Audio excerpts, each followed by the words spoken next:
Hey guys. This is Star What If. How are you all?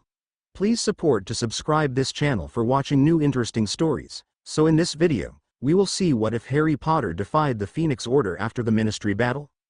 Here is short summary. Haunted by loss and tired of being a pawn, Harry turns his back on the Order. As secrets unravel and loyalties are tested, he forges his own path, one that may save the world or shatter it. But before we start, if you want more stuffs like this, then please support to subscribe this channel and share with your friends. Let's start the video. The Cannons are not going to win the League Cup this year, Harry, ranted Ginny accusingly. Surely the Magpies are going to win? Oh, yeah, the Magpies, of course, said Harry, nodding his head, not particularly caring. Ginny gave Ron a triumphant look and Harry returned to his thoughts. Whereas last year he had been constantly haunted by visions of the Black Door, now it was only the Black Veil. He had wondered in the dead of night, having woken up from another nightmare, whether these were actually dreams or whether they were visions. Maybe it was Sirius trying to get in contact with him?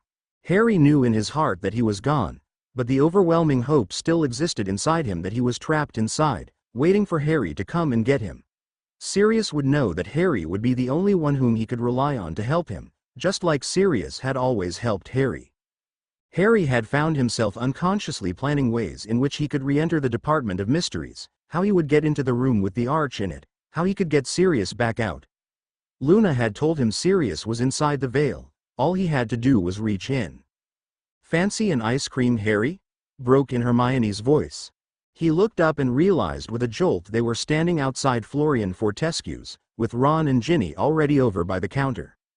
"Yeah, sure," he said in a faraway voice, "sure." "Are you okay, Harry?" asked Hermione worriedly. "You've been awfully quiet since we picked you up." "I'm fine," he lied with an unconvincing smile. "Honestly, just a little tired, late night, revision, you know." Hermione nodded, understanding he was lying through his teeth and there was nothing she could do about it. They got their sundaes and sat down around the table, laughing and chatting in the bright sunlight that Harry couldn't feel or even acknowledge. Ever since he had come out of the Ministry he had just felt cold, numb. The only thing he could feel was this ache in his stomach, like a huge gaping hole that no amount of anything could ever fill.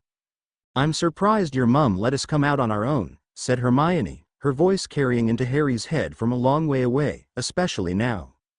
"Oh, we're not alone," piped up Ginny as she fished around for the fudge piece at the bottom of her glass. "Tonks is over there.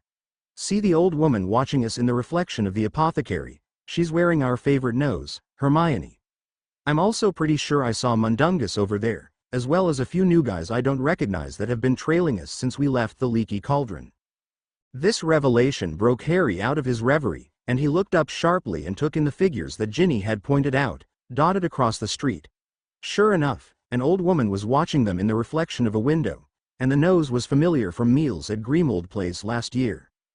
He looked across to Ginny in surprise. She must be observant to have spotted all that. Harry hadn't even noticed who he had been walking with, let alone the hidden oars. "I guess Mum must want us to think we still have some freedom," shrugged Ginny, scraping out her glass and noticing they were still staring at her. "What? How did you notice them?" asked Harry blankly. "They were trained oars after all." "We've all got to watch our backs now," she told him, with a slightly haunted look in her eyes. He nodded and stared down glumly at his sundae. He had eaten about 2 mouthfuls but didn't feel hungry at all now. In fact, he felt quite sick. All he wanted to do was return home and sleep. No, he lied. All he wanted to do was turn back the clocks. He prayed with every fiber of his being that he could go back to that evening of his History of Magic exam when he'd had his vision. He wished so much it hurt that he had gone to Snape and told him that he'd known about and used the mirror that Sirius had given him, that he'd checked Grimold Place for Sirius and not just believed the word of traitorous creature.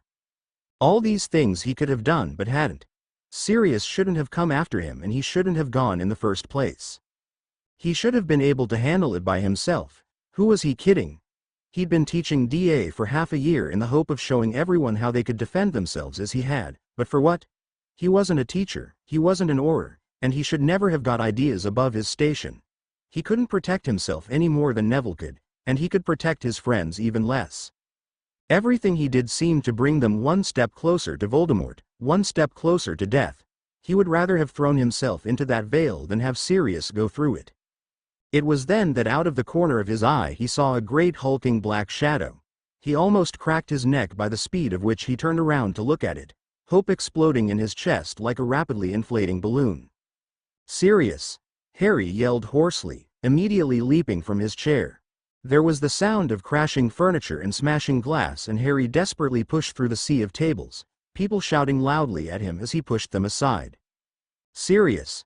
yelled Harry even louder, chasing after the long black tail he could just about make out through the crowd. He could hear Ron shouting his name and Hermione and Ginny running after him, as he threw aside people, still desperately shouting out Sirius's name. He couldn't hear him with all that noise. Harry felt like his head was about to explode. He knew Sirius was okay. He'd just known his godfather wouldn't have given up on him like that. Sirius was indestructible. One little curse like that, it was laughable. He should have known it wouldn't stop his godfather looking after him. He was frantically pushing through the crowd, which was now drawing back, whispering in fright at the supposed mass murderer being identified in Diagon Alley. He could see the dog's hindquarters now. "It's back!" Harry yelled his name once again, and the dog turned around, dragging its owner who was holding the lead with him. Harry felt as if all the air had been knocked out of his lungs, like he'd fallen from a great dizzying height onto solid concrete. It wasn't Sirius. It didn't even look anything like him. Somewhere outside the crushing pain, he was feeling aware of people whispering, the crowds watching him in puzzlement, and the various order member closing in. All of this, however, took a backseat to the utter feeling of loss and grief that had overtaken him. It felt like he'd lost Sirius all over again. For a few brief seconds he had been okay, he had been alive. Somehow, he had ended up on his knees, and with a shaking hand he reached out to stroke the dog's thick blank fur, feeling the hole in his stomach, that ever-present ache cracking open even wider, swallowing him up. In the background he could hear the curious whispers of the crowd, the dog's owner demanding loudly what was going on, the sound of Hermione trying to explain. Somebody placed a comforting hand on his arm, which was still stroking the dog slowly. "Come on, Harry," said the voice softly, with a trace of anxiety hidden away in its depths. He suddenly snapped out of it, dropping his arm to his sides and allowing his eyes to come back into focus. Climbing hastily to his feet, he looked over to the owner and gave him a smile that held no humor. "Sorry, case of mistaken identity, I think," he said, before stepping back and pushing his way through the crowds. "Harry," came Hermione's voice as 3 pairs of feet scurried to catch up with him. "Wait up, please, Harry." However, he had reached the looming presence of Kingsley Shacklebolt, who was looking down at him with a very thoughtful, calculating expression. "I'd like to go home now," he told him in his most authoritative voice. "Follow me then," came the deep rumble of a voice. Harry began to walk after him. "Harry," called Ginny's voice from behind him. "Where are you going?" asked Hermione. There was the suspicion of tears in her voice. He strode away silently, Kingsley looking down at him out of the corner of his eyes. "Harry!" yelled Ron. They passed Tonks, who was looking somber-faced. Harry tried to gulp down the lump in his throat, trying to rid the image of the black dog from in front of his eyes. He resisted the urge to push a hand onto his chest, to stop the feeling that his soul was being torn from his body. An order member he didn't recognize became his second guard as they walked towards the archway to Diagon Alley, leaving Ron, Hermione and Ginny standing uncertainly in the middle of the street, watching him go in confusion. When he finally reached the freshly painted front door of number 4 Privet Drive, he thanked his guards and let himself in quietly. Stowing the key away in his pocket, he made towards the stairs. "Is that you, Dudley?" came his uncle's shout from the living room. Harry paused on the stairs, before trudging on up in answer. When he got to his room, he locked the door and flopped onto the bed, burying his head in his pillows and not moving again, mind full of the grim he had just seen and how once again it had brought death in its wake. The plan had arrived in his mind fully formed. The intricacies of it were already worked out when Harry awoke, face full of creases from the pillow he'd lay on all night in the same position. Pulling himself into a sitting position and his limbs out of their stiffness, he rubbed his eyes experimentally. His mind already whirring to life, whipping up a frenzy of information, strategies, ideas, memories. It was almost too easy. He watched the cold light on his wardrobe, face showing the dawning understanding, the realization of the way forward, a new hope. He finally flicked his eyes up to the calendar tacked to the wall. September the 1st ringed in red, stars every 3 days showing when order members would visit the house, sit through a strained cup of tea before leaving again. He was due a visit today, he noted, feeling the kindling of excitement in his stomach, a foreign feeling to him now that left him almost angry with himself. Sirius is gone, and you're feeling excited, his mind screamed at him. He shook his head and climbed to his feet, looking around the small room that was still cluttered with Dudley's rejects. Instead of hating his prison, now he surveyed it with the excitement even his alter ego couldn't rid him of. A whole room full of salvageable trinkets, everything had its use. "Harry!" shrieked his aunt's voice suddenly, causing him to give a massive start. He hurried onto the landing and looked over the banister. "Yes?" "Tidy yourself up," she said impatiently, flapping up at him with a pair of marigolds. "They'll be here in 10 minutes. "Yes, Aunt Petunia," he said wearily, already traipsing back to his room. "And comb your hair," came her yell from the kitchen. Harry snorted to himself when his door was safely closed. Not one of the order members would be fooled by a head of combed hair or newly ironed clothes. Nevertheless, he changed his clothes from those he'd been into bed in, pulling on a pair of his newly shrunk Dudley jeans and a thick jumper. It was unusually cold out and the heating had been protesting loudly. Not nearly as loudly as his uncle to the plumbers, he thought dryly, and he surveyed himself in the mirror, not liking the pale face that stared back or the dark smudges under each eye. He sighed and turned his gaze away from himself and sat down at his desk with a thump. He stared unfocused at the scraps of parchments on its top, postal order forms for the Daily Prophet, the Quibbler and his latest acquisition balls, a Quidditch bi-monthly the twins had introduced him to. They thought he may have appreciated the range of bee-owned witches draped languidly on different brooms. He gave a small smile. Trust the twins. He couldn't hold the feeling long, sensing the piece of parchment that lay under them all staring up at him. One of his last letters from Sirius.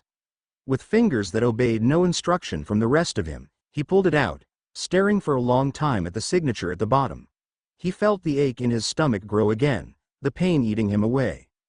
All he could think about was the fact he'd never see him again, never hear his light-hearted banter with Professor Lupin, never see his serious side as he explained to Harry about the latest part of Voldemort's plan, never see him angry at Mrs. Weasley for mothering him. Never again. "Harry?" came a voice that broke him out of this reverie. He looked over his should to see the worn face of Remus Lupin looking around the doorway. "Can I come in?" "Sure," said Harry, finding himself unable to slide the letter away from him. He needed to keep it in reach, where he could feel it. "How are you?" asked Remus once he sat on the edge of Harry's bed. "Tonks told me about yesterday in Diagon Alley." "I'm fine," said Harry, attempting to slowly push the letter away, as if to limit the suddenness that would come from dropping it. "Do you want to talk about it?" he asked gently, fixing him with a particularly searching stare. "No, I'm fine," he said in his best, most normal voice he could muster. "I was just being stupid. I didn't have much sleep the night before, so, you know." He gave a helpless shrug, finally letting go of the letter. "Hermione said you left pretty sharpish," he prodded, and Harry couldn't help but begin to feel angry at the man sitting in front of him. Remus knew Harry wouldn't want to talk to him, but he was still pushing. "I realized I had to be back here for dinner," said Harry tersely, fingers closing around one of the random scraps of parchment. "I see," he mused, watching as Harry began to rip the piece of paper to shreds. "They're very worried about you, you know. Keeping things bottled up won't help you, Harry, you've got to." "I know," cut in Harry angrily, "you've told me all this before." "Then you must understand that I'm telling it you for your own good," said Remus, batting away Harry's anger. "Yeah, everyone does stuff for my own good," he said bitterly, climbing to his feet and messing with the papers on his desk, hoping to stop Remus' imminent lecture from the beginning. "Harry, I understand how you must be feeling," he began, and Harry rolled his eyes. "No, you don't," he said, much more harshly than he'd intended. "Sirius was my best friend for 24 years, he said flatly. "I think I do." Harry didn't say anything for a while, continuing to shuffle the papers. The silence was deafening, and Harry wished Remus would just take offense like any normal person and leave him alone. "We're beginning to get very worried about you," said the man eventually, and Harry stared at the wall in front of him. "Why? I'm perfectly fine," he replied after a few moments. "I just don't feel like being chatty and pretending that nothing's happened." "Your friends are just trying to make you feel better." "Well, they can't, okay?" yelled Harry suddenly, fists balled up at his sides as he whipped around to Remus. "Nothing they can do or say is going to change the fact that Sirius is gone and it's all my fault. So just tell them not to bother. I don't want to be around them, and they don't want to be around me, so will you all just stop plaguing me and leave me alone?" Any other person would have been angered by his outburst and lack of gratitude, but Remus merely sighed heavily and climbed to his feet. Harry was breathing deeply, the anger and the pain rushing through his veins, forcing him to turn back to the wall.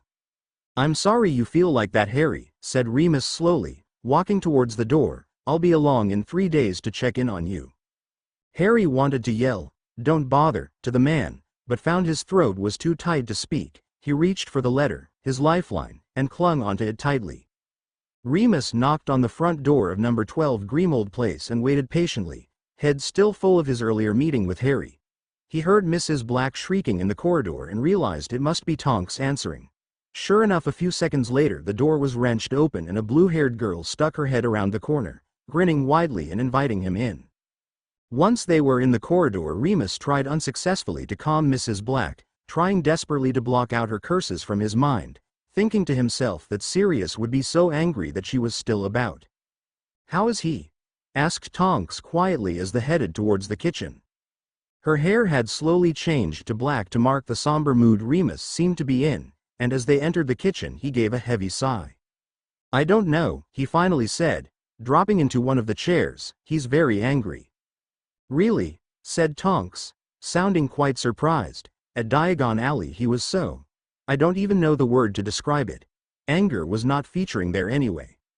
"Well, you must be used to Harry's mood swings by now," said Remus, gratefully accepting the tea she placed in front of him. "He was just getting angrier and angrier with me.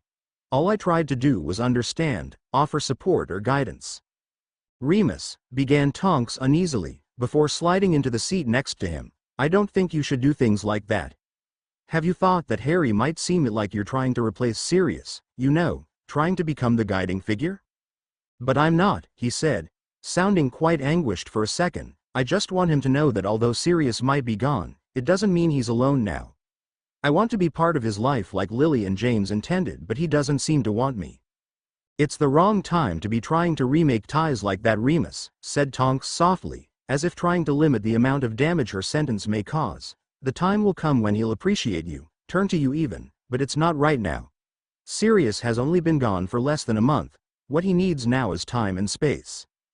"Perhaps you're right," said Remus heavily, pinching the bridge of his nose wearily. "I should probably tell Dumbledore what's going on." "Okay," said Tonks, getting up with him as he walked over to the Flow Network. "I'll see you later this evening, I guess. Molly's coming over to cook us dinner." "Yes, perhaps," he replied, knowing already he wouldn't come. "Goodbye." Tonks gave him a small wave and then he was gone. She turned back to the empty kitchen and scowled at it. She hated being stuck in this place when there was nobody about. This place felt as much a prison as Sirius had described, and she couldn't imagine what he felt knowing that he couldn't even go outside. No wonder he turned to the bottle. Tonks let her memories rest on Sirius for a while longer before she squared her shoulder and walked down the corridor, wiping her eyes as she went.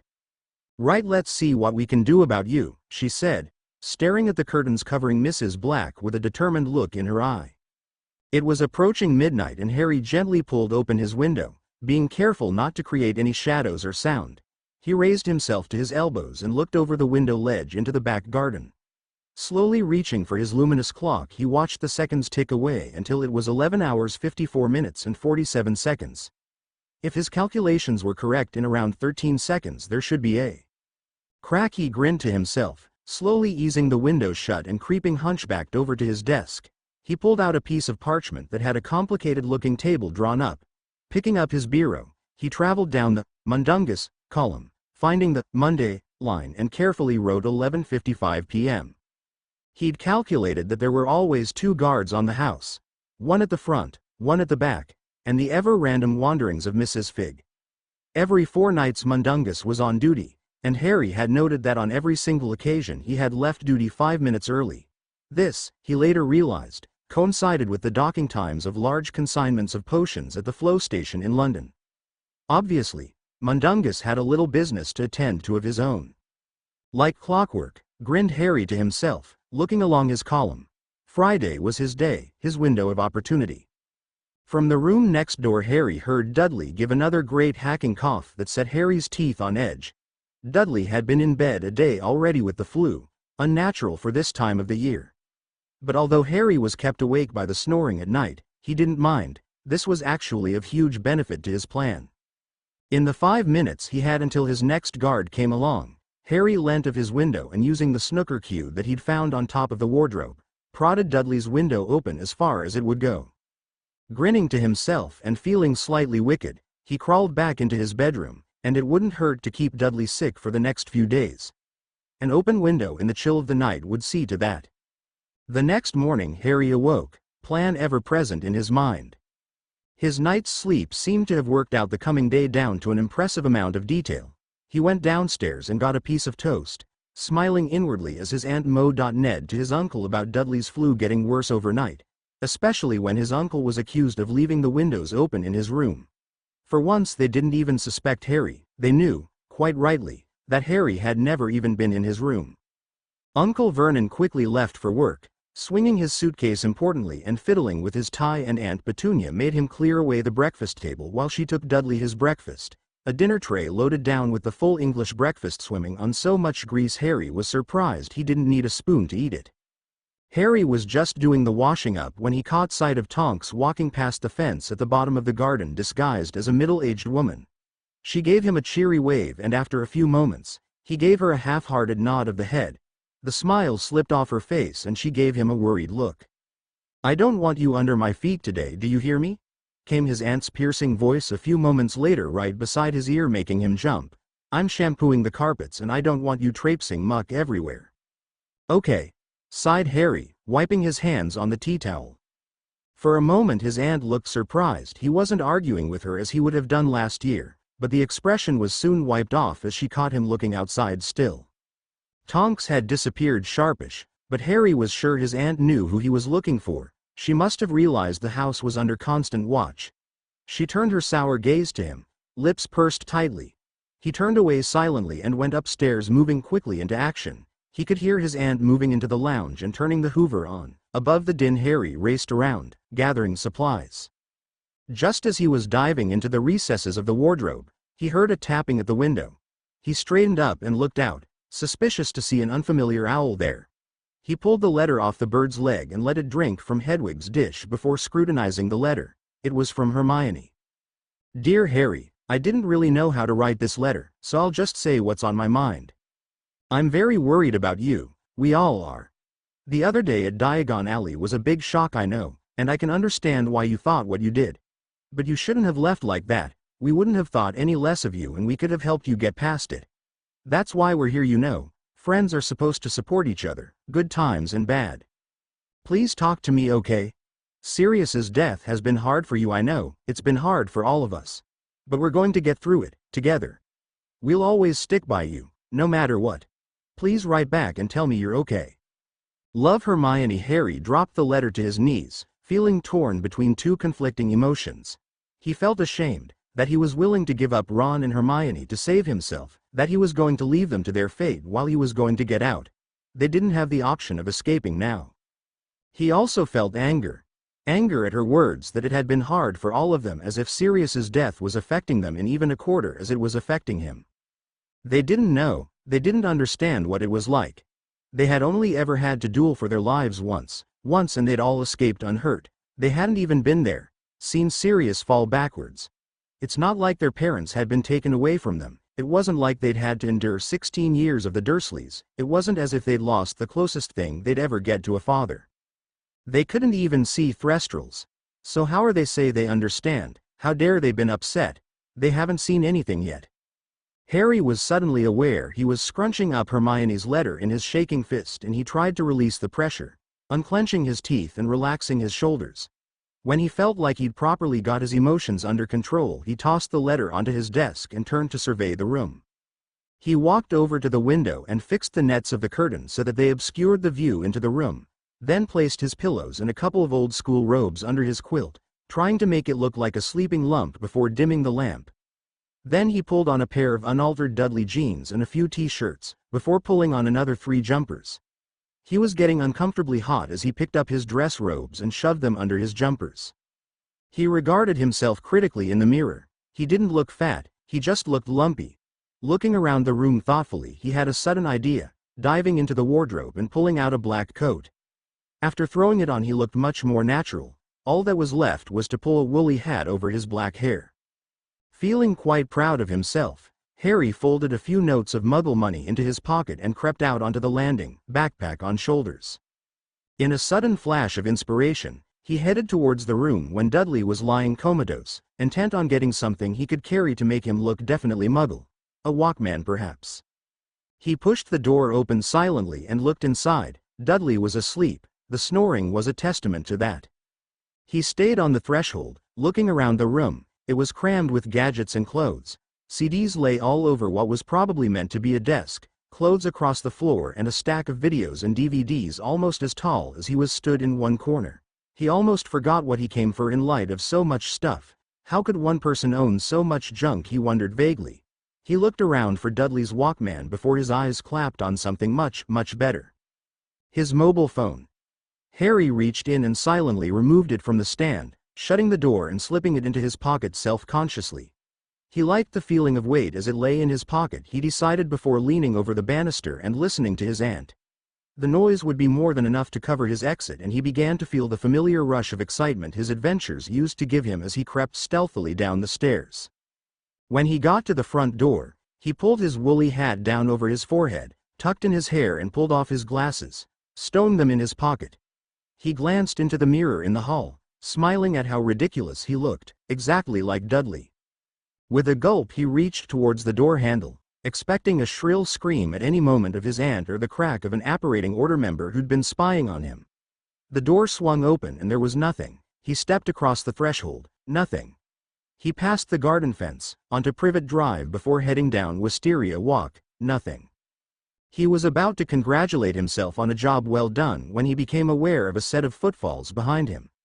His heart sped up, but he continued of his way, concentrating on mimicking Dudley's rolling gait, kicking a Coca-Cola can along for a bit before slipping out the mobile phone. He pretended to dial a number and began chatting quietly to the silent phone. As soon as he reached the bus stop, he leant nonchalantly against the shelter and checked the coast. It was clear. He could see Tonk's middle-aged woman walking back towards the house and the number 93 bus coming into view. All around him the old ladies were pulling out their bus passes, slowly pulling themselves out of the seats and waving their arms hopefully at the bus, which pulled into the bay. Harry let them all get on first before stepping on. He'd never caught a Muggle bus before. Aunt Petunia always turned her nose up at public transport that was used by those common working-class types, so it was time for a bit of guesswork. "Are you heading into town?" he asked the bus driver in his best impersonation of a local teenager like those of Dudley's gang. "Isn't that what the sign says?" asked the old man grumpily, grimacing at Harry. "Return please," he said, holding his breath. The man punched a few numbers into his machine and out popped a ticket. 210. Said the guy, and Harry pulled out a £5 note and slapped it on the tray. "Have you not got the change?" asked the man as Harry shook his head. "Fine, fine." He grumbled away, counting out Harry's change purposefully slowly, and Harry tried to check it, squinting through his bad eyes, wishing he could put his glasses back on. He finally walked down the aisle and the driver sped off, leaving Harry to career down the bus and fall into his seat with a thump. The girl who was sitting next to him gave him an evil glare and tried to shuffle along. Harry gave her an apologetic smile before settling back. If his memory served him, it would take about 20 minutes to get into town from where they were, so he waited another 10 minutes before he dared to dismantle his disguise. He pulled off the stupid woolly hat, his hair falling everywhere, even more out of control than usual. He pushed it into the backpack, before putting his glasses back on, allowing the world to flood back into focus. After unzipping his jacket, he began to take the jumpers off, stuffing them all into the bag until he could breathe more easily. "Cold out?" asked the girl next to him suddenly. Harry looked at her for a few seconds, surprised she was talking to him, before realizing he should perhaps answer back. "Warmer than I thought," he replied, throwing the scarf into the bag. "You looked ready for the Antarctic," she said, looking friendlier than when he'd first boarded the bus. "Yeah, well, you know the English weather," he shrugged, and she laughed. He turned back to the bag, forcing everything in and zipping it up, trying to look around and figure out where he was. Dudley's phone went off twice, but Harry left it alone for fear of deleting some important message that would give his robbery of it away. After another few minutes, he became aware that the girl was watching him closely when he wasn't looking, and he felt the first prickle of suspicion. This went on for another few minutes before he turned to her and gave her a challenging look. "Sorry," she said instantly but still staring at him, "but I feel like I know you from somewhere." The suspicion turned to anxiety now. She knew him.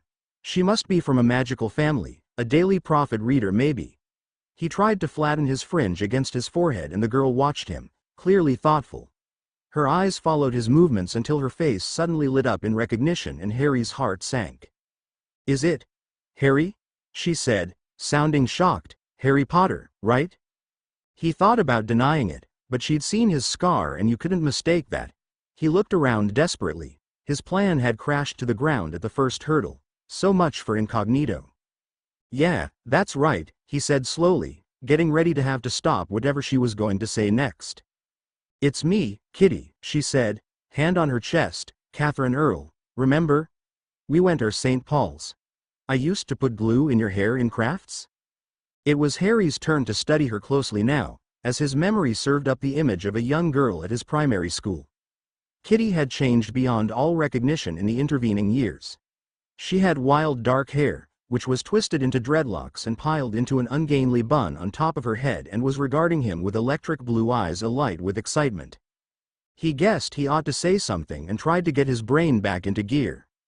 "I thought you moved away to Birmingham or something," he asked her in confusion. "Yeah, I went with my mom when my parents divorced," she explained, grinning widely at the encounter, "but she was offered a job in America, so I'm staying with my aunt for a while now." "Wow," said Harry, feeling quite speechless at this blast from the past. "I can't believe I bumped into you. Small world." "Tell me about it. I haven't seen you for like 8 years or something," she said excitedly, before realizing how she sounded. "What have you been doing with yourself? Stonewall, I guess." "No, got packed off to boarding school," he explained, a pang in his heart as he thought about Hogwarts. "Oh really? Bad luck, man. You lived with your prick cousin Dudley, right?" She had a frown on her face now and Harry couldn't help smile dryly. "Yeah, it was a blessing really. I hated living here and my school's brilliant," he explained, feeling the knife twist in his heart a little more. Hogwarts, once the shelter from the pain of living with the Dursleys, now only reminded him of even worse times. Nothing good had ever come from living there, only near-death experiences and loss. "Well, it's Stonewall for me now I guess," she said, not a trace of enthusiasm left in her voice now. "I'll have to retake my GCSE modules from last year. Flunked out of my old school." "Oh, sorry to hear that," said Harry, feeling sorry to think of anyone being stuck in a hellhole like Stonewall. "I'm not going back to my school this year either." "Oh no. Why not?" she asked him. Harry racked his brains trying to think of a way he could dig himself out of the hole he'd just created for himself as she regarded him curiously. "Ran out of money," he blurted out, before testing the theory in his head and liking it. "The fees are too high." "Really?" she asked. "So what are you gonna do now?" Harry shrugged and she frowned slightly, before dropping it. He was silent for a few moments. He'd told her a lot more than he'd intended to, or than was smart to, and she obviously sensed something strange was going on. "Hey, do you want to go get a McDonald's or something when we get into town? You know, catch up or whatever?" she asked him suddenly. He had every intention of saying no. He didn't have the time and he'd already made too many mistakes, but found his mouth replying quicker than he could stop himself. "Brilliant," she said, looking quite relieved. "Hey look, here's our stop." Harry stepped off the bus and walked towards the town center with Kitty, whose sunny disposition seemed to blot out some of the pain he was carrying around with him. While they ate their McDonald's and she rambled on about things Harry had no clue about, like music and films, he tried to figure out what it was. Why was being with this stranger making the loss of Sirius a little easier to handle, and his plan a little more realistic? He finally realized that maybe it was because she was a stranger. She had no connection to the magical world. She knew him only as Harry Potter, the boy who sat next to me in crafts when we were little, rather than Harry Potter. Boy who lived, Gryffindor seeker, nutcase. Everyone he cared about now was so intricately woven into this mass of pain, of war and evil that it had become part of their everyday life. There wasn't one person he knew who wasn't connected to Voldemort in some way now. And here was Kitty, sitting in the middle of a fast food restaurant chatting about how she much preferred horror movies to comedy. Anyone can slip on a banana peel and make it look amusing, can't they? What's that got to do with real life? He wanted to just tell her how lucky she was, shake her and tell her he wished more than anything he could have had her life free of horror, that Voldemort would be nothing more than an odd name to him, that his apparent destiny wasn't to be a murderer. Harry's stomach gave a horrible lurch and for a second he thought he was going to lose his McChicken sandwich. He tried never to think about the prophecy, but when he did it made him sick to his stomach because whenever he thought of that, he thought of the Department of Mysteries, the Veil, Sirius. "Hey, Harry? You okay?" came Kitty's voice, breaking him from his reverie. "What?" he asked, feeling slightly spaced. "Yeah, sure, I'm fine." "You just looked a bit upset," she asked, before noticing his expression. She picked up the box her meal came in and pulled something out, regarding it critically. "Okay. So I know it looks slightly like some kind of innocent woodland animal that got mangled in a paint factory, but I'm reliably informed that it's some kind of child's toy," she said, handing it to him. "May it give you happy dreams." Harry grinned as he took the toy and studied it for a few seconds. "That is quite horrifying," he said as she began to giggle. "If I was given that as a child I'd be scarred for life. No one has ever given me something so terrifying before, thanks." "No problem," she laughed, "glad I can keep the therapists of our fine country in work." Harry gave the first genuine laugh he'd felt for many weeks as he watched Kitty trying to chase the last of her milkshake out of the cup with the straw with loud slurps. She looked over to him with a mischievous smile that put him in mind of the twins, and he couldn't help but grin back. He tried to think of the last time he'd done something so normal, so lighthearted, without having to worry about guards or protecting himself or possible attacks. He didn't think it had ever happened to him before. "So, what's your plan for the day?" she asked him, plucking the toy lightly from his fingers and beginning to mess around with it. "New eyes," said Harry, laughing at the way she gaped. "What? Contacts," he replied, rolling his eyes, sick of these things. He pushed his glasses up his nose slightly and took a sip of his drink. "You wouldn't be you without your glasses though, Harry," she said with a smile. "That and that hair of yours." "Exactly," he said, popping a chip into his mouth. "Tonks. Can you hear me?"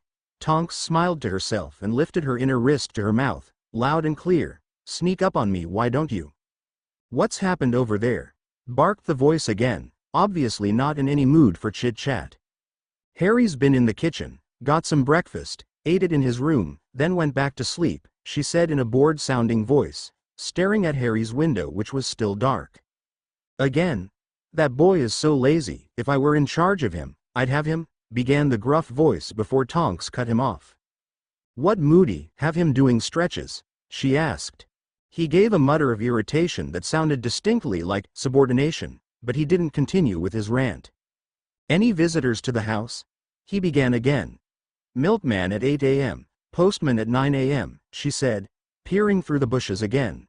"Dursley left at 8:30 a.m. Aunt's washing the carpets and Dudley's gone a-waddling down the street to catch a bus. I think he must be in town." "Right," said Moody, apparently satisfied with her thoroughness but irritated that he didn't have anything to reprimand her on. "Keep up the good work. Report back to HQ as soon as you've finished." "Aye, aye, Captain," muttered Tonks into her wrist, causing Moody to mutter even more before she closed the connection. She shifted the cloak around her shoulders and tried to find a comfier patch of dirt, performing another quick sweep of the area for magical signatures. Nothing but Dumbledore's charms on the house. The guard at the front and Mrs. Figg's background hum from her various gadgets and gizmos in her house. Tonks sighed deeply. She'd almost wish for a bit of action if it meant she could get up and rub some life back into her numb bum. The McDonald's ended sooner than Harry found himself wanting, and they headed out onto the high street. It was thronged with crowds of shoppers and Harry turned to face Kitty, aware this was probably goodbye. So, he began awkwardly, shifting his bag on his should. So indeed. I'm off to see a man about a dog, she said with a grin, looking around the crowds. I guess this is it. The last waltz, the big goodbye. I guess so, said Harry, feeling almost sad about it. Let's not let it be another 8 years EH. She laughed. God, we'll be like 23 then, scary thought. Yeah, he agreed, the sudden painful thought coming to him that he probably wouldn't even live to see that birthday. So, see you around, Harry, she said, surprising him by pulling him into a quick hug. See you around, Kitty, he replied, watching her turn away and wander off into the crowd. He stood rooted to the spot, watching her crazy hair bob and weave out of sight with an unnamed feeling coming over him. The darkness and pain that seemed to have disappeared during the time he'd been with her was returning. Harry sighed and turned away, thinking about everything he'd told her, that he wouldn't be going back to school this year. He never wanted to go back. Hogwarts was no longer the home he could get lost in, marveling at the magic of the place as the suits of armor wandered round and the paintings insulted you. No, now Hogwarts seemed to him to be a prison, looming ahead of him, a place he'd be dragged back to, put through all manner of humiliations and tests, taught to fight. He knew that Dumbledore would be preparing him for the destiny the prophecy had in store for him, and he didn't want it.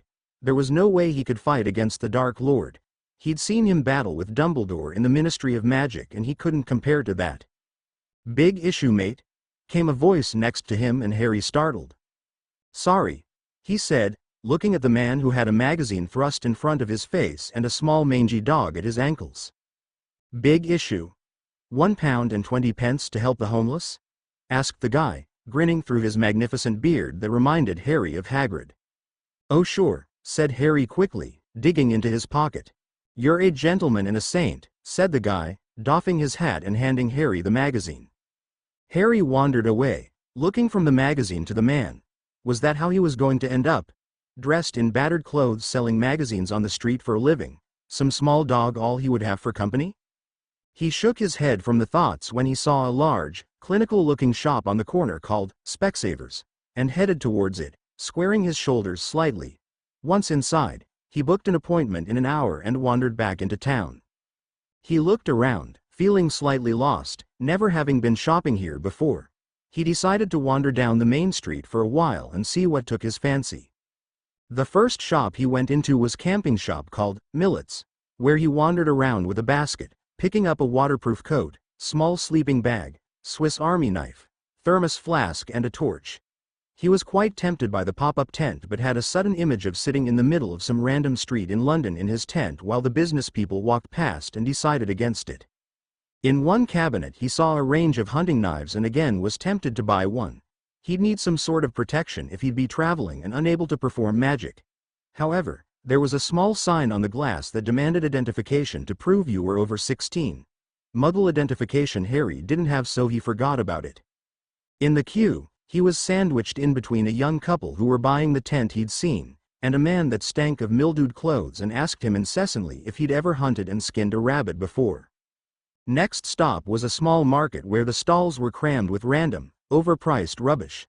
However, the bag stall came in handy, and he got himself a deep rucksack, and he came across a small, dodgy-looking weapons stall that didn't bother asking for identification when he purchased a knife from them. He severely doubted he'd ever actually be able to use it against someone, but it never hurt to have something threatening at hand. The time had come for his appointment, and he headed back to the shop, laden with shopping and unconsciously scanning the crowds for the Brown and B. owned dreadlocked hair. He didn't see her again though, and he trudged into the shop, waiting on a squeaky leather seat to be called through. The eye test took about 10 minutes as Harry was fitted with various bizarre-looking contraptions which lenses of different strengths were placed into, as he read our glowing letters on the wall. Your vision seems to have declined slightly since your last visit to us. 8 years ago? Asked the man incredulously, consulting his notes and looking over to Harry, obviously demanding an explanation. Oh really? He asked innocently. I never realized otherwise I'd have come back. Indeed, you should keep regular checkups, reprimanded the man, before examine Harry's glasses. You seem to have kept them in excellent condition though. Harry wanted to see the man's face if he was told that it was 5 years' worth of repairing charms that were the reason, not his careful use of them. "So, you want contacts then?" asked the doctor, reaching for a prescription pad. "Well, I'm glad to say that that will be possible with your prescription. If you come back in 4 days, I'll get the reception to give you an appointment, and we'll fit them for you and show you how to clean them." "Excellent," said Harry, feeling immensely pleased with himself. "Could I just ask if it would possible to get them tinted a different color? I saw in a magazine somewhere that was possible." "Of course," said the man, not interested at all why Harry might have wanted that. "Just have a look at this chart and pick your color. We've also got several designs you might like. Spirals, snake's eyes, St. George's flags, Union Jacks, pure white, red." Harry's heart gave a lurch of fear. Red eyes? Snake's eyes? In his mind, he could vividly see those evil red eyes staring back at him through the gloom of the Department of Mysteries, and he shuddered. "Just brown, thanks," he said in a tight voice, aware he could feel his heart thundering. "Great. Take this through to the reception and I'll see you in a few days," said the man, handing him a piece of paper and waving him to the door. Harry gave his thanks and organized a second appointment, wondering wildly if he'd even be able to make it back outside for a second time. His great adventure outdoors was officially over. He had to get back before Aunt Petunia realized he was gone. It wouldn't be such a big problem if she did. She didn't know he wasn't allowed out this year, but he just didn't want to mention it to the order members. There would be awkward questions. When he got to the bus stop, he scanned the waiting queue, feeling quite saddened when he saw Kitty wasn't there before shaking himself slightly. What was wrong with him? He was getting so easily distracted by someone he hadn't seen for 8 years, known for about 5 only vaguely, and whom he'd spoken to for about an hour today. Despite this, he spent the rest of the time wondering whether she was living anywhere close. Maybe he'd see her around Little Whinging. He reassembled his disguise slowly, jumping off the bus and heading towards home, noting with dismay he couldn't find today's guard. Whoever it was, they were sure well hidden. He re-entered the house with no problem and managed to sneak past Aunt Petunia, who was preparing a chicken in the kitchen, to get up to his room. He prized the floorboards away from his secret hiding place and put all his new things into it and climbed onto the bed.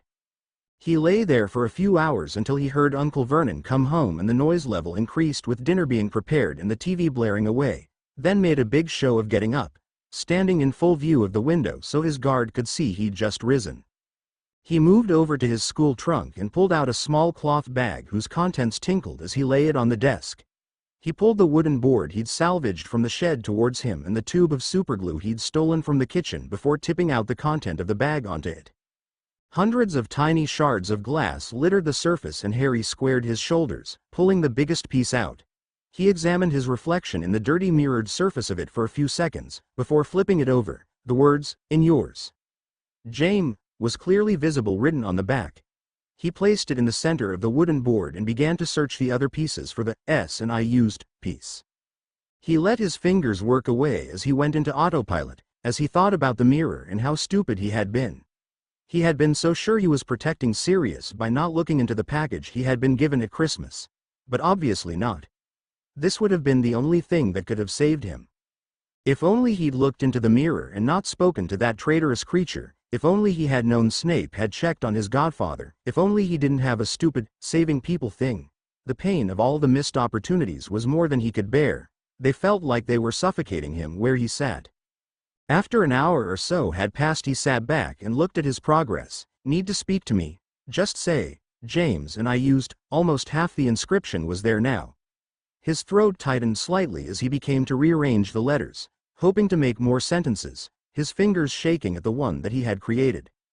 "If you need, just say my name. Speak to me. I'll be able to appear." Remus was sat at the massive table in the kitchen of Grimold Place reading an article in the Daily Prophet with open-mouthed astonishment. It seemed the Ministry's hold on Azkaban was tenuous, to say the least, and he, like Dumbledore, feared the worst. Any day news would come of a mass breakout if the Order's plan of infiltration didn't succeed. He shuddered slightly at that thought and turned the page when his eye caught by a small advertisement in the bottom corner. "Weasley Wizard Wheezes, so you want to turn your ex into a warthog?" Those two, he thought, shaking his head with a small smile on his face, they're insane. Summer fun special offers. Buy one shrinking wig, get a nipple engorgement shirt free. They would get into serious trouble one day. He tried to be serious about it and take Molly's point of view, but the sound of a nipple engorgement shirt sounded too comical. "We've got a situation," came a distant voice, echoing around the kitchen walls suddenly. "What's up, Dung?" asked Remus at once, abandoning his tea to speak into his wrist. "Unidentified person approaching the door of Potter's house," he said, sounding as if he'd just been woken up from a peaceful slumber. "Magical?" demanded Remus, already walking over to the fireplace. There were a few seconds of silence before Mundungus' wheezy voice returned to Remus. "Nope, actually," he said, sounding slightly embarrassed, "about as unmagical as you can get. We've got ourselves a super muggle." "It's not another delivery man, is it, Dung?" asked Remus, already walking back over to his chair, like the last 3 times. "Nah, no uniform or anything like you said," he replied, and Remus shook his head slightly as he dipped a biscuit in his tea. "Get in touch with Mrs. Fig, get her to go in and just check what's going on," said Remus finally, just in case. Harry was feeling remarkably unguilty that morning, which was quite amazing considering that after leaving the window open the other night, Dudley's flu had worsened, and his uncle had been sent for medicine. He was also happy because it would mean he would be able to get away on Friday to pick up his contacts. The night before, Harry had carefully wrapped up the beginnings of the mirror and placed it on his desk, and he now seated himself back down for another few hours of work. At lunchtime he went in search of something to eat, returning to his room with a cheese sandwich to find an unfamiliar owl sitting on his desk amongst the parchment. He approached it cautiously, looking around the room. It held out its leg placidly and he took the letter off it and the small package. He studied the letter, vaguely recognizing the handwriting, and opened it quickly. To Harry. Just a quick note to make sure you caught the latest issue of Balls. Check out the brunette on the new clean sweep model. I wouldn't mind taking that for a ride. George says page 10 might interest you. Hope the summer's going well and you are tormenting Dudley to the best of your abilities. We've got you a little present to help that go along a little better. Behold our excellent little spying device. You gave us an idea for it when you stole that snitch from our last match. Great muggle repelling charms on them, they can't see a thing. It's only a prototype, but we thought our chief investor might as well see what his galleons bought. Enjoy. Gred and Forge. P.S. We've already found a few rather interesting facts, our dearest baby bro, with this. Tell you all when we see you. Harry smiled faintly at the twins' letter and pulled the package towards him, slightly worried it might have been a hoax on his part. But when he opened it, he found a small wooden box, inside which was an inactive snitch and a small roll of parchment. He picked it up and examined it. Looked like a regulation Quidditch snitch, nothing different about it at all. He unfurled the parchment. Simply hold the snitch and command it to work, damn you, and watch this nifty device fly. Keep your eye on the lid of the box and command its flight. Harry frowned at the bizarre instructions before placing them on his desk and examining the snitch. Work, damn you, he said tentatively. He watched as the snitch's wings unfurled and it took to the air, hovering at eye level. Harry picked up the wooden box it came in and looked at the lid, nearly dropping it at shock at what he could see. There, looking like a magical picture had been pasted onto it, was himself, staring at the box. A camera. Harry wondered out loud, looking from the snitch to the box.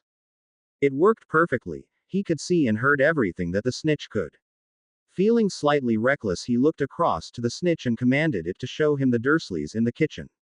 At once it zipped out of the door and Harry followed its darting flight on the small screen as it went down the stairs, through the hall and into the kitchen where Aunt Petunia was preparing a huge bowl of chicken soup for Dudley and his uncle was ranting on the phone to the plumbers. This is amazing, Harry whispered, watching as the snitch took a massive close-up of Uncle Vernon's nostrils and he didn't notice a thing. After a while, he snapped the lid shut and a few seconds later the snitch was waiting eye level for instruction. Stop, damn you, he asked hesitantly, grinning at the inactive snitch dropped to the floor. He heard the doorbell ring downstairs and Harry placed the snitch into the box on his desk, writing a reminder on a scrap of paper to write to Fred and George later. He was just about to start working on the mirror again when the door to his bedroom smashed open, making him jump. He spun around, wand out in a flash. Put that thing away, boy, hissed his uncle, walking across to the window and looking outside fearfully. What do you think you're doing, Sorry. You just surprised me, Uncle, said Harry, slipping his wand back into his pocket. His uncle snorted like an angry bull and fixed him with a disgusted glare. One of your lot is here to see you. What? Asked Harry blankly, looking over to his calendar. The order weren't supposed to be here till tomorrow. I don't appreciate being interrogated like this, boy, his uncle continued angrily, his podgy fingers prodding him in the chest. Once every 3 days is bad enough, but I'll have no more surprise visits, do you hear? I'll tell them that, Uncle, agreed Harry. He really couldn't have people turning up unplanned. What if they'd come yesterday and discovered his absence? Right, his uncle spluttered, surprised at Harry's agreement, but recovering quickly. Now get down there and tell them everything is fine, do you hear me? Of course, said Harry glumly, following his uncle down the stairs. He got to the front door to see his Aunt Petunia glaring at him angrily from the kitchen. You're not due till tomorrow, began Harry wearily as he swung the door open. His mouth dropped open in shock when he saw Kitty Earl standing on the doorstep. Didn't realize you were expecting me, she said, laughing at his expression. Kitty, Harry said blankly, hanging onto the doorframe. What? She merely continued to smile at him as he tried to sort his mouth out, well aware that his heart was hammering madly in his chest. His mind was taking a long to catch up with his eyes. What are you doing here? He finally managed to exclaim. Hello to you too, she said. I was in the neighborhood and was bored. I figured I'd pop by, see what you're up to. Right, Harry said, suddenly very aware of his uncle looming presence behind him and Mrs. Figg walking extremely slowly past their garden fence, watching curiously. He needed to do some quick thinking. Come in, he said urgently, pulling her into the house by the arm and shutting the door quickly. Now listen here, you, began his uncle, shaking a finger at Kitty's nose. I've already told your lot that we don't want. Uncle, Harry said urgently, this is Kit Catherine Earl. She went to school with me and Dudley. Harry looked at his uncle with pleading eyes, willing him to get the message. His uncle narrowed his eyes at Harry dangerously and seemed to be doing some equally quick thinking. As Harry had never had a Muggle visitor before, he didn't know how to react. Petunia, he shouted suddenly, and Harry cringed inwardly. She came walking back down the hall and took in the scene. One young girl, looking at everyone in confusion, Harry, staring doggedly at his shoes and his uncle, glaring at the two, his mustache quivering. Yes, dear, she asked, trying to appear loving and caring for the order's sake. This girl here went to school with Dudley and Harry, he said, in a forced calm voice. Oh, really? Asked his aunt in surprise, scrutinizing Harry closely and then the girl. She had a look on her face that was reminiscent of the one she used when around Tonks, as if Kitty had mortally offended her with her wild hair, piercings and outrageous clothes. Harry felt his stomach dropping even further. The Dursleys didn't know what to do and were being awkwardly silent. Kitty was looking towards him now with an interesting expression on her face. Just when he thought it could get any worse, the doorbell went again, and everyone in the hall jumped. Who's this now? Growled his uncle, reaching in between Harry and Kitty and wrenching the door open. It couldn't have been worse, really. There standing on the doorstep was Mrs. Figg, wringing her hands in distress. Oh, Vernon dear, you haven't seen Mr. Tibbles, have you? She began whining almost instantly, stepping into the house before Uncle Vernon could stop her. What? Demanded his uncle loudly, going a deep red color. Mr. Tibbles, my cat, you know the one. He's got a little patch of white fur just above his ear and she began doing a good impression of being deeply upset whilst scrutinizing Kitty's appearance. No, I haven't seen your sodding cat, you crazy, began his uncle until he remembered Kitty's presence and stopping, breathing deeply. There was silence for a few seconds. He's fond of sardines, but I do tend to find he likes a bit of salmon in the evening, continued Mrs. Figg. He might be in your shed, he does tend to wander. Hey, what's the big deal? Demanded Kitty suddenly, and Harry closed his eyes. All I wanted to do was visit. Right. That's it, exclaimed Uncle Vernon, by now a quivering wreck as he wrenched open the door. Mrs. Figg, I haven't seen your cat, and as for you, young lady, we're very busy and are about to have dinner, so you'll just have to excuse us. Mrs. Fig made an exclamation of shock at his uncle's tone and let her bottom lip quiver as she walked out of the door. Kitty looked across to Harry, who stubbornly refused to meet her eyes. He felt sick inside, and a great sense of loss knowing that Kitty would never have the guts to call around again after this. We really are quite busy, said his uncle forcefully, showing her the door. Harry, she asked. Go and lay the table, boy, his uncle said loudly, and Harry swallowed down the insult he wanted to throw back at him. There was nothing he could do though. Mrs. Fig was still on the doorstep watching everything, and his aunt and uncle were glaring at him, arms folded angrily. He turned around and began to walk towards the kitchen, feeling Kitty's eyes on his back. He felt miserable. He'd lost the chance to talk to Kitty. The order would be paying special attention to him now, and Uncle Vernon was about to have a very big argument with him. Goodbye, his uncle was saying pointedly at the door. Jesus, you are such a prick, was Kitty's final shot as she walked through the door. Uncle Vernon slammed the door in her face, incandescent with rage. Boy, came the roar, and Harry turned around wearily. Oi, Remus, you still there? Echoed Mundungus. Voice around the kitchen for a second time in the space of 10 minutes. Yes, I'm still here, Dung, said Remus wearily, speaking into his wrist again. What's wrong now? I've got Figgy here. News about our super muggle, he said, sounding very impressed with himself. Okay, he said heavily, leaning back on his chair, preparing himself for Mrs. Fig's 10-minute mad ramble in which he'd be informed that it was indeed a delivery man. Put her on. Oh, Remus dear, began Mrs. Fig's distraught voice before there was a muffled sound. Am I talking into the right bit? Just here, Figgy. What? I don't understand. Just into my wrist here. Just speak. Merlin's teeth. I'm not putting my nose up your sleeve. Look at it. It's filthy and torn. And Mundungus, interrupted Remus, why don't you just tell me it was the delivery man? But it wasn't. That's the point, isn't it? Said Mundungus, speaking loudly over the voice of Mrs. Fig, who was mumbling tearfully in the background. Who was it then? Sighed Remus, perching precariously on two legs of his chair, as he prayed to the ceiling for strength. It was a girl, he said importantly, holding his information for as long as possible to get the maximum effect, for Harry. Remus gave a start, and there was a sudden moment of weightlessness as his chair hovered between falling on 4 feet and falling on the floor. It chose the latter, and Remus gave a yelp of pain as he slammed into the cold, stone floor. Oi, Remy, you still there? Echoed Mundungus. Voice around Remus' head as he pulled himself to his knees. A girl, you say? Demanded Remus quickly, jumping to his feet. What kind of girl?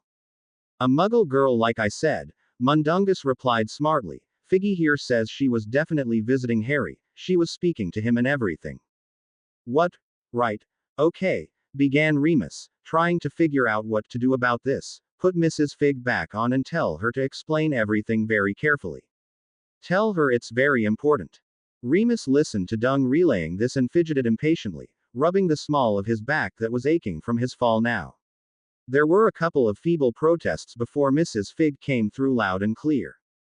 Remus dear, Vernon was most rude to both of us. All I asked was if he had seen Mr. Tibbles. Now, of course, I knew that he was in my house, but I thought it would be a kind of cover story, so I explained about the salmon and he was. Mrs. Fig interrupted Remus quickly, already despairing. The girl, can you explain about the girl? What?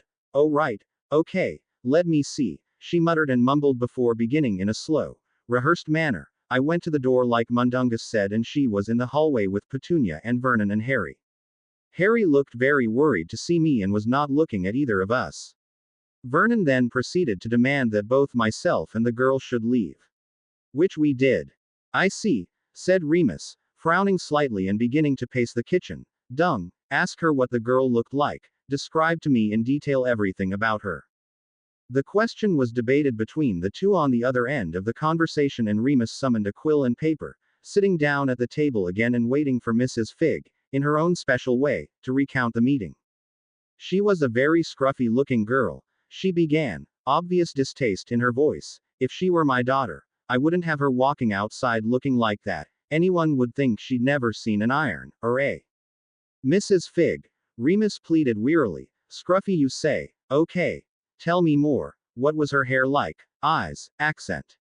She had the most awful hair, sniffed Mrs. Fig, sounding unimpressed. Those awful Medusa snakes so common these days. I've seen them down on the housing estates with them. You know, a bunch of ruffians listening to their tuneless music.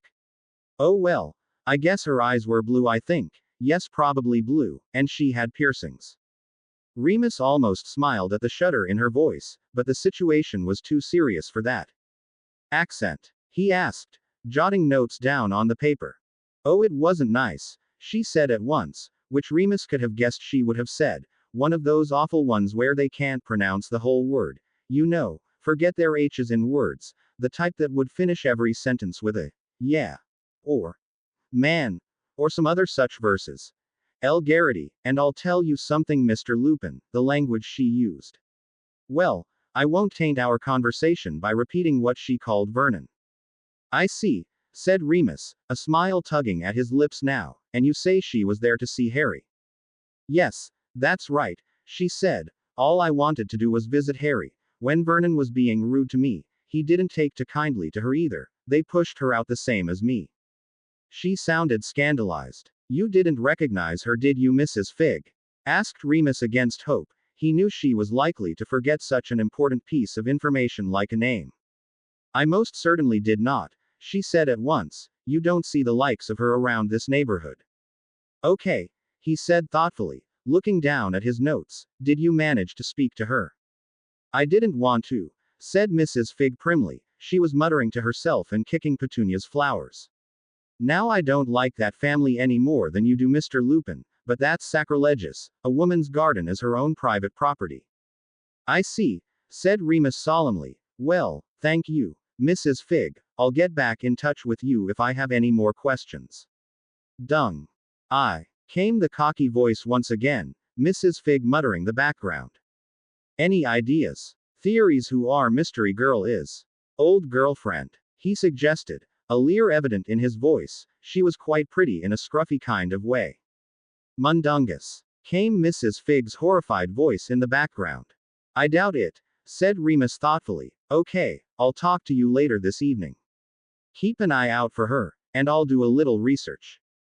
Right you are. I'll get Tonks up to date. She's on next. Okay, bye. He cut the connection and picked up the paper he'd been jotting notes down on, regarding it with a frown. Scruffy, braided hair, piercings, bad language, he muttered to himself, getting up and walking over to the fireplace. Common accent, not local. Who are you? He threw a handful of powder in the fire and stuck his head in. Alistair, can I have a word? It's urgent. It was 2 hours later.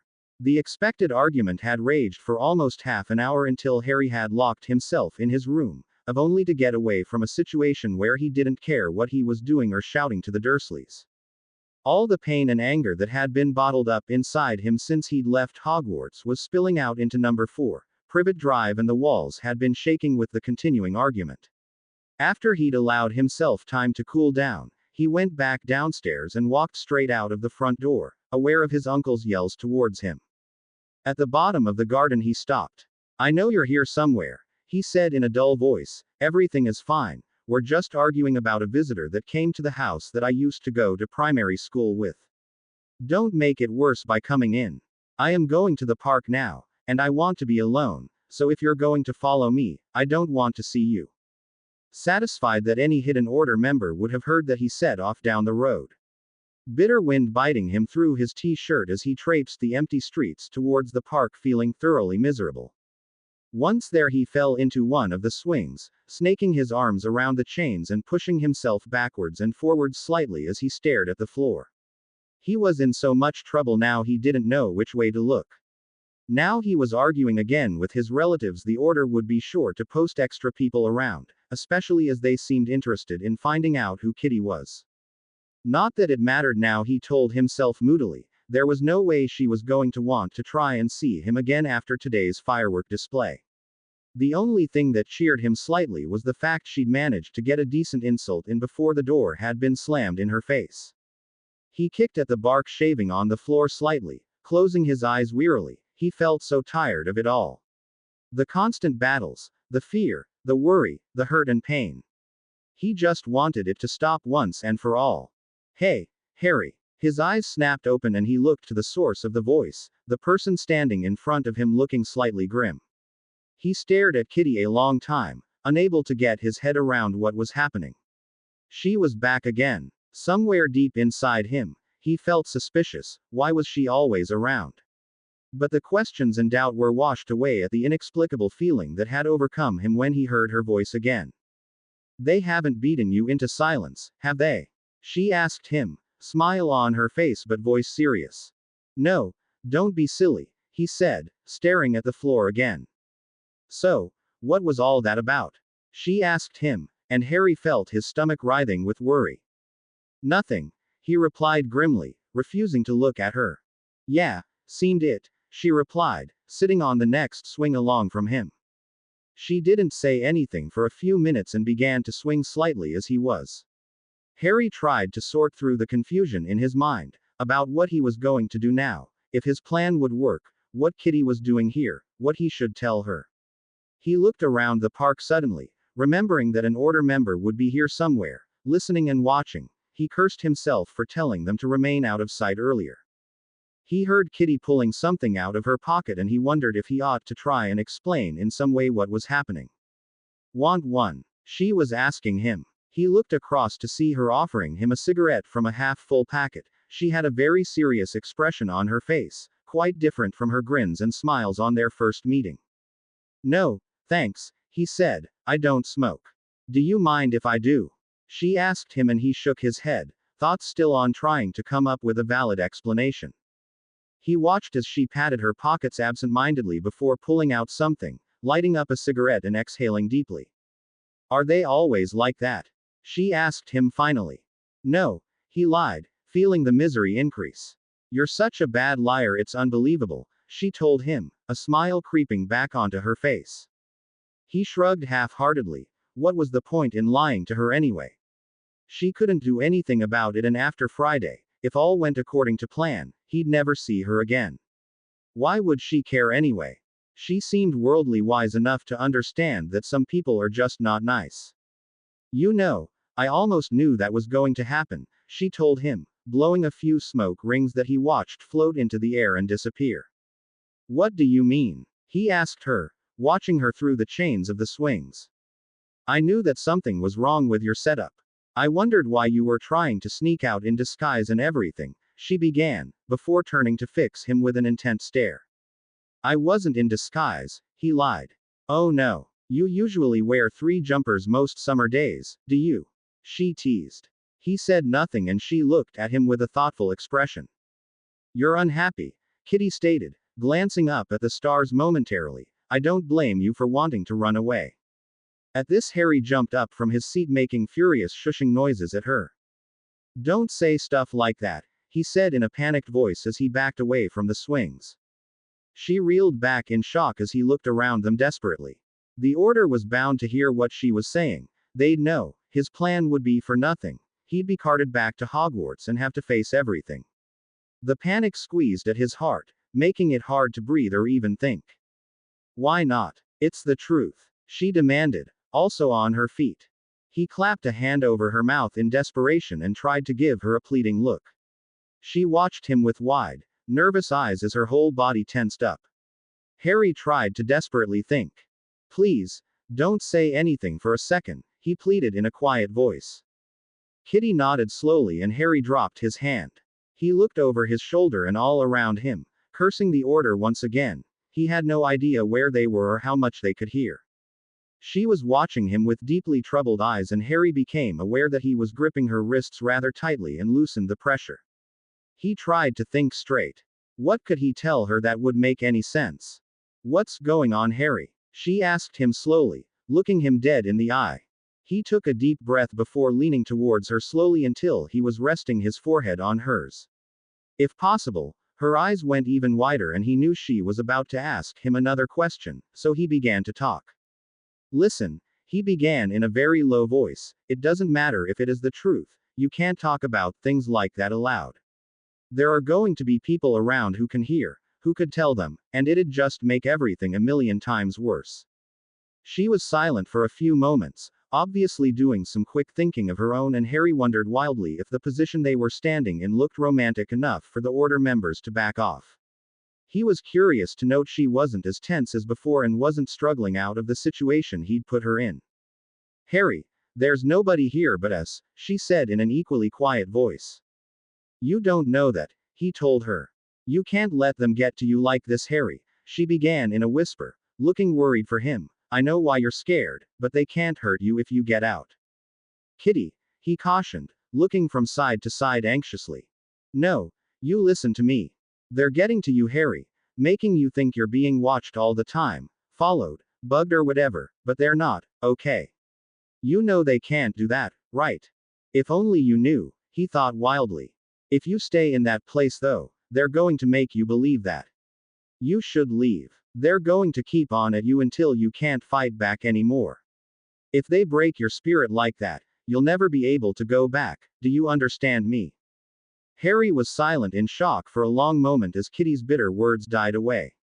He felt like all the hairs on the back of his neck were standing on end when he went over what she said, looking deep into her eyes that were only a few centimeters away. Why do you care? He asked her, avoiding having to answer her question. Because I do. She shrugged. Why? He demanded. You've only known me for a few hours. You've got no idea what kind of person I am or what I've done in my life, so why do you care? Why do you care so much about what I think? She challenged him, staring at him dead straight in the eye. Why are we stood here like this? Harry dropped her wrists and backed away from her, feeling slightly ashamed for having used her like that. He looked all around him. Still no sign of his guard, which was not good news. Listen, that doesn't matter, okay? She said, running a trembling hand across the bun of her hair and also looking around as if she now also suspected spies. I've got to go, said Harry suddenly, noticing the descending gloom. It's getting near sundown. They're expecting me back.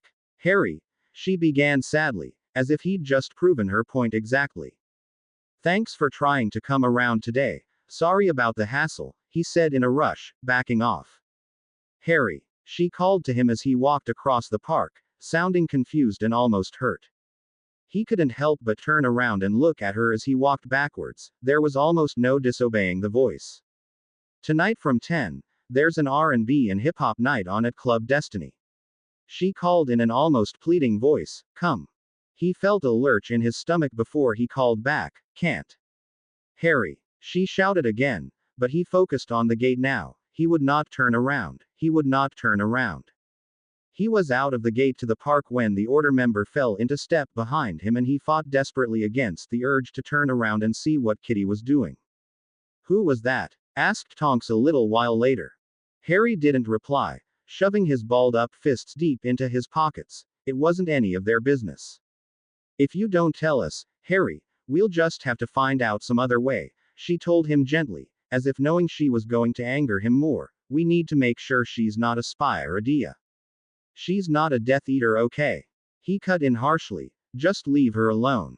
I wasn't going to go around and interrogate her if that's what you think, Harry, Tonks told him, motioning for him to take the quickest route home. We just need to know who she is. Yeah, you've already said, Harry replied bitterly, but you know what's going to happen. You're going to start prodding around and drawing attention to her, and before you know it, she'll be another target for Voldemort. You're getting paranoid, Harry, said Tonks flatly. We're just trying to look after you.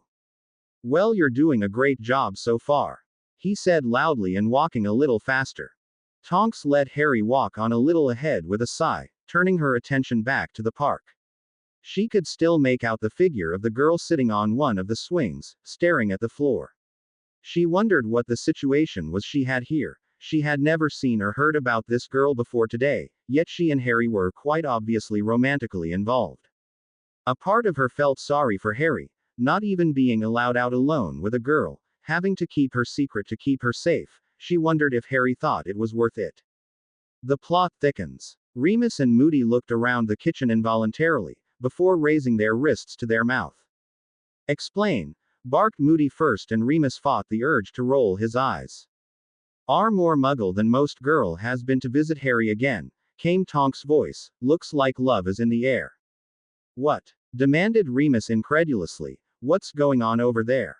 Well, about an hour into my shift Harry came out of the house, looking extremely upset. I think they'd been arguing in the house about our mystery girl turning up, said Tonks, her voice sounding slightly muffled for some reason. He didn't see me but he said something along the lines of knowing there was an order member nearby, that we shouldn't go in the house because it would only make things worse and that the girl is just an old friend from primary school. I thought he didn't have any friends, Moody said brusquely, looking to Remus who also looked surprised at the news. Oh, there's more, she said, sounding almost gleeful at her secret.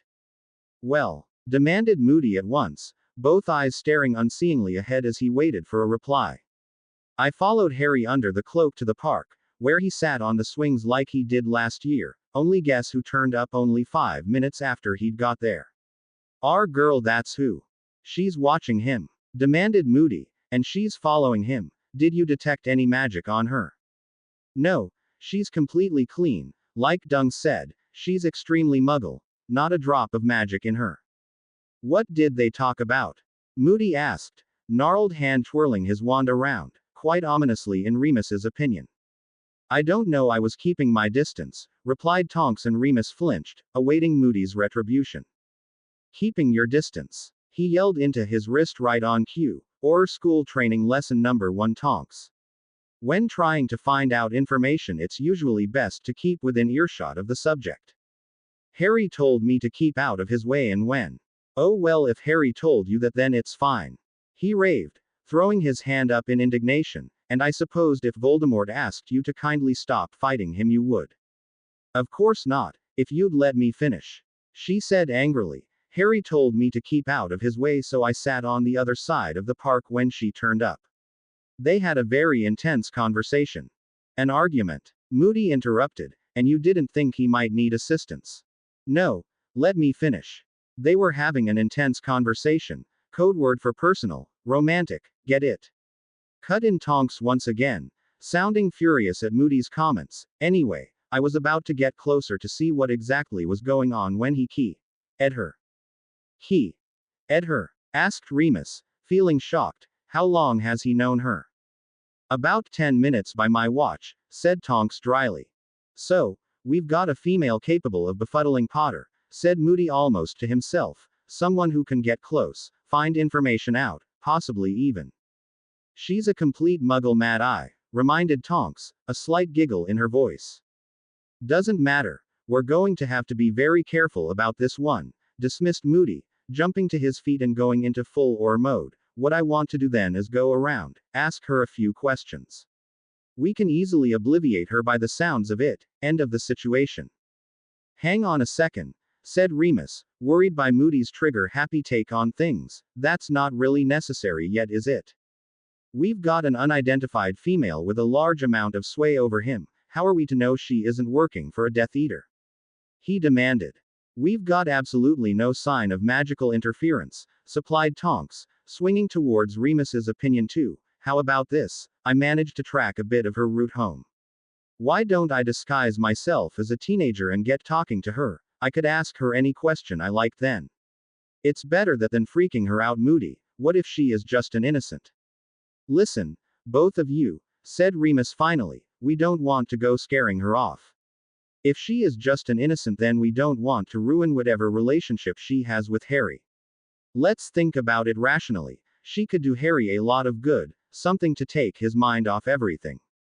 We don't want him to take his mind off anything, proclaimed Moody, sounding horrified at the thought. This boy needs to be alert. We don't want him wandering into some siren's trap and telling her everything.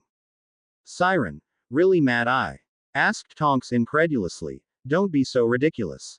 I'll talk to him. I'm visiting tomorrow. I'll just ask him to explain about her, said Remus patiently, and the other two were silent for a few seconds, which he took as acceptance. Excellent, well that's sorted. Tonks gave a short goodbye and signed off, and Remus looked over to Moody. No obliviation today, Mad Eye, he said with a slight grin. Not yet anyway. I don't like this situation, was all he said. Believe you and me, That girl is nothing but trouble, you only need to read her vital statistics to know that.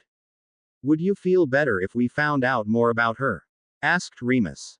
Moody shrugged slightly, obviously still vying for a full interrogation of the poor girl. I'll get Bill in on this. He did some good work in the Muggle record department back in May, he suggested, if only to placate the Jinx happy aura. We'll get her name and details and then we'll think about giving her a visit. That girl's trouble, was all he said ominously, pulling the cloak around his shoulders, mark my words. Keep me up to date. And with that, he was gone. Remus gave a low whistle and turned back to his piece of paper. Scruffy, braided hair, piercings, bad language, common accent, not local. She didn't sound like anybody Harry would ever be remotely associated with, and Remus felt a sense of uneasiness. He picked up his quill and dipped it in his ink well before hovering it over the page, feeling a sense of disbelief as he wrote next to the list, girlfriend. Harry lay on his bed staring at the ceiling. He had decided not to work on the mirror that evening, it was too painful. Instead, he was going over his meeting with Kitty and everything she had said.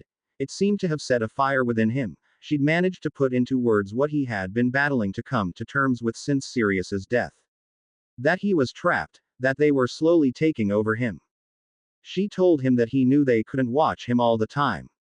They couldn't, that was impossible, he knew that now.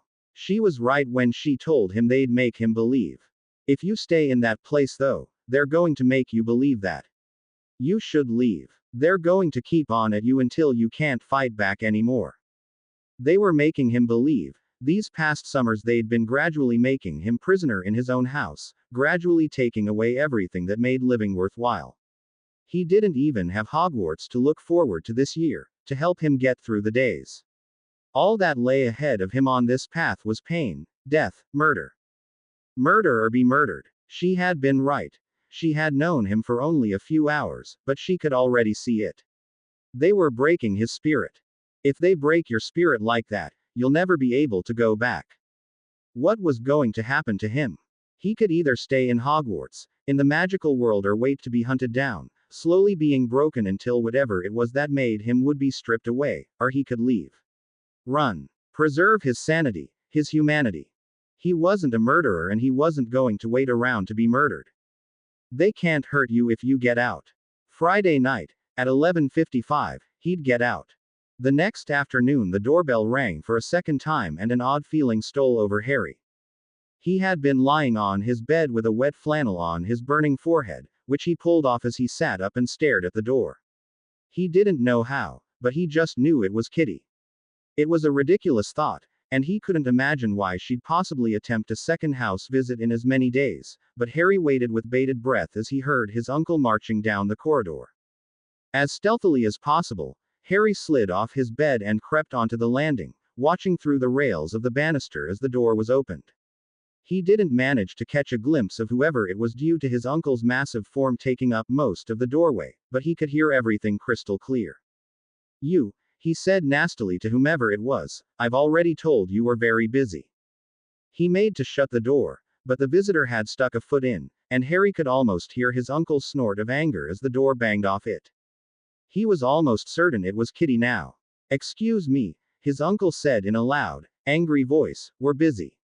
That's okay, 'cause I'm here to see Harry, came her reply, brimming over with sweetness. Harry couldn't help but grin. She had guts, he'd give her that. He's not in, replied Vernon brusquely. Oh, that's a shame, she said, quite obviously not believing a word of it. Would you mind if I waited for him to come back? It's a long walk home. Harry had to fight to not let out a laugh. Where did she get her courage from? Any lesser person would be quailing under the murderous glare of his uncle in raging bull mode. No, you cannot, spluttered his uncle, incandescent with rage. Goodbye.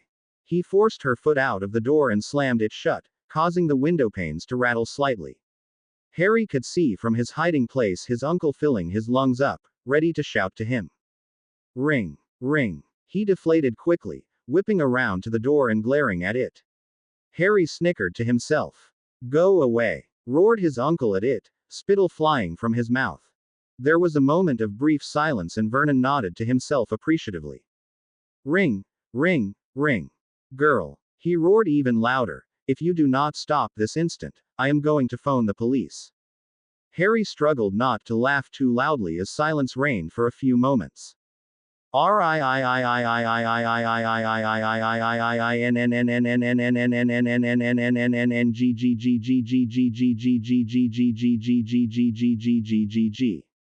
His uncle flew at the door, wrenching it open to stop the long continuous ring Kitty was making, holding her finger on the button. Harry could picture her standing there looking the image of innocence. Now, you listen here, he began, in a low voice that belied his rage. No. You listen to me, cut in Kitty, causing Harry to stuff his fist into his mouth to stop the laughter. If you don't let me see Harry this instant, I'm going to phone one of these 4 numbers on my piece of paper here. Childline, the National Society for the Prevention of Cruelty to Children, Surrey County Council Social Services or the police. Harry had stopped laughing now and was regarding the back of his uncle in shock. It seemed his uncle was lost for words as well because he became aware of the ticking of the clock in the hall, echoing through the silence. Then his uncle muttered something and began to turn away from the door. Harry scrambled to his feet and rushed back into his room. Harry! Came the shout a few seconds later. He tried to organize his face into one that would not be grinning like a lunatic at the comedy scene he'd just watched unfold. He finally appeared at the top of the stairs to see Kitty standing confidently next to his uncle. He tried to appear surprised, but unfortunately caught Kitty's eye and began to grin. Visitor for you, he muttered, before walking stiffly down the hall into the kitchen. When his uncle was safely out of sight, Harry merely motioned to Kitty for her to follow him upstairs. She was smiling to herself and tucking her phone back into her pocket as he held the door open for her. Once they were safely inside, Harry leant against it and grinned widely. Are you insane? He asked her incredulously. Not clinically, she replied, flopping down onto his bed. Yeah, right, he told her, shaking his head at her theatrics. Did you actually have all those numbers? Yup, she said, pulling out her phone again. Took me ages to look them up last night. Thought he might need a bit of persuading after yesterday. Harry shook his head a little more, watching as she dropped her bag on the floor, leant against the wall by his bed and kicked off her shoes. For a few seconds, he could do nothing but watch her in wonder at the ease in which she occupied the space. What are you doing here? He blurted out, feeling instantly foolish. You didn't say goodbye yesterday at the park, she said simply, rooting around in her bag for something. Okay, he said slowly, still none the wiser. And you didn't come to the club, she added.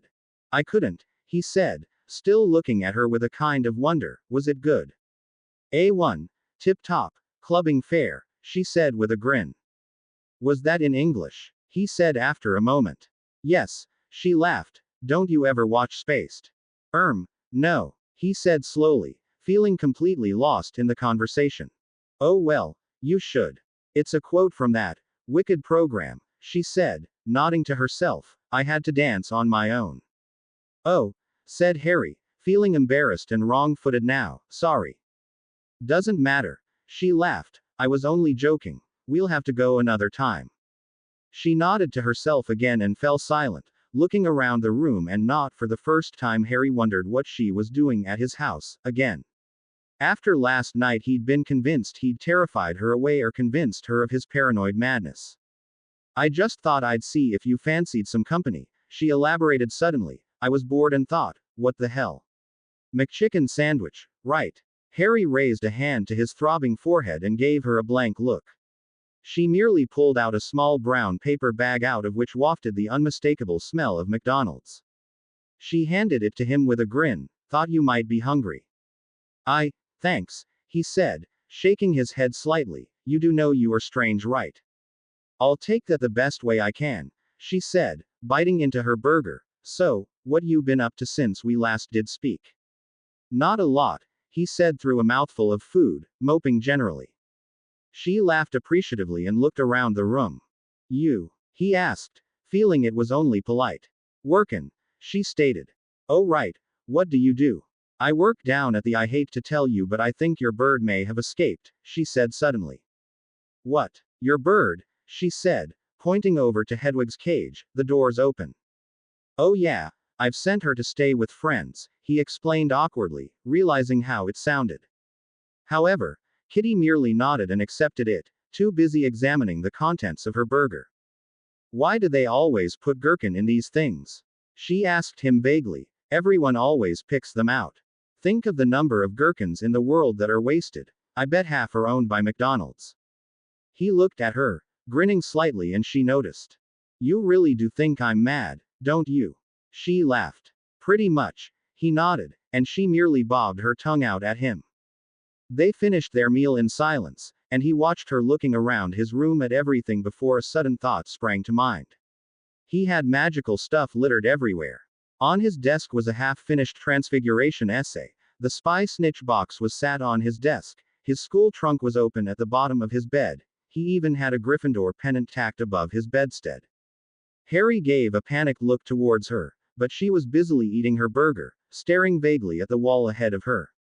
He edged slowly towards his desk, heart hammering madly in his chest. Was there any way for the Ministry to know if you'd exposed a Muggle to the magical world? He half expected an owl to swoop in right at that moment and catch him red-handed. He began to move the more obvious pieces, including the snitch, and placed them into his trunk, snapping the lid down. He paused in the middle of the room for a few moments, looking around. His wand was still on the bedside table. He moved over to get it. Checking for bugs? She asked him, curious grin on her face. He gave a nervous laugh and managed to slip his wand into his pocket.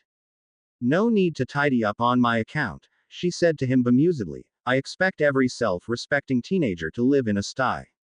I don't think my aunt and uncle would like that. Harry laughed, feeling slightly more relaxed now he felt a bit more Muggle. Chew, she snorted loudly. Don't reckon you'd do anything right by them. Harry didn't really know how to reply to that, so he settled for shrugging his shoulders noncommittally. Did they say anything when you got back last night? She asked him. No, I went straight to bed, he told her, sitting down on the chair at his desk. She nodded slowly, looking as if she might want to ask him further questions, so he desperately tried to intervene, racking his brains for some sort of conversation starter. So, how was living in Birmingham? He tried, and she flashed him a look of understanding. Wolverhampton actually, she said, we hate it when we're called Brummies. Oh, I thought you said on the bus you moved to Birmingham. Sorry, he said in a rush, afraid he'd offended her. I probably did, she said with a wide grin. I'm a chronic liar. I'll remember that in future, said Harry before catching himself. He was assuming there was a future in this brief friendship. Yeah, I'm always in trouble for it, she said with a roll of her eyes, but Wolves was okay, went to quite a few schools round there. Why was that? He asked, pulling his knees up to his chin, regarding her intently. Mostly on account of me getting kicked out of them, she laughed, patting her pockets absent-mindedly for something again. School's a complete waste of time if you ask me. Harry stared at her for a few seconds, trying to work out if she was being funny, but soon realized she wasn't. Hermione would have a fit, he thought to himself with a pang in his heart. She had pulled out her packet of cigarettes again and was now hunting for the lighter. What did your mum think of all that? He asked her tentatively, not knowing if under the sunny facade she was upset about what she'd told him. Dunno, she shrugged, moving over to the window. She's been dead for like 2 years or something. Probably not happy though, I'd imagine. Dead, said Harry in obvious shock. I'm so sorry, I didn't realize. I thought you said she'd gone to America. In the spiritual sense, I guess, she said, shooting him an apologetic grin. Sorry, chronic liar. Harry watched her with a small smile on his face, unbalanced by her obvious lack of grief. Things just didn't seem to get to her, and he wondered what had caused that, why she had to seem so tough. That was until he realized that he tried to do the same thing. With a feeling of further insight, he watched as she pulled the window open and leaning across the bed onto it, propping her chin up on her elbows. Come and sit here and tell me about your school then, she asked, patting the empty spot next to her. His stomach writhed uncomfortably as he sat down next to her, elbows resting on the windowsill as they looked out across the terraced roofs of outer Surrey. She lit her cigarette and turned to face him expectantly. He was very aware that their shoulders were touching. Sounds amazing, she prompted with a laugh when he hadn't said anything. Oh, well, he began, stuttering over his words until he told himself to focus. There's not much to tell, really. It's a boarding school up north out of everyone's way here. Some lessons are good, some are bad, average school stuff. Mostly bad then. She laughed, and Harry was glad she didn't seem to question Hogwarts. You got a lot of friends up there. 2 or 3 close friends, he said neutrally. You? Not really, she said simply, looking unfazed. Just me, myself and I. I prefer to have acquaintances. Scatter them about, make sure they never meet. Oh, he said, looking out of the window in confusion. He'd never met anyone that liked to be on their own and knew she must be lying. Well, Stonewall next term. Not for long, she said, blowing a plume of smoke onto the warm summer air. Not if I can help it. You're planning on getting kicked out? Harry asked her with a grin. Most definitely, she laughed. Wouldn't you? Besides, like I said, school's overrated. The only things that are worth knowing are the things you learn in real life, not in a classroom. There, that's my piece said. What's wrong with your head? Huh, he said blankly, caught off guard by her sudden switch of topic. You keep rubbing your forehead. You got a headache or something? She said, motioning to his forehead, which he had been pressing the cooler tips of his fingers to. Oh, he said, dropping his hand quickly, I just get, migraines. Every once in a while. It's nothing. I've got some paracetamol in my bag if you want. She said, making to get up. No, it's okay, he said quickly, laying a hand on her arm. As I said, it's nothing. She gave a nod and her eyes looked quickly at his hand before staring off out the window. He removed it quickly, cursing his involuntary reactions. Do you know what the kids at school used to say about you and your scar? She said suddenly, giving him a wide grin. No, what? That you got electrocuted when you were small. Dunno if you've ever noticed, but it looks just like a lightning bolt, she said, speaking out of the corner of her mouth as she searched for the lighter for her cigarette which had gone out. It's been pointed out, he said. It's quite cool though, isn't it really? She said, leaning forward so she could scrutinize it carefully. Mind if I take a look? His eyes widened in shock as she regarded him as if she'd asked nothing more than to see a pair of new shoes. As he was becoming accustomed to though, Kitty didn't really care about the answer she was going to get and, after stubbing out her cigarette, leant a little closer. He didn't understand why she wanted to look at his ugly scar, but ignored the thought as she leaned a little closer. She brushed his fringe off his forehead, and she began studying his scar closely with her electric blue eyes, reaching forward with a ringed finger. She rested it on the top of the lightning bolt and traced it smoothly to its base in a way that made Harry's spine tingle for some unknown reason. The scar now felt like it was on fire, but not from pain as he was now accustomed, but just from the inexplicable heat of her fingertip. It's so strange, she whispered, dropping her hand and looking deep into his eyes. Harry didn't understand what was happening, but found himself recognizing the feeling in his stomach, the same one he used to get when he saw Cho. It felt like he had been walking down the stairs and had missed a step. His heart beating against his ribs as he stared right back. A sudden recklessness overcame him, a need to feel something other than the grief and pain he'd lived with since returning, a need to understand what he'd been feeling ever since he'd been in the company of Kitty. He leant forwards, heart still hammering away as the last thing he saw before he closed his eyes was Kitty doing the same.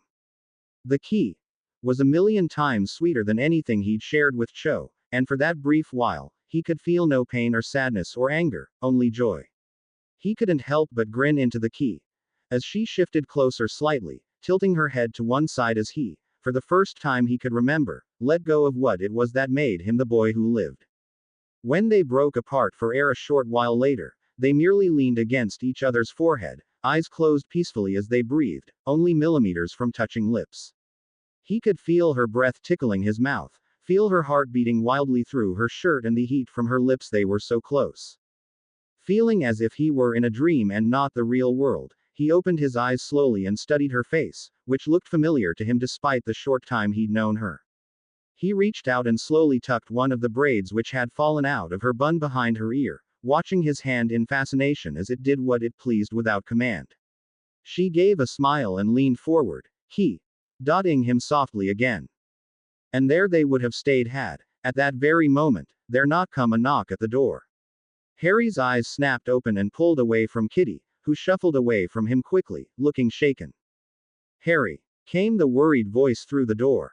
Harry swore, looking quickly over at the calendar. How could he forget it was the Order's visiting day? He climbed off the bed and was halfway to the door when it opened and Remus put his head around it. Harry, can I come? He began, trailing off when he saw Kitty sitting on Harry's bed looking flushed.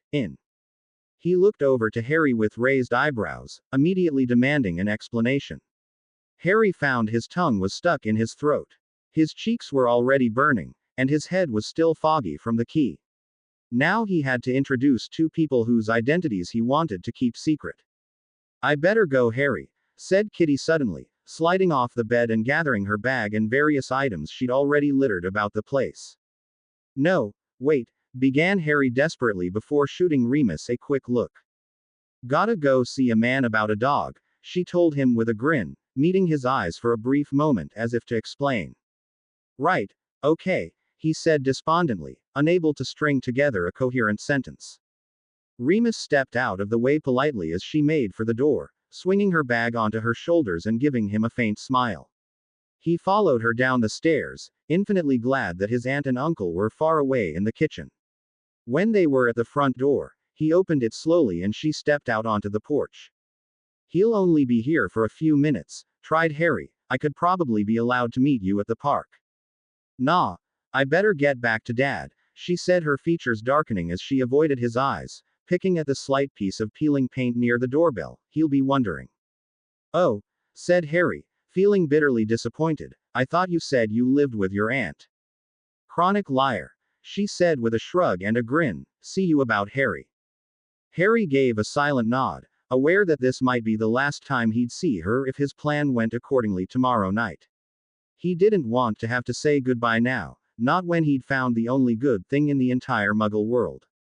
She gave a sad smile, as if she also felt this was more of a goodbye than usual, and leant forward and gave him a light kiss on the lips. He forgot the fact they were standing on the porch to Privet Drive and tried to maintain the key. But she pulled away, shooting him an apologetic look.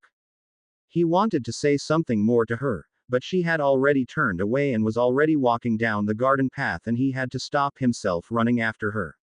She was out of the drive and had turned around and gave him a small wave. Goodbye, said Harry finally, feeling the rush of pain and anger come flooding back. She disappeared around the corner and Harry stood for a long time staring at the place he'd just seen her, a mixture of emotions now. Feeling like he'd much rather want to kick or punch something very hard now, he slammed the door a little louder than intended and strode up the stairs. When he entered his room, Remus was standing at the desk, absent-mindedly pushing aside bits of parchment. You've got a lot of unanswered letters here, he noted, looking up to Harry with an odd expression on his face. How do you know they're unanswered? Harry asked, feeling the usual anger he felt when he encountered the Order rising. Because I've had about the same number of letters from them telling me that, he told him. Didn't realize my post was being watched as well, spat Harry, arms folded roughly against his chest. All you've got to do now is give me detention and you could be Umbridge. Remus batted aside the insult with nothing more than a look and placed a heavy tome on his desk. It's a book on Legilimens Hermione wanted me to give you, he said. She thought if you knew the theory of how it works, occlumency might be easier. You are still practicing, I assume. Harry nodded wordlessly. Did you last night? He prodded. Yes, sighed Harry angrily. So, you didn't see the attack? Yes, I did, he replied, sitting down on the bed. Muggle house, right? No survivors, place demolished. Remus looked unnerved by Harry's answer. You saw everything. That's why my scar's killing me, Harry shrugged, before allowing the memory to overtake the anger. There was a little girl there, couldn't have been more than 4. She tried to hide in the cupboard under the stairs. She was scared of the dark, but she stayed there while the house was being torn apart and her family being murdered. I remember wanting to tell her to run away, not to stay because they'd find her eventually. But I couldn't, and she didn't. Harry lowered himself onto the edge of his bed. The last faint twinges of his scar were already leaving him. Soon nothing of the attack would be left but the memory. And as Madame Pomfrey had said at the end of last year, sometimes the deepest scars are left by thoughts. It was a muggle-born wizard they were after, said Remus eventually, sounding profoundly disturbed at Harry's words. It's been on Muggle TV, House Fire apparently. Harry just nodded, feeling drained and confused now. Too much had happened today for him to process. Not 5 minutes ago he had been dotting Kitty, now the Muggle world seemed as far away and distant to him as the moon. Tell Hermione thanks for the book, Harry said finally. I'll look into it tonight. Why don't you tell her? Just write her a letter so she knows that you're okay, pressed Remus gently, sensing Harry's change in mood. But I'm not okay, Harry wanted to scream. I'm not. His words to Dumbledore on that fateful night came back to haunt him. I've seen enough. I've had enough. I want out. I will, he promised monotonously. I'll leave you now if you want, asked Remus, which was greeted by silence. Okay. There's just one more question. I have to ask it, Harry. You know I do. I won't tell you who she is, he stated flatly. He'd known they'd get around to Kitty sometime. Harry, we need to know, said Remus gently. No, you don't, cut in Harry. There's no reason why it's got anything to do with the order. You can't control my whole life. Harry, began Remus sternly, you don't need me to explain to you the intricacies of the Polyjuice potion, or Death Eaters or spies or even the Imperious Curse. Do you? Think with your head and not your heart for a minute. I'm thinking with my head, Harry said through gritted teeth. No you're not, Remus told him earnestly. Now listen to me. 5 different order members have seen you with her already. We already know half of her route home, that she used to go to your primary school, that by her accent she's from the Midlands, Birmingham even. Now I'm telling you this because soon a report is going to be made to Dumbledore, who will be able to find out in 10 seconds flat who she is and everything about her. I've already got Moody itching to go and interrogate and obliviate her. Tonks wants to disguise herself as a teenager and go and talk to her. They are going to find out, okay? Harry sat and listened to Remus in outraged silence, the anger building up into a fury. He could feel in a detached sort of way that his hands were balled up into fists, which were shaking. Get out, he told Remus in a low, dangerous voice. Harry, began Remus in that self-same calm manner. Get out, he yelled, striding open to the door and yanking it open for him. Just listen to me for a moment, he asked desperately.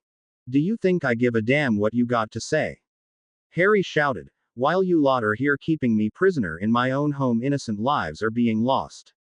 It's more important that I'm not going to the shops than a little girl being tortured to death. You spend all this time following someone I've just been talking to, rather than going out and finding the Death Eaters responsible for murdering that girl's mother. Well, I feel King safe here. What about the rest of the country? It was the first time Harry had seen Remus look anything other than calm and composed. His face had paled to a deathly white and his hands were shaking. So just leave her alone, ranted Harry, before people other than the Order start getting curious. Remus didn't say anything, staring at him for a long time. Harry couldn't figure out whether he was angry with him or upset, but eventually he began to stride out of the room, long Muggle overcoat billowing slightly. When he reached the door that Harry was stood at, holding open for him, he paused. I'm just trying to look out for you, Harry, said Remus slowly, hurt showing in his eyes for the first time. Why? He yelled furiously, pouring all his anger that he had for the Order and the war into the man standing in front of him. I don't want you to look out for me. You're not serious, okay? You were never here for me. Sirius had his excuse, what was yours? Remus took a slightly step backwards, looking at Harry as if he'd seen him for the first time. I was on my own my whole life with those people, said Harry through gritted teeth, jabbing a finger out of the door and downstairs. Where were you then, when I needed someone? Harry breathed deeply, staring unblinkingly into Remus's eyes, which had clouded over, an unnameable emotion flickering through them. Harry hoped it was anger or pain, anything to make his father's supposed best friend feel something for his son. He was sick of Remus being as unemotional and detached from him as the next random person on the street. I don't need you to look after me, and I don't want you to look after me, he finally said, hissing his words as he glared at the man. You will never be anything approaching family to me. Remus reeled back, looking desperately as if he wanted to say something. Harry almost urged him on eagerly, desperate to know what Remus thought about him, for him to say something, defend himself. But at the last moment he bit back his tongue and with a final look at Harry, strode out of the room. Harry slammed the door shut and leant against it, closing his eyes wearily. He was so confused, the ache in his heart had grown till he found it hard to breathe again. He slid down the door and sat on the floor, resting his forehead against his knees. He needed to talk to someone. He needed to explain what he was feeling, the loss and guilt of Sirius's death pressing down on him, the burden of the prophecy, his lack of connection with the magical world. He wanted to explain why it meant so much to him to keep Kitty's identity a secret, why he never wanted the Order to find out what being with her made him feel. He gave a heavy sigh and climbed to his feet, head still spinning as he sat at his desk. He pulled the bundle of cloth towards him and pulled the half-finished mirror. He traced the cracks with his finger. The need to explain, to talk to Sirius, was more intense than he'd ever felt.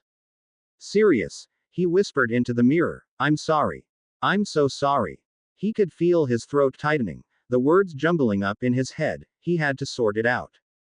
I'm going to try and explain to you, Sirius, he choked out. If you'll listen to me, maybe one day you'll be able to begin to forgive me. And so he told him everything. Speaking to the mirror for what seemed like hours, explaining about the Department of Mysteries, the prophecy, Voldemort, Kitty, all his fears and his worries, the deepest secrets he'd been carrying. He knew Sirius wasn't at the end of the mirror. He'd never even felt Sirius's presence since he'd disappeared, but in some small way it helped. He felt like a little of the pressure that was squeezing his heart lessen, a small patch of the terrible gaping hole in his soul disappear.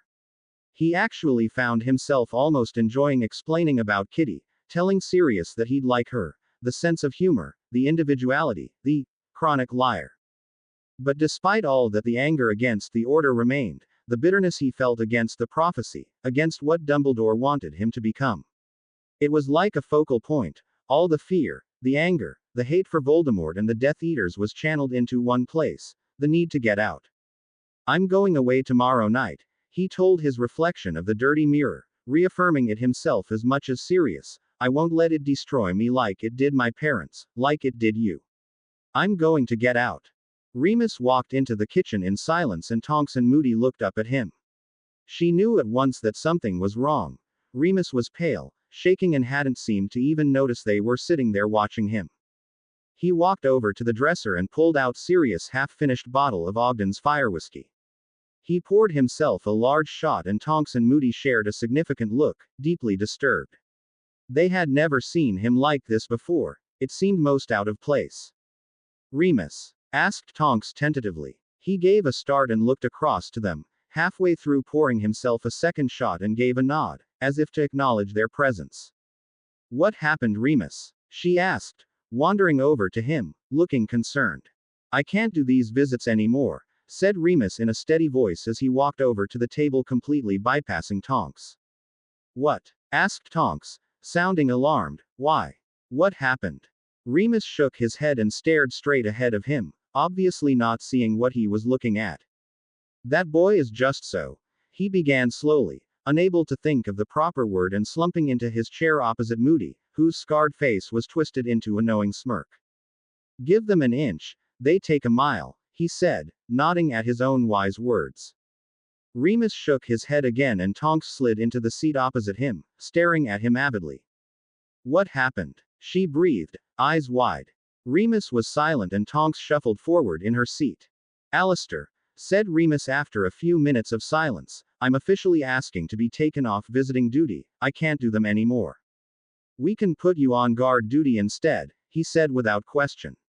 She fidgeted in her seat, looking desperately like she wanted to ask Remus what had happened, but refused to do so with Moody hanging around. Did you find out anything about that girl?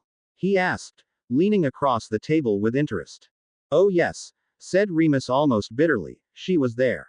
We know that, said Tonks, looking worried. Vern called in just after you left. So, what did you find out? Who is she? Pressed Moody. He wouldn't say, said Remus, taking another deep swig of drink. Basically, I have been told that the order is to stop chasing after that girl and holding him prisoner in his own home and to start chasing after Death Eaters and murderers instead. A better use of our time, he thinks. Tonks raised her eyebrows at him in surprise. Moody, however, was unmoved. Did you manage to speak to her? He asked briskly. No, she made her excuse and left as soon as I turned up, said she'd see him around and that she had to go and see a man about a dog. Aha! Cried Moody at once. They're using code words already. What other secrets must they be keeping? Don't be stupid, Mad Eye, said Tonks, rolling her eyes. It's a Muggle expression. It means you've got to go do something important. Muggle expression or not, what do you think this important thing she had to go and do was, said Moody, looking like all his Christmases had come at once.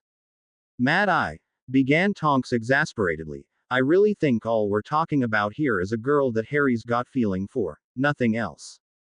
I don't buy this whole relationship lark, he sniffed impatiently, it's just a cover and you know it. Suddenly there was a burst of flame above the table and a second later a roll of parchment dropped out of it onto the table. Vern, said Tonks, reaching forward and unrolling the parchments. A slow smile spread across her face as she handed them to Moody. Just a cover story, she asked sweetly as he and Remus looked down at the sheaf of photos. It was Harry and the person they'd all come to nickname that girl Key-ing on the doorstep. It was a magical photo and Remus watched open-mouthed as they parted as she began to walk down the drive. He looked across to Tonks who had a triumphant look in her eyes.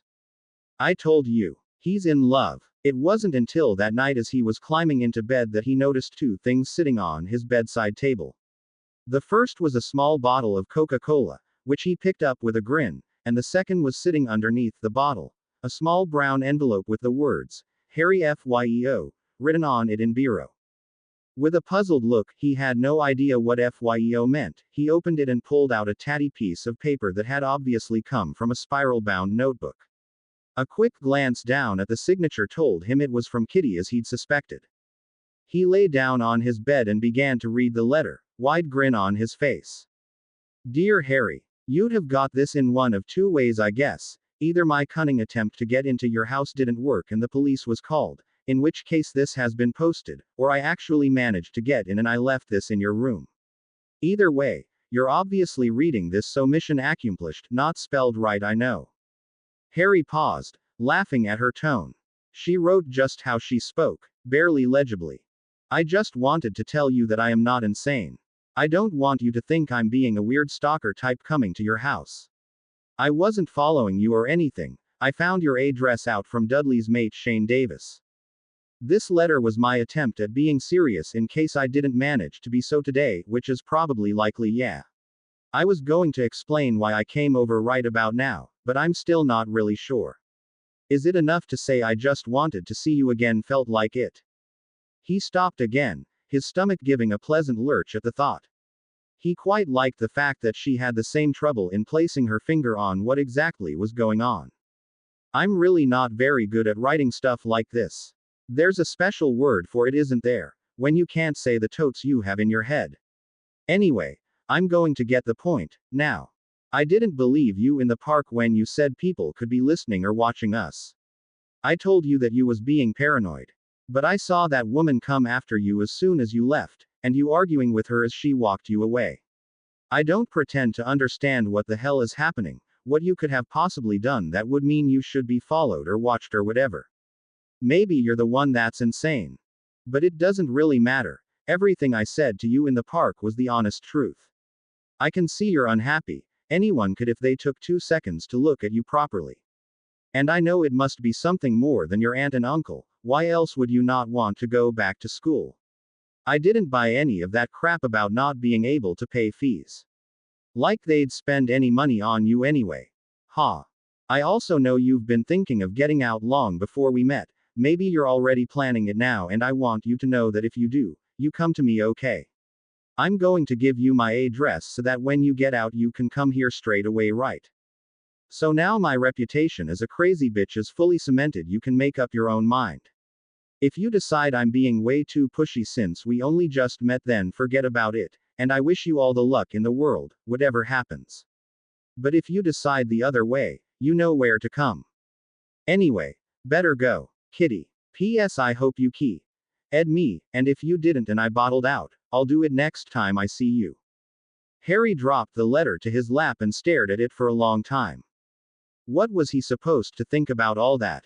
She had guessed so much about him from only a few meetings, how long would it be until he couldn't keep his story up? Despite the warning bells that went off in his head, he found himself not caring. There was something about her, something that made him brush aside all thoughts of the pain and sadness he'd been wallowing in since she'd left, that little bit of light. He looked back at the letter, rereading it a few times. He thought it was quite sweet the way she'd try and say something meaningful and serious, but overbalanced it with wisecracks or self-mocking comments, as if this would make it more acceptable to him if he thought she was prying. She had jotted down her address as well, and he studied it intently, trying to commit it to memory. Flat 18D, Mandela House, Tower Street, Crawley, Surrey. At the same time as Harry was reading his letter from Kitty, a large proportion of the order were finishing a meeting and were now sitting around the dinner table, waiting for another feast from Mrs. Weasley, who was fluttering around the kitchen impatiently batting away the others' attempt to help.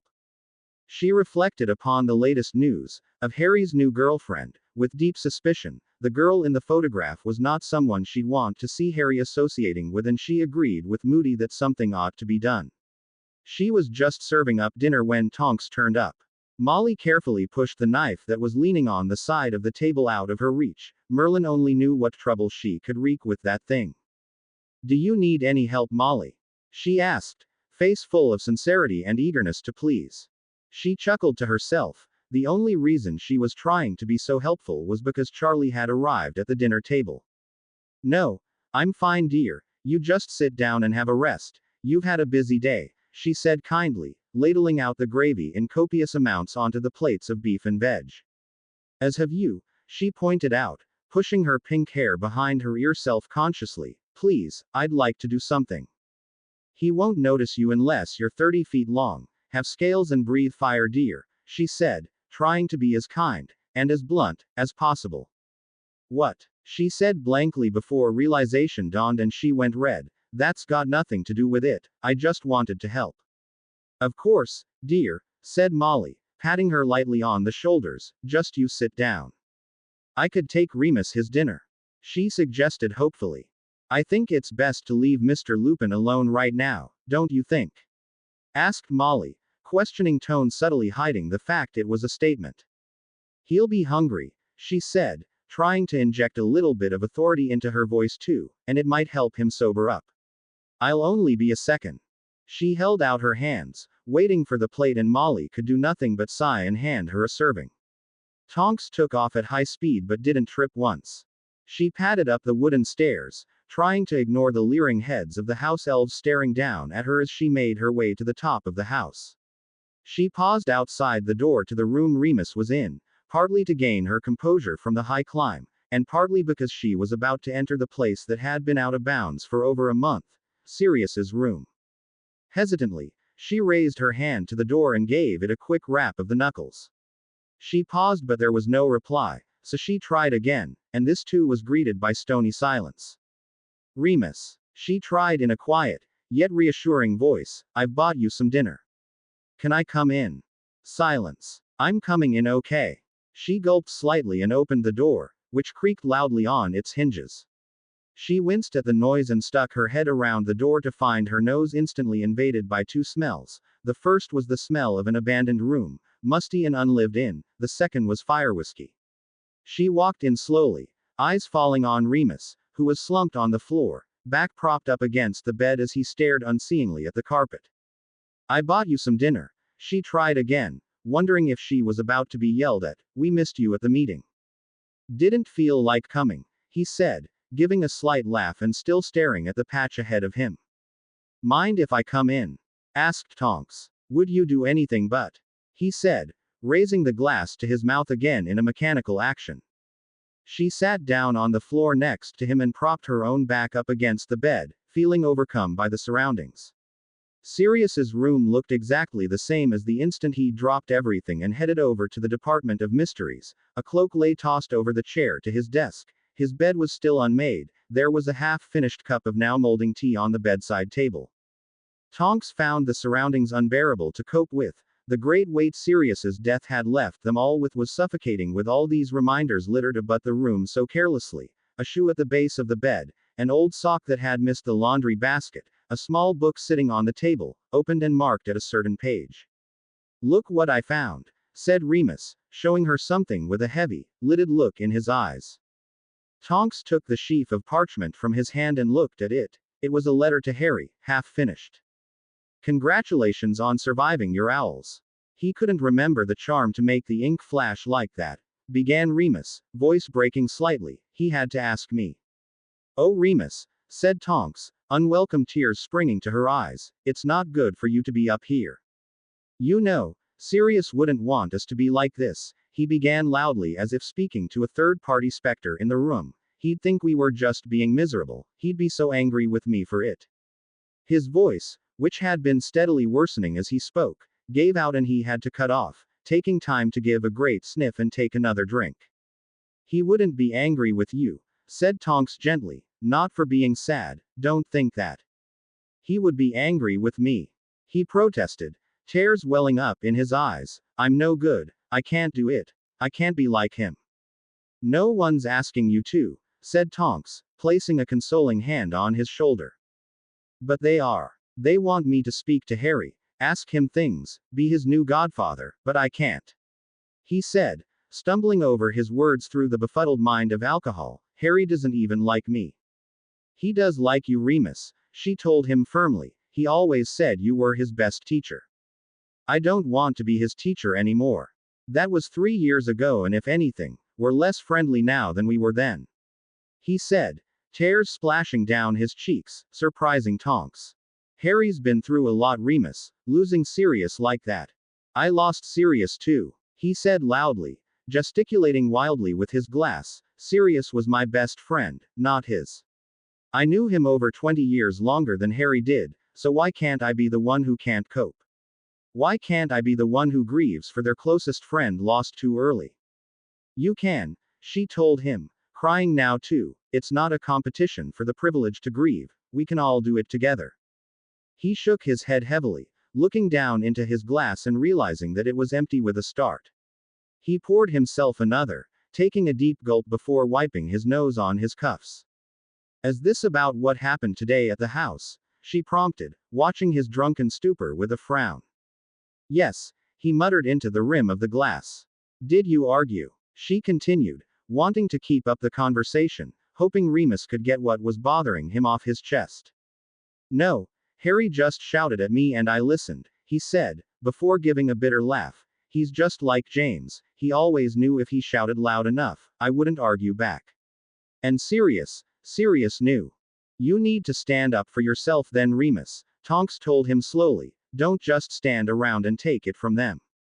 "No matter to me," he said, muttering deeply under his breath now. "They're all dead anyway. James, Sirius, Peter probably. I'm the only one left now. The last marauder, all alone." "You're not alone, Remus," she said, wrapping an arm around his shoulder, trying to offer what little comfort she could. "Make the effort with Harry. He may not be James, but he's the closest you're going to get for a while."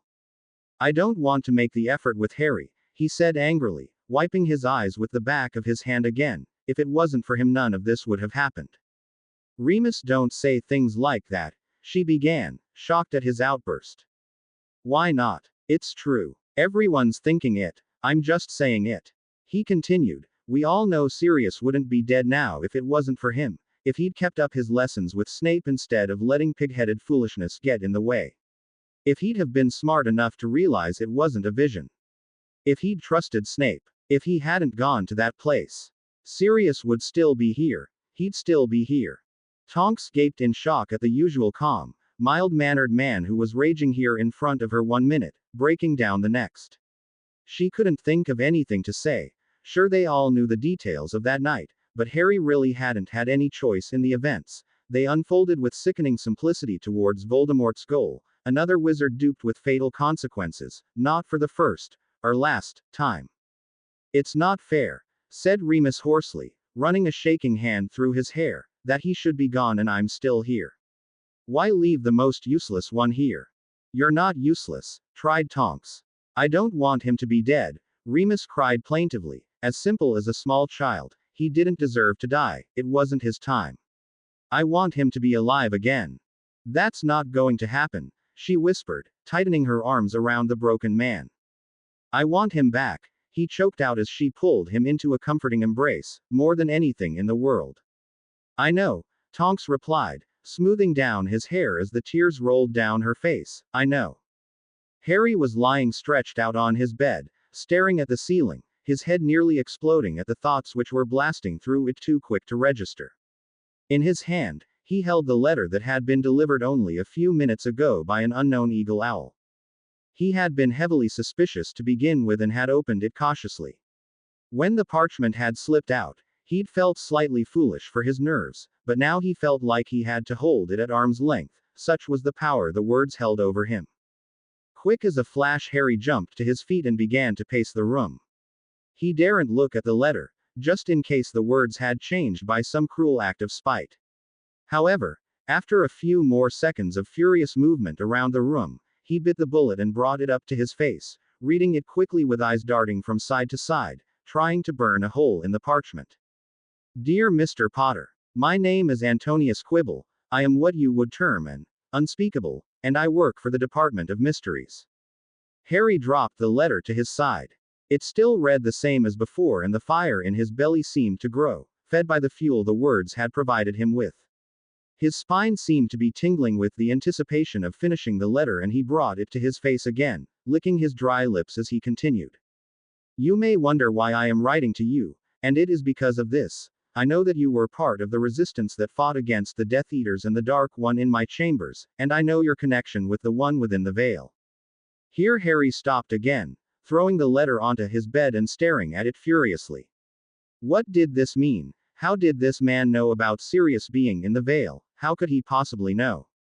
Unable to tear himself away from the letter, however, he all but threw himself onto the parchment. I cannot tell you all I would like to say, all that you need to hear within the parchment. The best I can do is to show you what you must desperately want to see. You need to understand what the veil is, what it means to be within the veil, this I can tell you. It was too fantastical. Harry couldn't believe what the man was trying to tell him. He wanted to, but he couldn't. I have seen the one in the veil, and I have spoken to him and I can tell you what they said. You must meet with me, you must know. You cannot speak to anyone about this, those at the ministry and your colleagues will not approve, and as you understand, my job dictates secrecy. Those that go by the name of unspeakables are silenced. I give you my address. If you want to know, then come to me. If you do not want to know, I will understand. Destroy this letter once you have read it and never speak about it. Antonius Quibble. It had to be a setup. This was just another of Voldemort's plans to get to him. What better way to get past the protections of the Order, Hogwarts and Privet Drive than by appealing to his grief for Sirius? All this Harry's brain told him, and all this his heart ignored. Yes, it could be a ploy, but it sounded so much like one it couldn't be. It just sounded so unbelievable, so obvious. Surely if Voldemorts were trying to trick him into escaping, he could think of a better reason than that. And anyway, Harry was running away already. What harm could there be in checking out Quibble's story? And if it were true, Harry couldn't dare to dream what this man might be able to tell him. What the veil is, what it means to be within the veil. He'd spoken to Sirius. The man said it right there, plain as day. I have spoken to the one behind the veil. That meant Sirius was, as Harry had always truly believed, alive. Alive, and able to talk. He could explain everything, find a way to get him out of there. At that moment in time, Harry wanted nothing more than to have Sirius back, to see him standing there next to him in his room, worrying about his health, what was going on outside and within Hogwarts. He wanted him back so badly it was almost too painful to bear. He needed to speak to someone, stop this feeling like he was about to explode from all the knowledge. He wanted someone to explain this feeling to and realized with a start that he wanted Kitty there. Harry. shrieked his aunt's voice, and Harry glared at the door. How dare she talk to him at a time like this? He stood silent, the letter still clutched in his hand. Harry, came her voice again. He threw himself at the door and quite unexpectedly shouted, "What?" "It's the phone for you," she said coldly, looking at him as if he'd just made a grave mistake, which he would pay for later when he was out of earshot of the order perhaps. It was her, wasn't it? Harry just knew it was Kitty, and he all but galloped down their stairs towards his aunt. He'd just been thinking about her, right at that moment, and now she was here on the phone, just when he needed her. He could talk about the letter. Harry took the phone from his aunt's hand, who was glaring at him evilly now, and turned his back to her. "Hello?" he asked in a breathless, excited voice. "Hi, Harry," said a voice, sounding slightly nervous, "it's me." Harry couldn't have deflated quicker if he were Aunt Marge in a pin factory. The disappointment of the voice on the end of the line not belonging to Kitty was like a punch in the gut. "Hermione," stated Harry glumly, losing interest in the conversation before it had even begun. "Hi, Harry," she repeated, sounding even more anxious now at his tone of voice. "How are you?" He felt like saying, "Terrible, horrible, awful, I can't believe you're calling me at a time like this. I can't believe you're not Kitty. I can't believe I'm disappointed to hear from you. What's wrong with me?" "Fine," was what he actually said. "Did Remus give you my book?" she asked. Their conversation was so strained, so awkward. "Yeah, thanks," he said, frowning at the wall in front of him as he cradled the phone under his chin. "I haven't had chance to look yet." "Oh, okay." She sounded hurt, and Harry was almost shocked at himself to find he wasn't that bothered. "So, Harry," she began, obviously casting around for conversation, "what have you been up to?" He almost smiled at the blank wall in front of him. She didn't know. They hadn't told her about Kitty. Harry knew what Hermione would sound like if she wanted to talk about something like Kitty, and this wasn't it. He remembered her last year. She'd just come right out and asked about Cho. It was Ron who couldn't talk. He grinned to himself. Why hadn't Hermione or even Ron been told about Kitty? Because you could be sure that if one knew, the other would find out soon enough. He would have thought that would be the first place the order looked after him for answers. "Oh, you know," said Harry finally, being deliberately vague, "not much, you." "Well, that's what I wanted to speak to you about," she said, and Harry gave a grin of recognition. He knew the tone of voice from Hermione. "What's up?" he said, looking down at the pad of paper by the phone and investigating the notes jotted on it. "Well, I'm going on holiday tomorrow," she said in a rush. "You know the one I told you about, skiing in France." "Yeah," said Harry distantly, wondering who Bernie was, and why Uncle Vernon had to ring him back between 5.12 and 5.38. It seemed a very random number. "Well, I just wanted you to know that if you need me here, I won't go, I can stay with Ron." All this came in the usual Hermione rush, but Harry couldn't help but feel strangely touched.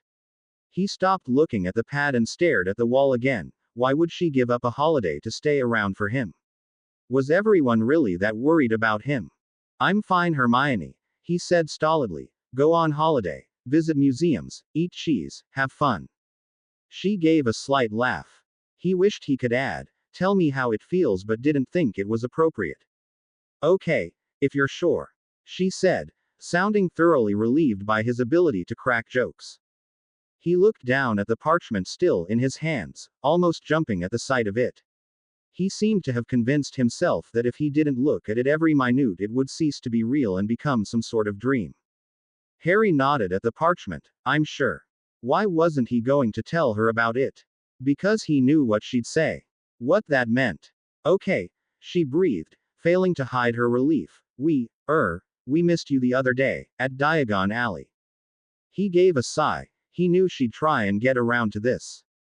"Yeah," he said neutrally, obviously dissuading any further questioning. Hermione heard this and there was a slight pause. Then, "Ron and Dean had a fight. He was at Diagon Alley too." "Oh yeah?" asked Harry, cheering up slightly at this. "Did he win?" "I think so," she said thoughtfully, but Ginny stopped them before it got worse. "He's got a bit of a black eye and Mrs. Weasley was so angry she's left it there and refuses to heal it." Harry chuckled to himself. imagining Ron's reaction to seeing Dean through the crowd. Yeah, he's grounded now, said Hermione, sounding disapproving at Ron's behavior. Dean's taking Ginny to a football match tomorrow and Ron's being locked in his room while he comes. How childish is that? Sounds like Ron to me, said Harry with a laugh. Yes, well, she said with a huff, you'd think he'd have better things to worry about. Harry felt his mood that was approaching happiness dissipate instantly. All at once he knew what Hermione was referring to. The whole family's off doing things all over the place, she said quietly. I think most days it's just him and Ginny at home. Ah, poor Ron, said Harry sarcastically, causing Hermione to be silent for a few moments. When she spoke again, she sounded annoyed at him. Well, I think you just might like to think what they're doing and then you might know why he's so worried. Harry was silent now too, feeling suitably rebuked but desperately holding his tongue back at the tirade of, how unfair is it that, he wanted to say. Maybe they were right, he had changed. Anyway, Charlie and Bill are back now, she said. Everyone but Percy, huh? He mused and heard her give a snort of disapproval. Yes, well, he made his choice, she said stiffly. Harry didn't say anything. His gaze was drawn back to the letter in her hand. Maybe Hermione would know this Antonius quibble, or Ron, his dad worked at the ministry after all. But he wasn't going to ask them, was he? He already knew deep down in his heart he wasn't going to tell his best friends anything. But he'd consider telling a perfect stranger. Who you key? Ed, he reminded himself, or who key? Ed you. I've got a work experience placement when I get back off holiday. Oh yeah? Asked Harry vaguely, not feeling surprised at all at Hermione's eagerness to start work. Where at? Oh, Ron's dad had a friend in magical beings department. I thought it would be a good place to test my theories on elfish welfare. She sounded like she was trying to batten down her excitement. Harry fought to stop the roll of his eyes. Sounds perfect, Hermione. Yeah, she began before he heard a voice in the background and Hermione's muffled reply. Yes, I'm just coming. Salmon, please, hang on. Listen, Harry, I have to go. Don't we all? He said, and she was silent for a moment. Right, well, I'll see you when I get back from France. No, you won't. Okay. And I'll send you a postcard. You won't find me here. Thanks. Look after yourself, Harry. I mean it. If only you knew. I will. Bye. Goodbye, Hermione. Harry put down the phone and stared at it for a long time. Harry lay on his bed, staring up at the snitch, which was darting about the place. It made him feel like playing Quidditch, and this made him think of his plan to run away, which automatically made him think of Kitty. He'd key Ed her, or she'd key Ed him, he couldn't quite remember now, but he couldn't help feeling that this was a big thing. After the veritable disaster his foray into dating provided with Cho, he couldn't fully comprehend being with someone who didn't sob all over his shoulder and make him feel clueless. Then again, he countered, Kitty made him feel more clueless than Cho ever could. All she had to do was start talking about anything to do with the Muggle world and he felt slightly on edge, a little lost. Most of the time he didn't have a clue what she was talking about, but he didn't actually seem to care. He realized he should have been going over tomorrow night's plan again, but every time he did he found his thoughts returning to her. He'd already decided he would visit her before he left Surrey, but realized that this would mean saying goodbye, which he really didn't want to have to do. The snitch dive-bombed across the room suddenly and he watched it, an idea forming in his mind. Work. Damn you, he said thoughtfully, and the snitch fluttered down to him, hovering at eye height. He went over the idea in his head again, before giving a shrug. What was the harm? Show me Kitty. Catherine Earle. It darted out of the window instantly and he flipped up the lid of the box, watching the snitch's dizzying progress and it fluttered away down the street. He wondered suddenly if Mrs. Fig would see, before trying to decide whether a squib could see things like that. However, it passed her house without incident and he watched the box for about 5 minutes as it flew across the houses, wondering if it had a distance limiter. Before he could decide, however, he saw it slowing down, descending upon what looked like a small car park. He squinted at it, realizing in time that it was the basketball court in the park near him and that on it was a solitary player. He shuffled onto his elbows as he watched her curiously, bouncing the ball against the tarmac before shooting for the hoop. She missed and wandered over to find the ball. Kitty didn't seem to be fully concentrating on anything, and instead of shooting, she merely walked along in any old direction, bouncing the ball absent-mindedly. He smiled to himself. She was actually really pretty, he'd never stopped to think before. The snitch gave a sudden close-up of her, and he was surprised to see she had a deep frown on her face, but that's not all it showed. It darted past her arm as she ran for the hoop again, and he saw a large bruise there, almost black against her white vest top. Harry couldn't help but feel this was very ominous and watched her for a few more minutes as she passed the time, throwing the ball with increasing violence at the hoop. At one point, the whole stand vibrated with the force and the wood creaked slightly as she shouted out in frustration, strangely muted through the snitch box. He suddenly felt like maybe he'd crossed the line between testing a theory and spying, and was about to recall the snitch when a sudden change in her mood seemed to take place. Giving a silent sigh, she wandered over to the ball, picking it up and balancing it between her hip and her wrist, before standing at the chain fence, waiting. For a long time, he couldn't figure out what she was waiting for before it suddenly dawned on him. She was waiting for him to come and visit the park again. It occurred to him that this was a little strange. Before getting another look at the expression on her face, instantly dismissed this. She was lonely. He almost got up to go to the park before he realized how impossible this was. It was getting dark out and there would be no way that the order would let him out now, and even then they'd follow. After a long time spent just staring through the chain link, Kitty looked at her watch, grabbed her coat and trudged out of the park. Harry recalled the snitch and contemplated what he'd just seen. Tonks waited until the girl had walked past her and was almost at the bus stop when she began to follow her, settling into a suitable walking style as she became accustomed to her new appearance. It had been a while since she'd found it necessary to appear younger, and being 16 again was quite fun. However, before she got too carried away, she reminded herself what she was doing and focused her attention on the girl in front of her. She was wearing baggy trousers and a black coat, absent-mindedly bouncing a ball along the street, and Tonks wondered why she was trudging so wearily. They soon came to a bus stop and the girl slumped onto the bench, holding her face in her hands.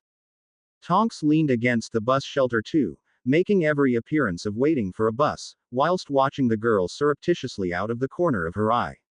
She couldn't tell, but she thought that the girl was upset. She certainly had a weary look about her, and Tonks decided to make her move. "Hey, you okay?" she asked in her best impersonation of the local accent. The girl lifted her head slightly, looked at Tonks through her spread fingers. "Fine," she said after a couple of seconds. The way she said it left no room for further questioning or left Tonks in any doubt that this girl wanted you to know she was absolutely 100%. "Know when the next bus is?" she asked, hoping to keep her engaged in conversation.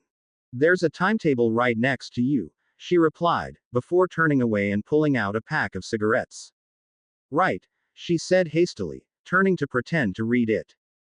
And that was that. The girl was remarkably guarded, and it seemed like she wasn't going to get anywhere with her at all. When she turned around, the girl was smoking, slouched down in her chair and staring off into the distance. If only she could find a way in, but every conversation starter Tonks thought of died in her throat when she realized how stupid they sounded. Finally, the bus rolled around the corner and the girl got up, throwing the butt to the floor, climbing aboard. Tonks eavesdropped on her destination and repeated this when she got to the bus driver, choosing a seat across from the girl. Moody would kill her if she didn't get any good information. However, just at that moment an overly large woman sat down next to her and boxed her in, effectively cutting her off. Tonks grimaced and idled away the 20-minute journey by staring out of the window, formulating ideas. This girl lived quite some distance away, she realized, and had traveled just to hang out at a park near where Harry lived. Was he supposed to be meeting her, or was she just waiting, in the chance that he might have gone? Either way, it was curious, and by the expression on the girl's face, Tonks realized she could probably have done with someone to talk to. Suddenly, the bell was being pushed and the girl was getting off, and Tonks had to fight to make it off in time too. This time she let a little bit of distance between her and the girl as she decided she wouldn't be able to talk to her, and it was just best she got an address, something Bill could work within the Muggle Records department. She'd been dodging and weaving through the throngs of people returning home from work and heading into the center of the town, which was only a few streets away when she lost sight of the girl. Tonks cursed and wandered on anyway, about to turn back when a voice surprised her. "If I didn't know any better, I'd swear you were following me." Tonks spun around to see the girl sitting cross-legged on a low wall outside a massive multi-story building, giving her a challenging look. "I could say the same about you," replied Tonks easily, not letting her surprise show. "Following you's a lot harder when I'm in front," she pointed out, and Tonks knew that somehow she'd guessed. "But that wasn't possible, was it? Where are you heading?" she continued. "I'm meeting my boyfriend in town," Tonks lied smoothly, "in McDonald's. Some big drama, I guess, calling me all the way over here." "Really?" She nodded. "Guys, huh? Always something going on," she hinted hopefully. "I suppose so. Damn it," cursed Tonks, that was the perfect opportunity for her to say something about Harry. "Better not keep him waiting," said the girl, looking at Tonks curiously. "Best not. See you around," said Tonks, walking off at once. She didn't once look back, because she knew that this would just cement her guilt with the girl. However, as soon as she rounded the corner out of sight, she jumped amongst some trees in a large communal garden. Changing her appearance quickly to that of a haggard middle-aged woman in dowdy clothes, she quickly walked back towards the building she'd been sitting outside of. Sure enough, she got up, but instead of heading into the building, crossed the road and headed towards the identical one opposite. She really did think she was being followed, noted Tonks with some surprise. She entered the tower block just behind the girl, following her up the stairs slowly, making sure she didn't look at her once. Memorizing the floor number, she followed her into one of the corridors, taking note of the flat numbers until the girl stopped outside one and let herself in. Flat 18D, Tonks memorized, not stopping as she walked past. Mission complete. Kitty lay on the sofa, staring at the ceiling. There was an interesting patch of mold that, if you squinted in just the right way, looked like a rabbit wearing a pointed hat. She spent a fruitful 10 minutes screwing her face into differing expressions as more thing became visible. A carrot, a nose that actually looked like an elephant trunk. It really was amazing what you could do to occupy yourself and take your mind off things. Eventually, however, she gave a heavy sigh and rolled onto her side, catching sight of her phone, illuminated in the dark. She wished she had Harry's number. She knew he had a phone, she'd seen it the day they'd met on the bus. Why hadn't he given it to her? As if in answer to this, her phone suddenly lit up and played a short ditty. She practically threw herself across the room for it, her heart hammering madly. It was him, she'd just been thinking about him and now he'd texted her. She opened the message and practically yelled with frustration when she saw the name of the sender. "Hey babe, not see few days, where you been? Should I be jealous of someone? Coming over tonight MX." Kitty threw her phone back onto the sofa without replying. Then, after a few moments of staring at it angrily, she kicked out at the side of her desk, causing a stack of videos to wobble precariously and crash to the floor. She bit her thumbnail for some time, before glancing over to the bag propped up behind her door. There was no way she was going to be here if Mickey was coming. She knew exactly where she wanted to be, she just didn't know why. What was wrong with her? She threw herself back onto the bed and buried her head in her pillow and thought about yesterday. Then she thought about Mickey coming over. Then she grabbed her coat and left. Tonks was sprawled out on the sofa of Grimald Place chatting with Bill. She hadn't seen him for so long and it seemed a million years ago they'd all sat in the grounds of Hogwarts, happily insulting each other and making fun of Charlie. But then again, some things never changed. "That was so your fault." She giggled as Bill shook his head at her. "I seem to recall a little something called a babbling potion, accidentally ending up in his drink," he mused with mock innocence. "Oh yeah, I wonder how that got there," she said airily, before taking a swig of her hot chocolate and giving a contented sigh. "He got you back though, he pointed out. "How many points did you lose by?" "Only 10, she said defensively, "and it was in the middle of a gale, and I did have a sprained wrist." Excuses little sis," he laughed, "we whooped your Ravenclaw ass." "Chew. You thought you were so clever, I got him back good though, didn't I? She reminded him. Ah yes, I recall. Began Bill before a sudden noise from the hall made them look up. It was the sound of a book being dropped to the floor and they saw Remus wearily pick it up. He glanced into the lounge where they were, saw them, and without a single word or acknowledgement, trudged down the corridor. They waited until he was safely out of earshot before they began to talk about him. He's pretty messed up, huh? Said Bill in a low voice. Tonks nodded heavily and watched the now empty doorway, remembering the dead expression on his face. It's serious, she began, a look of pain flitting across her face, and Harry. I don't know. What happened the other night? He asked, shuffling closer to her. Well, you know he had an argument with Harry the other day. She whispered, eyes trained on the door, just in case. Well, I think he must have said something about Sirius. He was completely plastered anyway. Remus? He asked incredulously, drunk. Yeah, she nodded seriously, as a skunk. But Remus? He asked her. I've never seen a drop pass his lips, let alone getting paralytic. He never had good enough reason until now, she said heavily, before adding hastily, or so I imagine. Sirius, said Bill heavily, it was his best friend after all.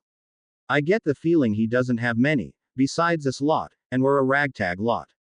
Yeah, I know, she mused, glancing towards the direction he left again. I think he might be embarrassed about talking to me now. Drunken rambles are not good, agreed Bill with a reminiscent laugh. Do you remember when we sneaked off to the Muggle pub by us with Charlie and Camilla? Oh yeah, said Tonks, squealing with embarrassment. What a night. Didn't you and Charlie try to climb over that hedge? Ended up in the slurry ditch. I seem to recall you and Camilla tried a bit of midnight swimming in the river, he replied airily, and she laughed even more, without clothes too. Mum would be scandalized. Yeah, if she knew.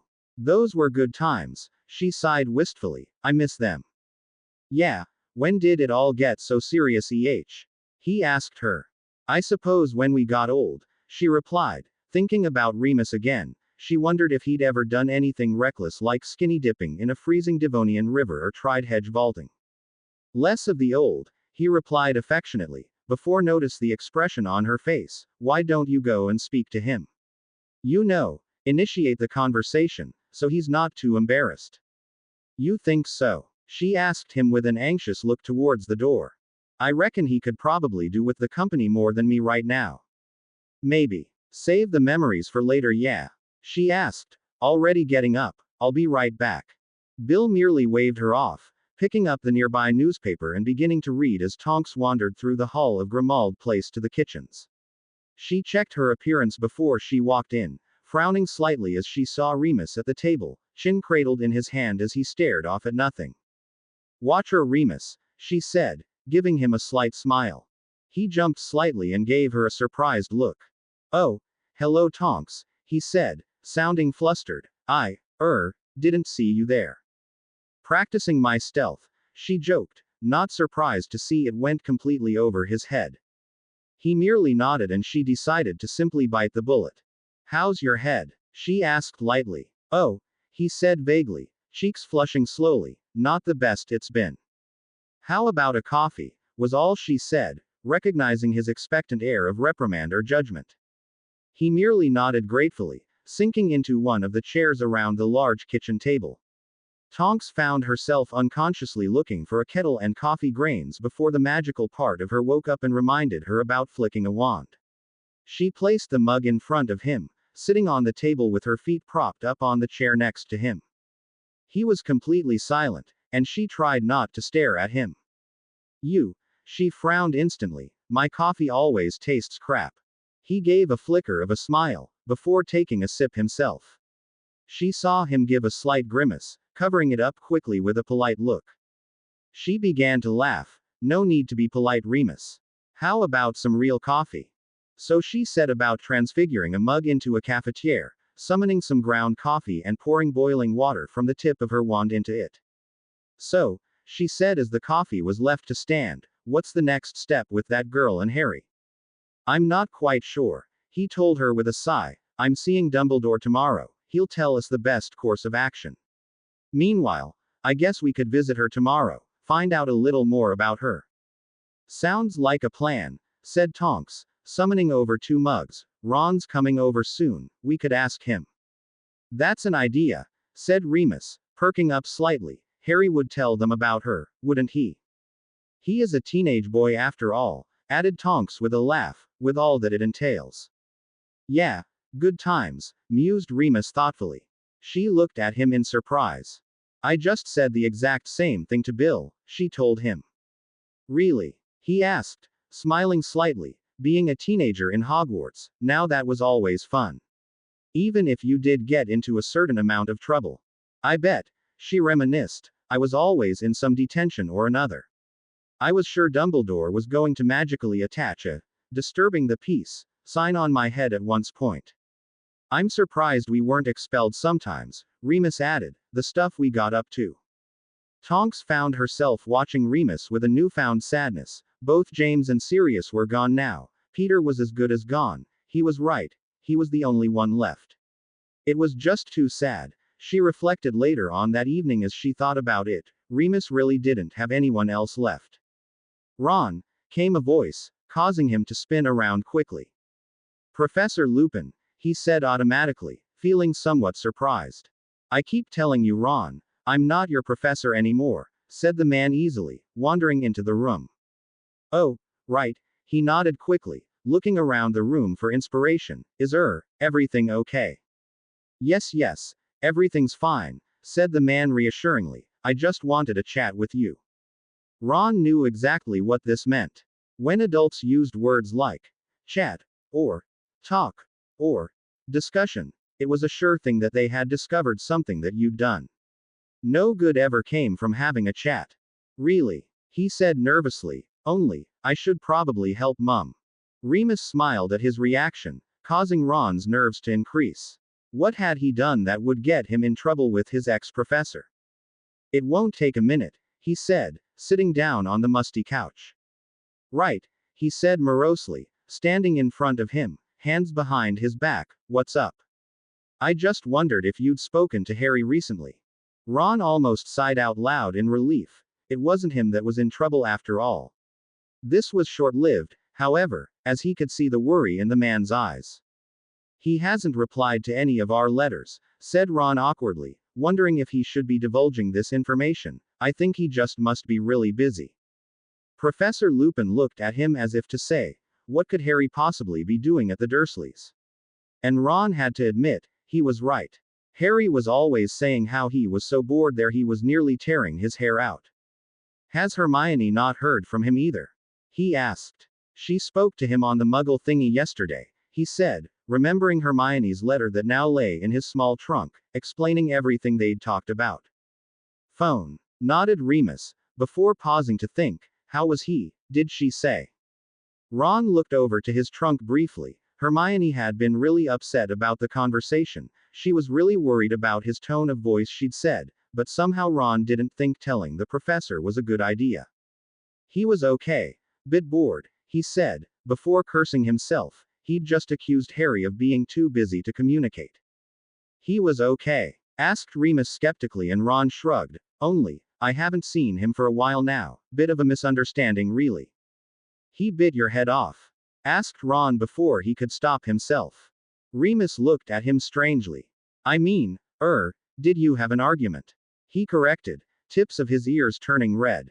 Of a sort, he replied, looking at Ron as if he was rapidly forming an idea. How's he been since everything happened? Oh, getting on with things, said Ron vaguely, thinking back to the deterioration in his friend's behavior in the last month. Only Tonks told me what happened in Diagon Alley, he continued. Yeah, well, it was a mistake anyone could make, shrugged Ron, feeling intensely uncomfortable. Do you think so? To tell the truth, it wasn't the kind of the mistake you'd make. Sirius was dead, they all knew that, so how could Harry even think he could see him, in Diagon Alley no less? Hermione had been even more upset that day, and Ron couldn't help in sharing her fear.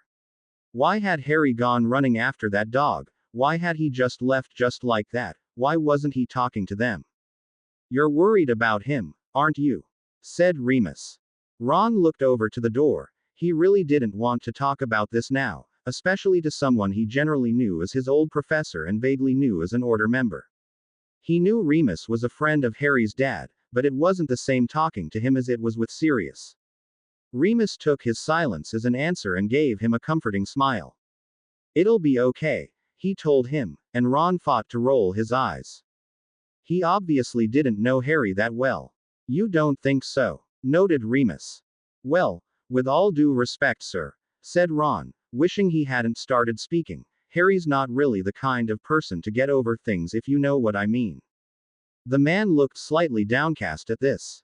"But you know, I'm sure whatever you were fighting about will get sorted," he said hopefully.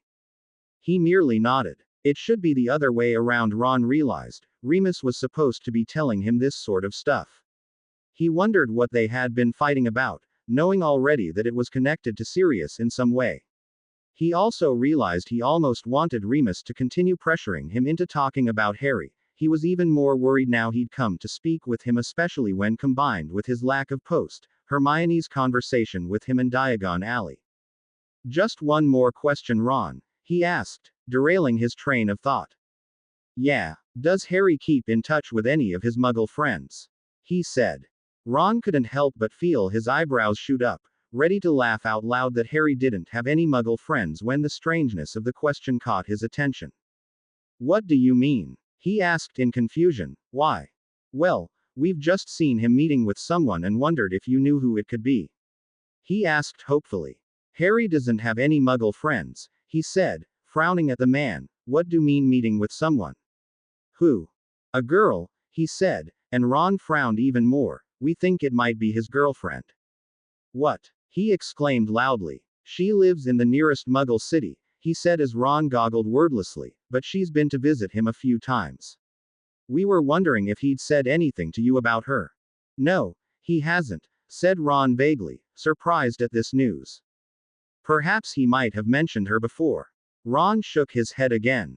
"Maybe you'll recognize her?" he asked, pulling a photo out of his robes.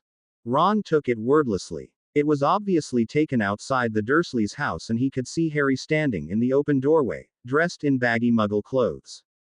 Ron was momentarily sidetracked by how tired and ill he looked before the girl began walking down the pathway. The first thing he noticed was her outrageous Muggle clothes, massive baggy jeans and a tiny tight top.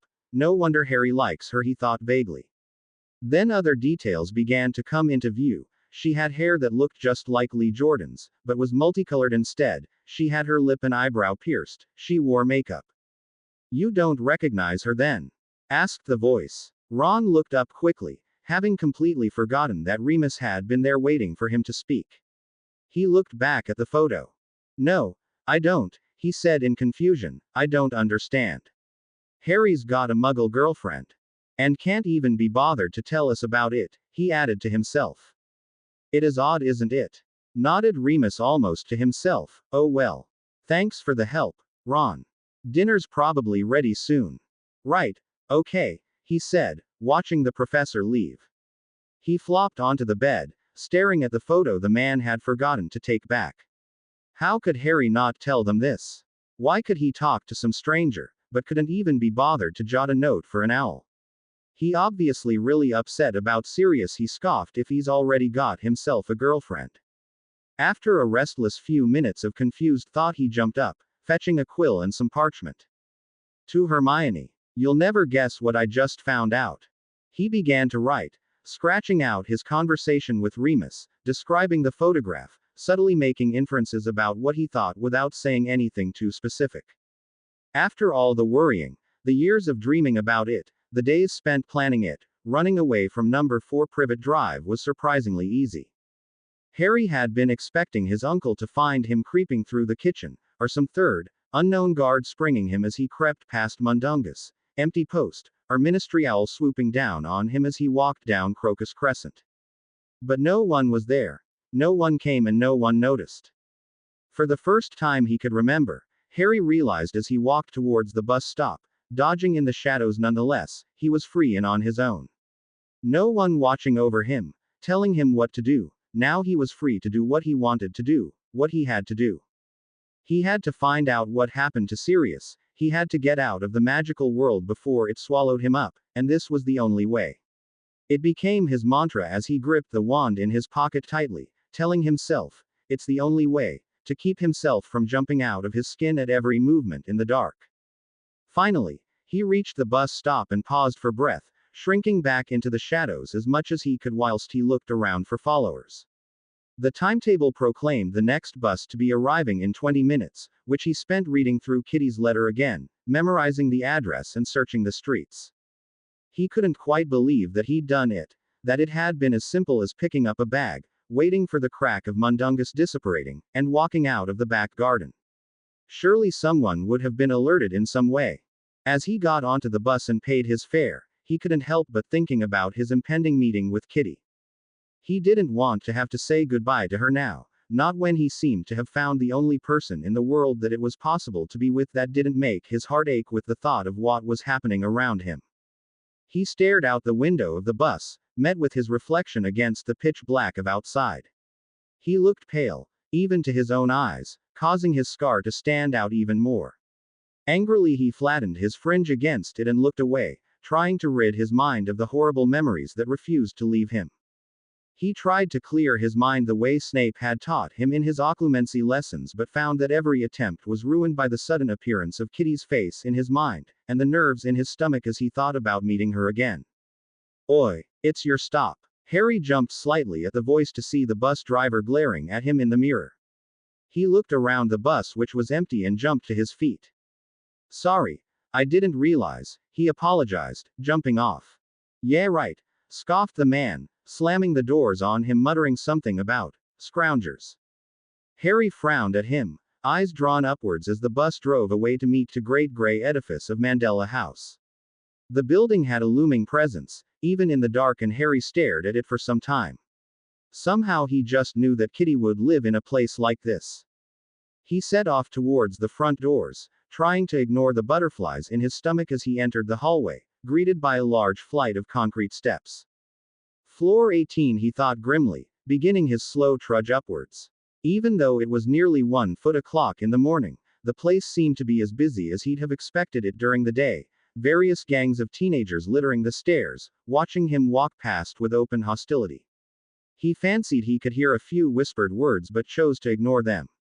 Finally, he reached the right floor, stepping out onto a corridor that was lined down one side with doors, with the other side open to the air, large courtyard below. He finally came to Kitty's home, taking a deep breath before knocking on the door with the dirty brass 18D and waiting impatiently. There was a group of children aged around 10 sitting on the ledge to the building who were watching him with the fierce air of street kids. Harry shot them a look that he hoped conveyed the fact he wasn't intimidated or bothered about them and knocked on the door again. He tried to look through the window next to the door, but it was covered by paper taped on the inside and gave no clue whether anyone was in or not. He stepped back, unsure of what to do next. "Cathus not in," came a voice behind him. Harry turned to look at the group of kids, one of whom was addressing him. He had a shaven head and a gold stud in his ear and was obviously the leader of the group. "Who?" he asked. "Kathy," said the boy, strong South London twang obvious in his accent. "She's at work, if that's who y'all looking for." "Catherine Earl," said Harry, wondering why she wasn't known as Kitty round here. "Know when she'll be back?" "Yeah," said the boy lazily, and the group of kids sniggered loudly. "Want to tell me?" he asked coolly, not liking being messed around with by a little kid. "When she finishes usually," he said, and there was a bit more laughter. "She's over at the Greyhound and Rabbit." "Still?" he asked, looking at his watch. It was nearly 1 a.m. now. "She's a hard worker," drawled another, earning more laughs, which Harry glared at. "Where is it?" asked Harry. "The bar at the racetrack," said the boy, rolling his eyes as everyone laughed appreciatively. "Don't ya know nothin'?" "Thanks a lot," muttered Harry, turning away from the miniature Draco Malfoy and wandering back down the corridor. Harry felt at a loss, unsure of what to do next. He couldn't leave without seeing her, but could he hang around any longer? What if the Order found him missing already? They'd be all over this place in minutes. He was just beginning to descend the stairs to the next floor when a girl from the group he'd seen earlier appeared. "Oi, mate," she said, tugging the back of his jumper impatiently. What? Our Kath's gonna be back any minute, you'd be best staying put, she said, giving him a toothy smile. She finishes early of a Friday. Oh, great, said Harry, feeling surprised and excited all at once. Thanks a lot. No worries, mate, she grinned, and don't pay any notice of Spencer. He's a bit of a shit really. Harry raised an eyebrow at her, but she merely gave him another bright smile and a wink before racing back up the stairs. He hoisted his backpack and began to climb, noticing that when he reached Kitty's floor the gang of kids had already disappeared. He went and sat on the ledge to the building as the kids had before and waited, ears straining for any sudden noise. He was half expecting the swish of robes or the crack of apparition, even a quick stunning curse, but none came. Instead he listened to the noises of the building around him. Down in the central courtyard there were various gang wars going on between the kids, and all around him he could hear people living out their lives, arguments, TVs and music blaring out. He'd never hear any approaching wizards in the din anyway. Nothing but looking at his watch would have told him it was the early hours of the morning. After about 20 minutes he heard someone walking down the corridor and he looked down to see Kitty ambling down. His stomach gave a surprising lurch as he watched her, completely unaware of his presence as she smoked away. She was wearing a very short black skirt and a tight white shirt underneath a leather jacket. Her hair was piled crazily around her face, which was thick with makeup. In fact, Harry almost had to do a double take to recognize her. She was searching in her ever-present bag for her keys now, cigarette balanced precariously on her lips. Hey, Harry announced, causing her to jump and whip round. Harry, she exclaimed, looking shocked then pleasantly surprised. That's my name, don't wear it out, he joked, sliding off the ledge. She took in his appearance, eyes traveling down to the bag at his feet before looking into his eyes. You made it. The statement, Harry felt, didn't really apply to the fact he'd found his way to her home, and he gave her a grin. She dropped her cigarette on the floor and crunched it underfoot, turning to the door with her keys out. You got my letter then? She asked as she swung the door open. Yeah, thanks, he said seriously, wondering if she was going to launch into a discussion about what she'd said. And the Coke? She asked, giving a slight chuckle. Yeah, and the Coke, he replied, feeling relieved. Well, don't darken my doorway all night, she joked, stepping into the flat. Come on in. Harry followed her in, squinting through the gloom at his surroundings.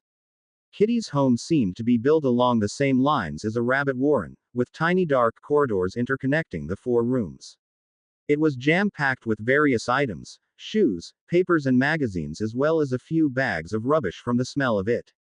Welcome to how the other half live, she joked, obviously poking fun at him. Care of Her Majesty's government. It's nice, he said awkwardly. She gave a snort of laughter and wandered on ahead. And you're a terrible liar, she said, causing him to grin slightly.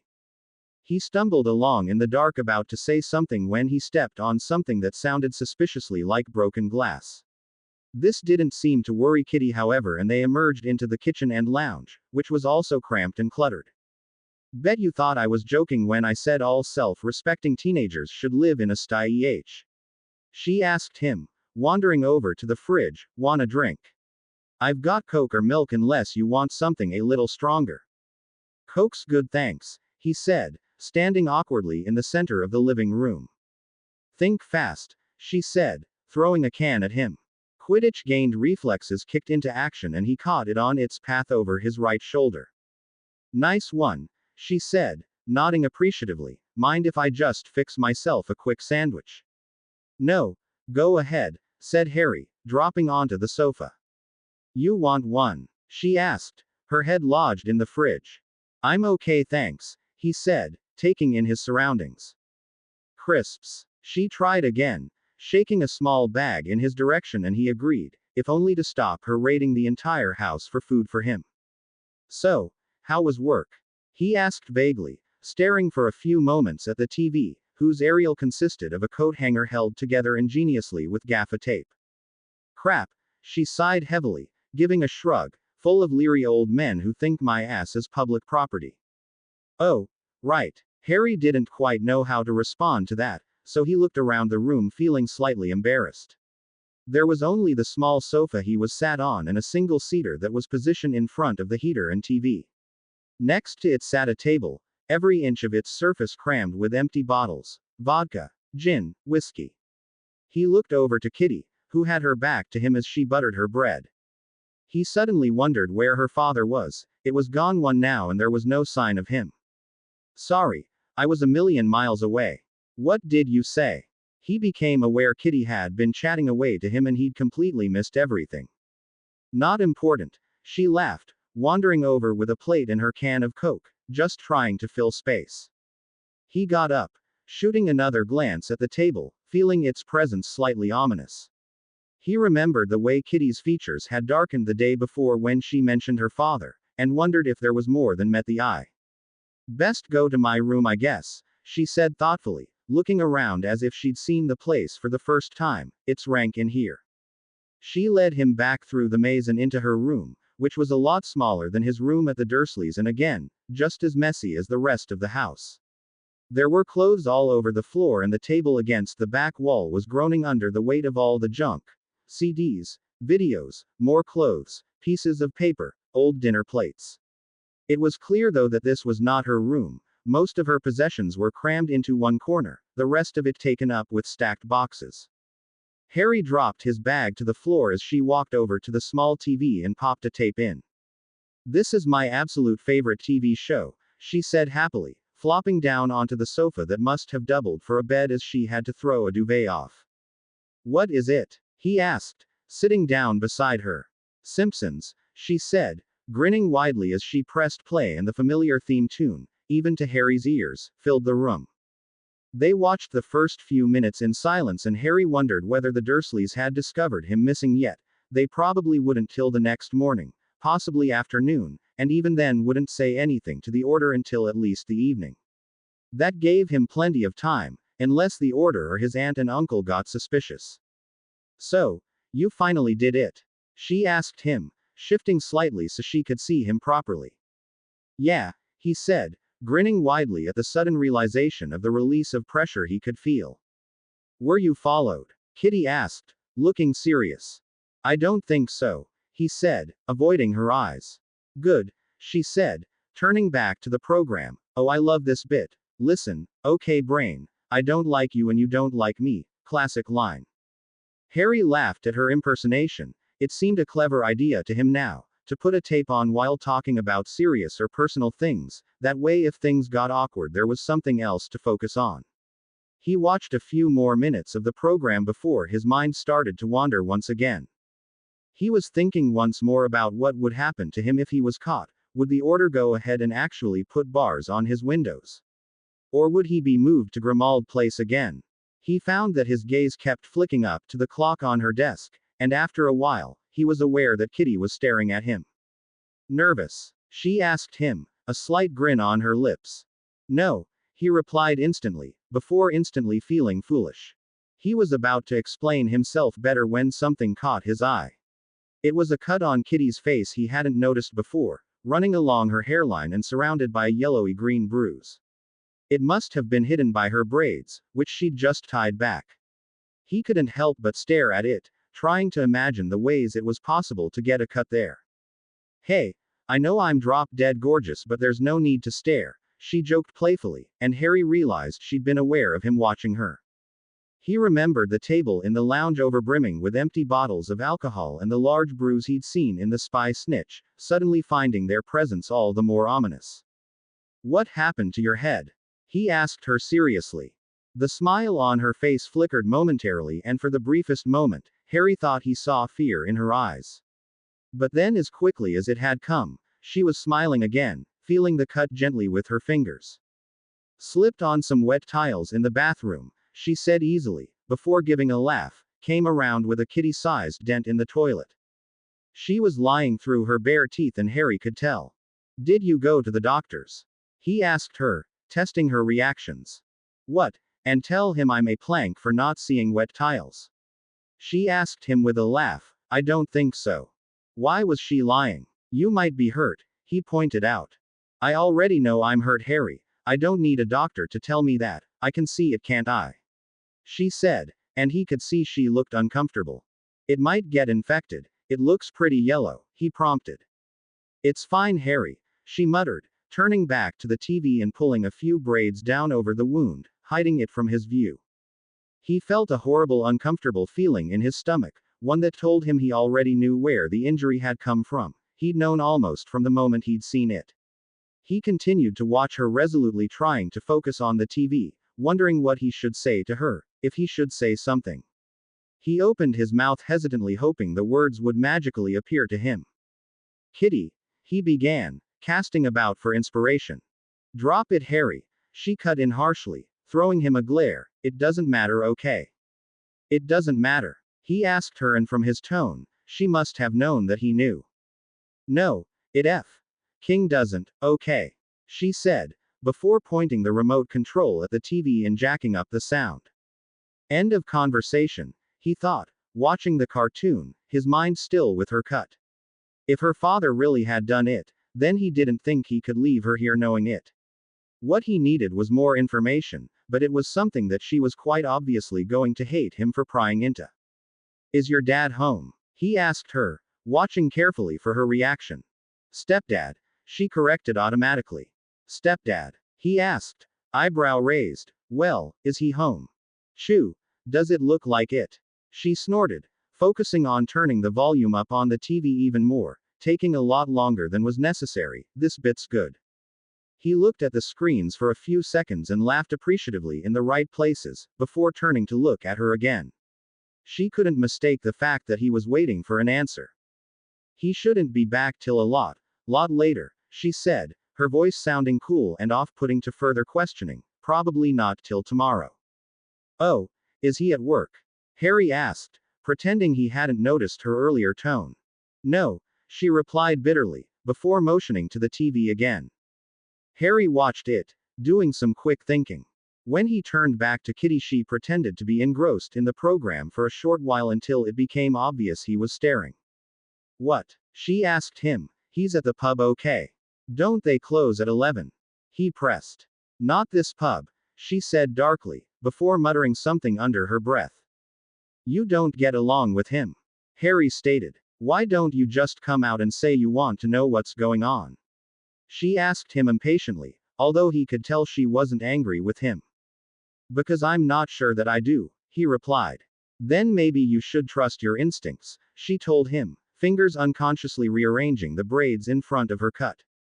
Kitty, he began, trying to sound as approachable and friendly as he could muster, I want to know. She gave him the briefest of surprised looks, as if she couldn't understand what he was asking of her, or why, before she gave a half-hearted shrug. Well, I've only been here about 6 months. Before that I'd seen him a total of twice after they split up on account of him being in prison, she said in a bored voice. And yes, I hate living here, and yes, I hate him. The end. Prison, he said incredulously, turning away from the TV now so he could face her properly. What for? Beating a guy half to death with a very large stick, she said, giving a humorless laugh, and stealing all his money. Harry couldn't think of what to say to that, but tried to kick his vocal cords into gear. Apparently it was a bet gone wrong, she said, watching the TV again. He doesn't sound like the kind of guy that I'd want to find me in his daughter's bedroom, he said weakly, trying to inject some humor back into the conversation. Stepdaughter, she corrected automatically. Right, he nodded hastily, looking towards the door fearfully. Don't worry, she said, patting his knee lightly as if he were simple, by the time he gets back, I'll be gone. Harry stared at her. Gone, he repeated slowly. She jerked a thumb to the corner of her room, against which a backpack and coat were leaning. I was hoping you'd come today. I half thought you'd be round last night, to be honest. He stared at her intently for a few moments. You're running away too, he said incredulously. Running away is such a bad term, she said dismissively. I'm not running away from the situation, I'm running towards a new one, as quickly as I can. You're running, he repeated again, feeling some of the pain lessen in his heart, with me. If you feel like company, she asked, looking at him for the first time with a funny look in her eyes. It took him a few moments to realize she was nervous. She was worried he'd say no. Of course I want company, he said, feeling almost excited now. I was worried this would be the big goodbye. Excellent, she breathed, looking thoroughly relieved. We'll save that for another day. Harry grinned to himself, leaning back against the sofa and processing what she'd just said. He wouldn't have to say goodbye to her. He was taking with him the one thing that seemed to give him joy in life at the moment. The thought of having to run away on his own now seemed an impossible, lonely task. Is that why that day in the park, you knew so much of what I was thinking? Asked Harry suddenly. When we were talking about running away, you seemed to know exactly what I was feeling, why I had to leave. Personal experience, she shrugged, before turning to him fully now and disregarding the telly. And besides, I've said it before, I can see it in your eyes. A famous guy once said, your eyes are the window to your soul. All you have to do is look, but sometimes that's the hardest thing for someone to do. And that's all you had to do? He asked, amazed. Just look into my eyes. That and study your body language, what you do and don't say, she said, giving a small laugh. You're quite easy to read. That's not really a good thing, is it? He asked her with a smile. Not really, she said with a pitying look. We'll have to work on that. It was another late night at Grimald Place, yet activity was still buzzing around the place, as it often did there night and day. Tonks was sitting in the kitchen with several other order members who were all poring over various sheaves of notes, plans, maps, anything that would help them in their particular line of inquiry. Kingsley was working on a new containment charm for Azkaban with Bill, who had arrived back in the country from a short, and mysteriously low-profile trip abroad. Charlie was trying to explain to Moody the possible benefits of employing dragons as watchmen over the prison while Molly sat in the corner, knitting away peacefully. Tonks stirred her tea absent-mindedly, stealing a glance across the table to where Remus was sitting, staring glumly at the newspaper with unseeing eyes. She hadn't spoken to him yet about his drunken confessions in Sirius's room the night before and was unsure how to broach the subject. All she knew was that something had to be done. Remus was just getting more and more depressed and she was worried he might do something. Right. Well, I'm off, barked Moody suddenly, standing up to wrap a heavy travel cloak around his shoulders. Work to do.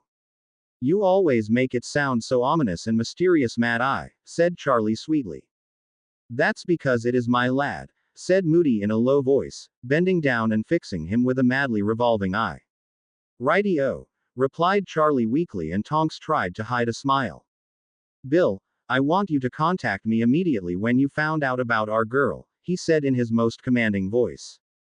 Will do, he said promptly, and Tonks wished he'd saluted. See you all tomorrow morning, he said, stepping towards the kitchen door, before turning around slowly, and even more ominously than before, if not sooner. And he was gone. Everyone waited till the front door slammed shut before they rolled their eyes and made quiet, amused comments to each other. Everyone turned back to their own work and Tonks looked over to Remus again. He looked awful. When are you going to tell Dumbledore about our girl? She asked him in a would-be casual voice. He looked startled for a second, before realizing who spoke. He looked at her blankly for a few seconds, before a faint pink tinge colored his cheeks. He was definitely embarrassed about the night before she decided. Well, he's not back for the International Confederation of Wizards moot until late tomorrow afternoon, he said, addressing his cup of tea. He should be over then. She couldn't help but raise her eyebrows slightly in surprise. Why wasn't Remus just telling him? What do you think he'll do about her? She asked him. I really don't know, he admitted. I should think he'd find as much out about her before he decides on the next course of action. Well, if Moody gets his way, she'll be fed to the dragons, she said, before laughing. It sounded slightly unnatural and loud in the quiet kitchen, and everyone looked across to her, eyebrows raised. Dragons, you say? Said Charlie, his ears pricking up. Thought that'd get your attention, bro, said Bill, rolling his eyes. Ha ha. Very funny, he smirked back, before looking across to Tonks. I don't see what the big deal is. So Harry's got a girlfriend. It's not the end of the world. Yes, well, interrupted Mrs. Weasley, appearing magically at the side of the table with a large plate of biscuits and a fresh pot of tea. I don't think she's really the sort of girl Harry should be associating with. Why? Demanded Tonks a little more argumentatively than she meant to. Well, For a start, I've heard she's got that awful hair. She said, as Charlie rolled his eyes again and looked over to Tonks as if to say, "You've done it now." Tonks thought about this for a moment, instantly sprouting braided, brown hair. Mrs. Weasley didn't notice, but Remus did, giving her a wide-eyed look. "Dyed all manner of colors too," she added scathingly. Again, she didn't notice as Tonks sprouted multicolored stripes. Bill caught on this time and was grinning at Tonks. Remus was smiling faintly. "And piercings," continued Mrs. Weasley, busy pouring the tea away. Bill and Charlie were trying desperately not to laugh as Tonks's face was suddenly adorned with an eyebrow bar as well as a pierced nose and lip. "And don't get me started on the makeup," Mrs. Weasley exclaimed, a girl her age. "It's a wonder her mother lets her out of the house like that." Heavy black eyeliner and eyeshadow, long thick black lashes and a quick coat of red lipstick later, Tonks thought she was doing remarkably well. Not least of all to keep a straight face as the rest of the room around her was cracking up, even Remus was chuckling quietly to himself. "And those clothes," she finished with a shudder, looking to the ceiling for strength, either 3 sizes too big or tight enough to fit a 5-year-old. "Honestly, these muggle tailors, they've no sense." Bill helped out with this one, casting a nifty little charm that transformed Tonks's robes into baggy jeans and a hooded sweatshirt. Now even Kingsley was laughing and Tonks got up, walking over to Mrs. Weasley and holding her hands out for the tray she'd been carrying. "Can I take that for you?" she asked politely. "Oh yes please dear, if you just," she began, before catching sight of Tonks and giving a startled cry. Everyone in the room burst into howls of laughter and Tonks couldn't help but join in herself. "Thankin' ya," she said in her broadest Birmingham accent, taking the plate out of the startled woman's hands. "Okay, this is going to sound really strange," began Harry, twisting around in the sofa to face Kitty, "but can I ask a favor?" "What?" she asked suspiciously as Harry blushed slightly. "Can you help me dye my hair?"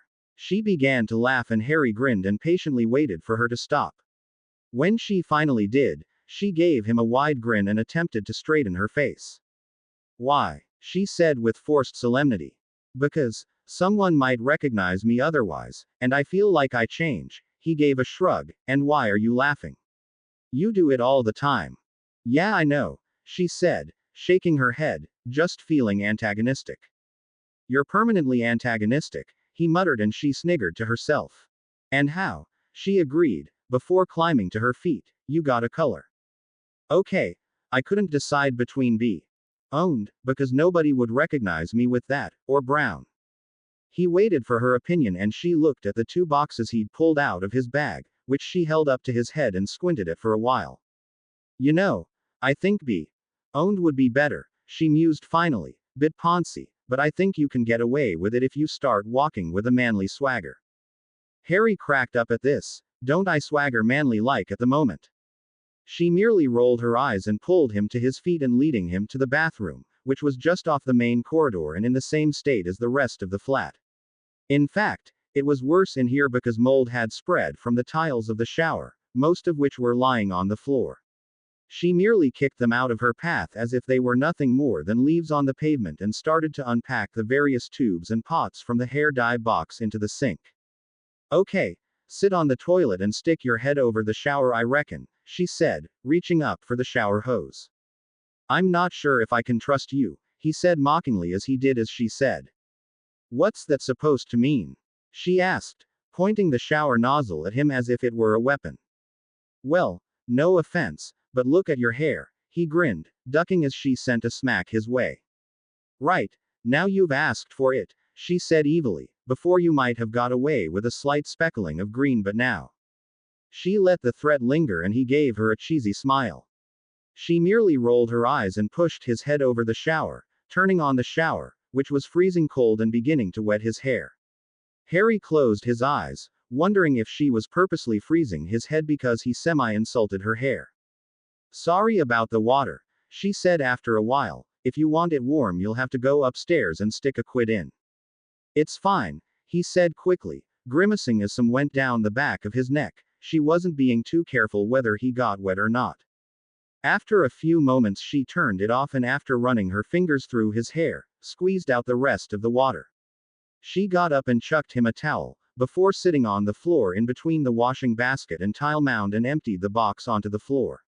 Completely bypassing the instructions, she began to mix the 3 bottles together in silence, and Harry towel dried his hair and watched her, seriously wondering whether she was going to mess it up. "And here comes the science bit," she muttered, squinting at the contents of the bottle for a second. "I always love this bit. I feel like a right whiz, you know, brewing myself up a potion."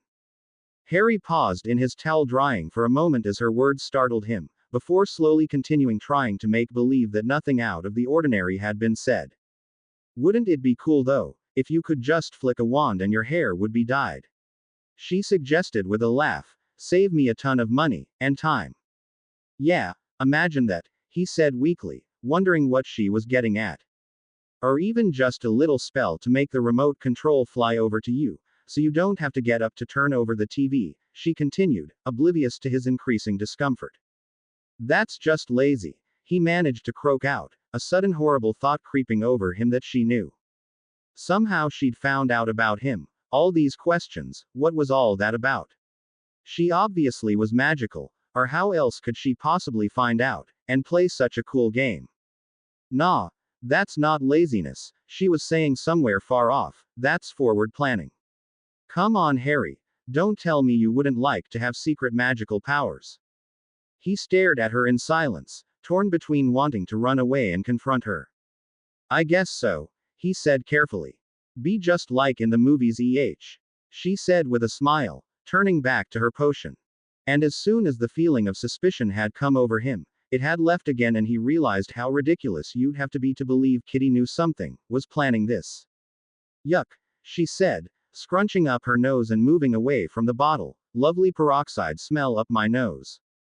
Harry smelt it too and frowned. "Is it supposed to smell like that?"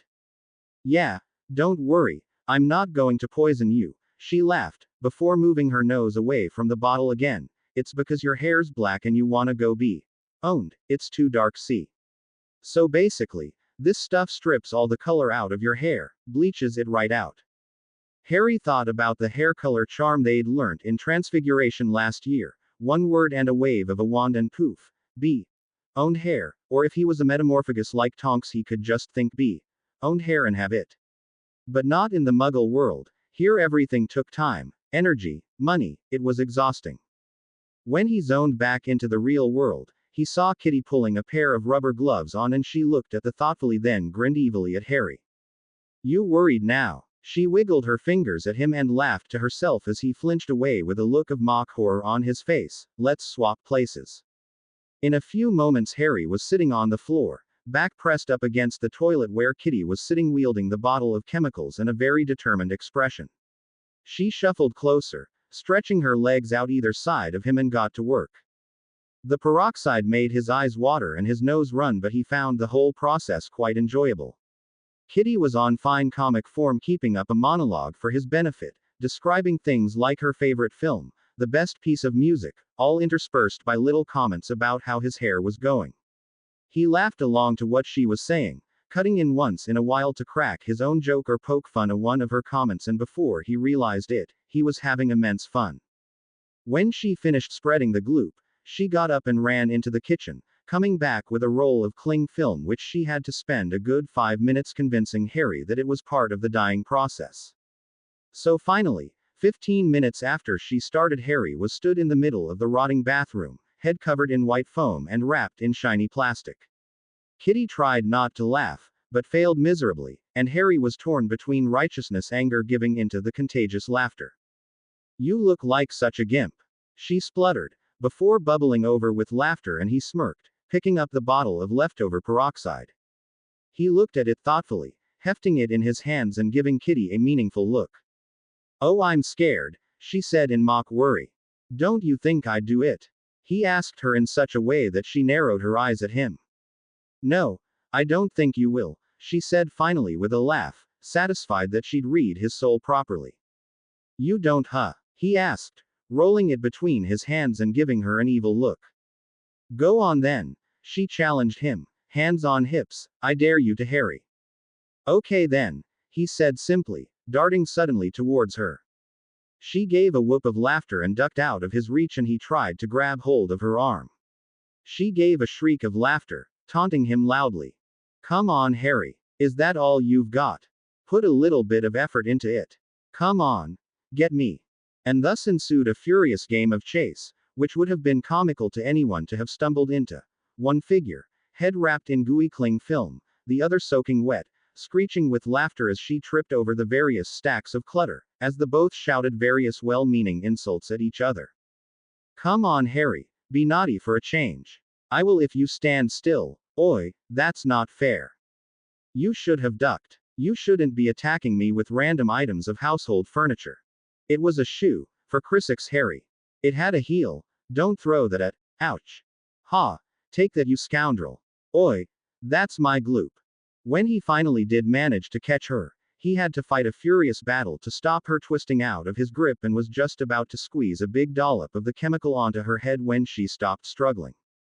20 minutes has gone. If we don't wash it off now, all your hair'll drop out, she said solemnly. Really? He asked worriedly, dropping her wrist and looking at his watch anxiously. Nope. Ha. She yelled triumphantly, managing to both wrestle the pot out of his hand and wriggle out of his grasp. Beeper. You are so sneaky, he said, shaking his head in disbelief. And proud, she declared, but we actually do have to wash this stuff off now, come on. And violent, he muttered, rubbing his forehead, I just want you to know if I bruise, I will have my revenge. I'll sleep with one eye open then from now on, she suggested, before pointing to the shower. Now assume the position. She snickered at her own joke, and Harry made a big show of hanging his head over the shower tray, huffing and sighing continually until she was forced to kick him in the shins. Once again, she started soaking the whole of his neck and back with the freezing water, and Harry grimaced, eyes shut against the heavy chemical smell that had engulfed him. They had to stop every few minutes for him to get an air break, and he tried to concentrate on watching the colored water drain away as Kitty donned the gloves and ran her fingers through his hair again. Then suddenly she stopped. Oh my God, she said hollowly. What? Said Harry instantly. Oh Harry, your hair, she said in a horrified whisper, sitting back as he jumped up, water flying everywhere as he ran to the mirror. Blinking through his sopping fringe, he anxiously peered into the mirror, scared of what he would see. Oh no, he Ned to himself, his hair was owned, he said blankly, turning to look at Kitty. One look was enough to send her off into a wild fit of laughter, in which the words, your face, and priceless, featured heavily. You, he said, unable to speak through sheer indignation, you're so mean. And you love it, she laughed, before impersonating herself, oh Harry, your hair. Before she could carry on laughing at him, he darted forward and grabbed the shower hose, which was still spurting away, and pointed it right at her face. She gave a shriek and scrambled backwards as Harry followed her with the spray, laughing at her spluttering indignation and anger at being a target of the fun. Give that to me, she yelled, reaching forwards and trying to fight the hose out of his hands. It succeeded in getting them both excessively wet to the point where they were going to have to mop the floor dry and were shivering away. She finally got hold of it and shoved it down the back of his shirt, causing him to yelp out and twist around. However, this caused him to slip of the wet tiles and he went crashing to the floor. But as he grabbed the only thing within range to stop himself, he ended bringing Kitty down with him, and they both landed in a soggy heap at the foot of the toilet with a squelch. After a few moments of shocked silence, they began to laugh until Harry had to hold his sides that felt like they were splitting. As they began to calm down, he thought to himself that this was possibly the most fun he'd ever had in his whole life, and he wanted that moment, where they were cold and wet and smelling of evil chemicals, to last forever. Who knew dyeing your hair could be so much fun? She finally said with a snicker. Yeah, he grinned, before plucking a strand of own hair off his forehead and studying it. Has it worked properly? Yeah, seems like it, she said, twisting around to look at his hair closely. It doesn't look real and your roots will stand out like anything after a while, but now it looks good. Honestly, he teased her. Honestly, she agreed with a laugh, before running her fingers through it again, giving it a ruffle that flung water everywhere. Looks good. He grinned happily. I really want to do yours now. After that, she asked. shaking her head. No thanks. I'm quite happy with my brown. And pink, Harry added, plucking one of her braids out of the bunch, and blue, and green, and what's this? Red. I see, and. I get the picture. She laughed. I think you need a bee. Owned one too, he said in mock seriousness. The others are just going to feel like a rainbow that couldn't quite make it. You've got enough bee. Own for both of us, she laughed, before giving a helpless shrug. But I suppose if you really want to, I can hardly stop you. You give in too easily, he said, picking up the bottle of peroxide and searching her head for his favorite braid. Pick one already, she said after a while, rolling her eyes at him. It has to be the right one, he said in a chiding voice. They're all the same. I'm going to do this one, he proclaimed triumphantly a minute later. And why, pray tell, that one? She asked with a grin on her face. Because it's my favorite. You can't have a favorite piece of hair, she sighed, rolling her eyes at him as he pulled one of the gloves on. Yes, you can, he said simply, studying it closely before tipping on some of the dye. Okay, so what's your favorite piece of hair? She asked him, scrunching her nose up at the smell. My fringe, he said simply, as he wrapped the hair in cling film. Because it covers your scar. She asked him, tease in her voice. I wouldn't. You could brand yourself as a superhero, Electro Boy. She twisted around and pushed his owned fringe back and beginning to speak in a fake American movie accent. Da da da da da, da da da da da. It's Electro Boy. Touched by a bolt of lightning as a child, he alone can rid the world of evil with his mighty powers. Harry batted her hand away and she fell silent, taken aback by the furious yet panicked look in his eyes. She looked at him in confusion, attempting to form the words to say apologize, but he merely stood up and strode past her and out of the room. Sorry, she said, holding out the can of Coke as a peace offering. He looked up to her with an unreadable expression on his face. I get a bit carried away sometimes, she said awkwardly. I don't mean anything by it. It's okay, he mumbled, gaze fixed back on the TV, which he was watching unseeingly. I'm too hot-headed. I get a bit defensive over some stuff. Sorry. She gave a nod, cataloging this fact and trying to guess what he meant. Okay, she said as he took the can of Coke from her. Yeah, okay, he said, trying to give her a grin but not quite making it. She gave a nod and sat down on the sofa silently. Suddenly there was a whole new aspect to Harry she hadn't guessed at all, and she could see it in his eyes. It hurt, and it was something big. But from that little bit of information, she couldn't possibly guess what it could be, and spent the next few minutes deep in thought. Harry, meanwhile, was worrying to himself. How had Kitty known that? How could she just pluck something like that out of the air? He was beginning to rethink everything. Surely if she could guess something like that, it wouldn't be long before she could guess other things, start wondering. Can I ask you a question, Harry? She asked him a while later, slightly hesitantly. He could tell she was trying to be serious again and felt his insides clench anxiously. Sure. Why did you live with your aunt and uncle? She began. What happened to your parents?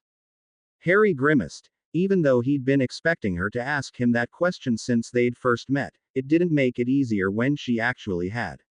She was watching him very carefully and he thought for a moment about using the car crash story, but somehow it didn't seem right and they deserved better.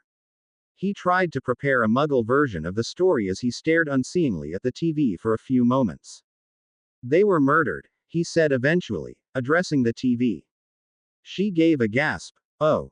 I had no idea. I'm so sorry. What happened? Harry was silent for a few more moments before beginning his story, picking the stuffing out of the arm of the sofa absent-mindedly as he spoke. They were in hiding, a witness protection program, he said, feeling the familiar squeeze of his heart. The guy that was after them found them, and, well, you can guess the rest. I was only a baby at the time, so I don't really remember anything about it except what people have told me. She didn't say anything when he'd finished and he finally looked over to see she had a hand over her mouth, looking deeply shocked. A sudden image of blinding green light flashed through his mind and he tried to banish it. Did they catch the guy? She asked him in a horrified whisper. No, he said heavily, he's still about. You've seen him, she stated, watching him with pity in her eyes. We've met. Harry shrugged, cursing himself for being so honest with her. He'd really dug a hole for himself now. I'm not really his favorite person. She, however, didn't question this straight away. Instead, she was looking at him with unfocused eyes, as if she was working something out. Suddenly her eyes widened as if she'd been graced with a sudden burst of understanding. Is that why you're being followed? She said, sitting up quickly and looking at him in alarm. You're still in the scheme. That's why it was so hard for you to get out. Harry looked upon her statement as his saving grace, a way to explain all the oddities in one go. All he had to do was shrug slightly. He wasn't lying to her by answering, she had assumed everything herself. She swore to herself and looked even more alarmed. Are you sure they haven't followed you? They can't come in here. We definitely don't need the coppers coming in. Don't worry. I wasn't followed, he cut in mid-ramble, but she looked only mildly placated. Shit, she cursed again, looking off into the distance. The coppers, man, this is bad. Don't worry, Harry repeated earnestly. There's no way they'll find out I'm gone until at least tomorrow morning. We'll be long gone by then. Yeah, right, she said faintly, looking worried still. We should definitely be gone by early morning then. Witness protection, man. Kitty got up and headed over to her bag, kneeling above it and sorting through the contents, obviously checking she had everything. She was spooked. Harry could tell that much, and he couldn't blame her. So much for keeping your magical and muggle world separate, he chided himself. Kitty probably wouldn't act the same now she knew the truth, or at least as close as she would ever get to it. He had the feeling now that maybe she was having second thoughts. It was one thing to run away with an old acquaintance, but it was another to run away with a danger, especially one connected to the police, which obviously worried her. The silence was quite obvious now and Harry decided to take charge. He climbed off the sofa and picked up his rucksack, deciding maybe it was finally time for the last waltz. He couldn't ask a complete stranger to give up her life like this. What are you doing? She asked him suddenly, climbing to her feet too. Where are you going? Listen, Kitty, I really appreciate everything you've done for me. You've helped me more than I think you'll ever realize, he said awkwardly, shifting from foot to foot as she dropped her bag. But I can't ask you to do this and you can't just drop everything because you bumped into me. Yes, you can, she stated, looking slightly panicked now. You can't just leave. I've got to, he told her, feeling the painful squeeze of his heart once again. You don't want to get mixed up in all of this. I can tell you're worried, so I'll just go, okay? No, please don't, she pleaded desperately, standing in front of the door and blocking it with her arms wide. You don't understand. I don't care about your past or anything, all right? Or witness protection or the coppers or whoever you were before I met you. Kitty, he began, moving towards the door now. No, Harry. You've got no idea how long I've been waiting for somebody to come along who could help me understand what I've been through. I can't stay here, Harry. You remember what I said before, how they break your spirit. Well, he's doing that to me, and one day I won't be able to fight back anymore. I'll be stuck here and become another King government statistic. She pressed her hand against her chest as if she couldn't breathe and leant against the door. Harry blinked at her in astonishment. He'd never heard her speak for so long without cracking a joke, without one of her many lies scattered within what she said, with absolute honesty and emotion. He stepped towards her uncertainly, a deep need within him to take the pain out of her heart but not knowing how to do it. Please don't leave me here, Harry, she whispered, staring at the floor. He reached out and ran a hand down one side of her face slowly. She looked up towards him in surprise but didn't jump away or shout at him, which he considered to be a very good sign. He relaxed slightly and repeated the motion. Of course I won't, he promised in a low voice. She seemed to sag with relief, closing her eyes peacefully and tilting her head into his hand. He felt the same as he had that day back at the Dursleys before Remus had walked in, the feeling of intense excitement and nerves mixed into one bundle in his stomach, and decided to do what he heart and brain was screaming at him. He leant down towards her, catching her lips with a soft key, which she quickly returned. Whereas their first key was quite unsure and shy, this time it was different. Maybe it was the serious mood they had been in or the thought that they were soon to be released from their prisons, but now it was different.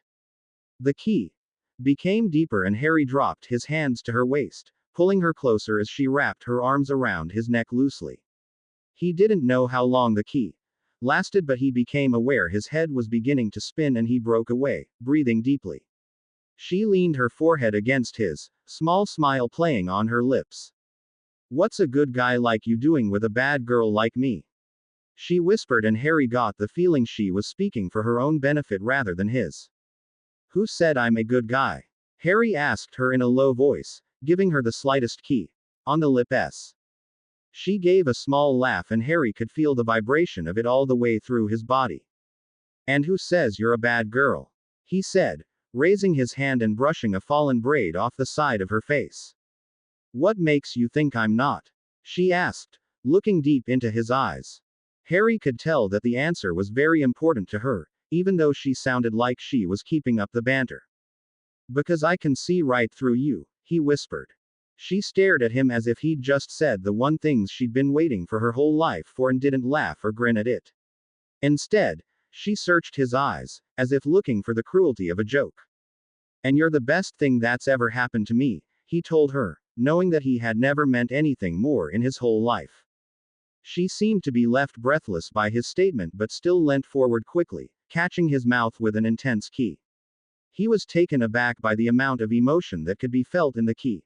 Comparing it laughingly with his experiences with Cho, had he felt then what he felt now? He could definitely say no to that. With Kitty right at the moment, nothing existed but them. The world of broomsticks and dragons seemed as far as TV and mobile phones to him. Tonks cursed Mrs. Weasley silently, scrubbing at the plate in her hands, pretending it was the woman's face. That woman could not take a joke, and why the hell was she doing this anyway? She wasn't her mother. She couldn't assign her chores. With a flick of her wand, the plates began to wash themselves, and she leaned her elbows against the sink as watched them, staring glumly at the soap suds. It didn't matter that she was a qualified or to these people, to them she was just a clumsy girl they had to take care of. She twirled a few locks of braided hair around her finger thoughtfully. Mrs. Weasley was so narrow-minded. Just because this mystery girl didn't dress impeccably, she had taken an instant dislike to her, decided straight away that she was no good, rough, common. For her information, dressing like this was quite fun. Tonks liked her hair like this, and makeup was nothing bad. She began to beat the tips of one her braids, deciding that tomorrow afternoon she'd visit the girl again dressed like this, maybe chat to her a bit, befriend her, see what was really going on. Prove to everyone that she wasn't the siren they all thought she was. "You haven't done that since the 4th year, came a voice from next to her, feeling stressed.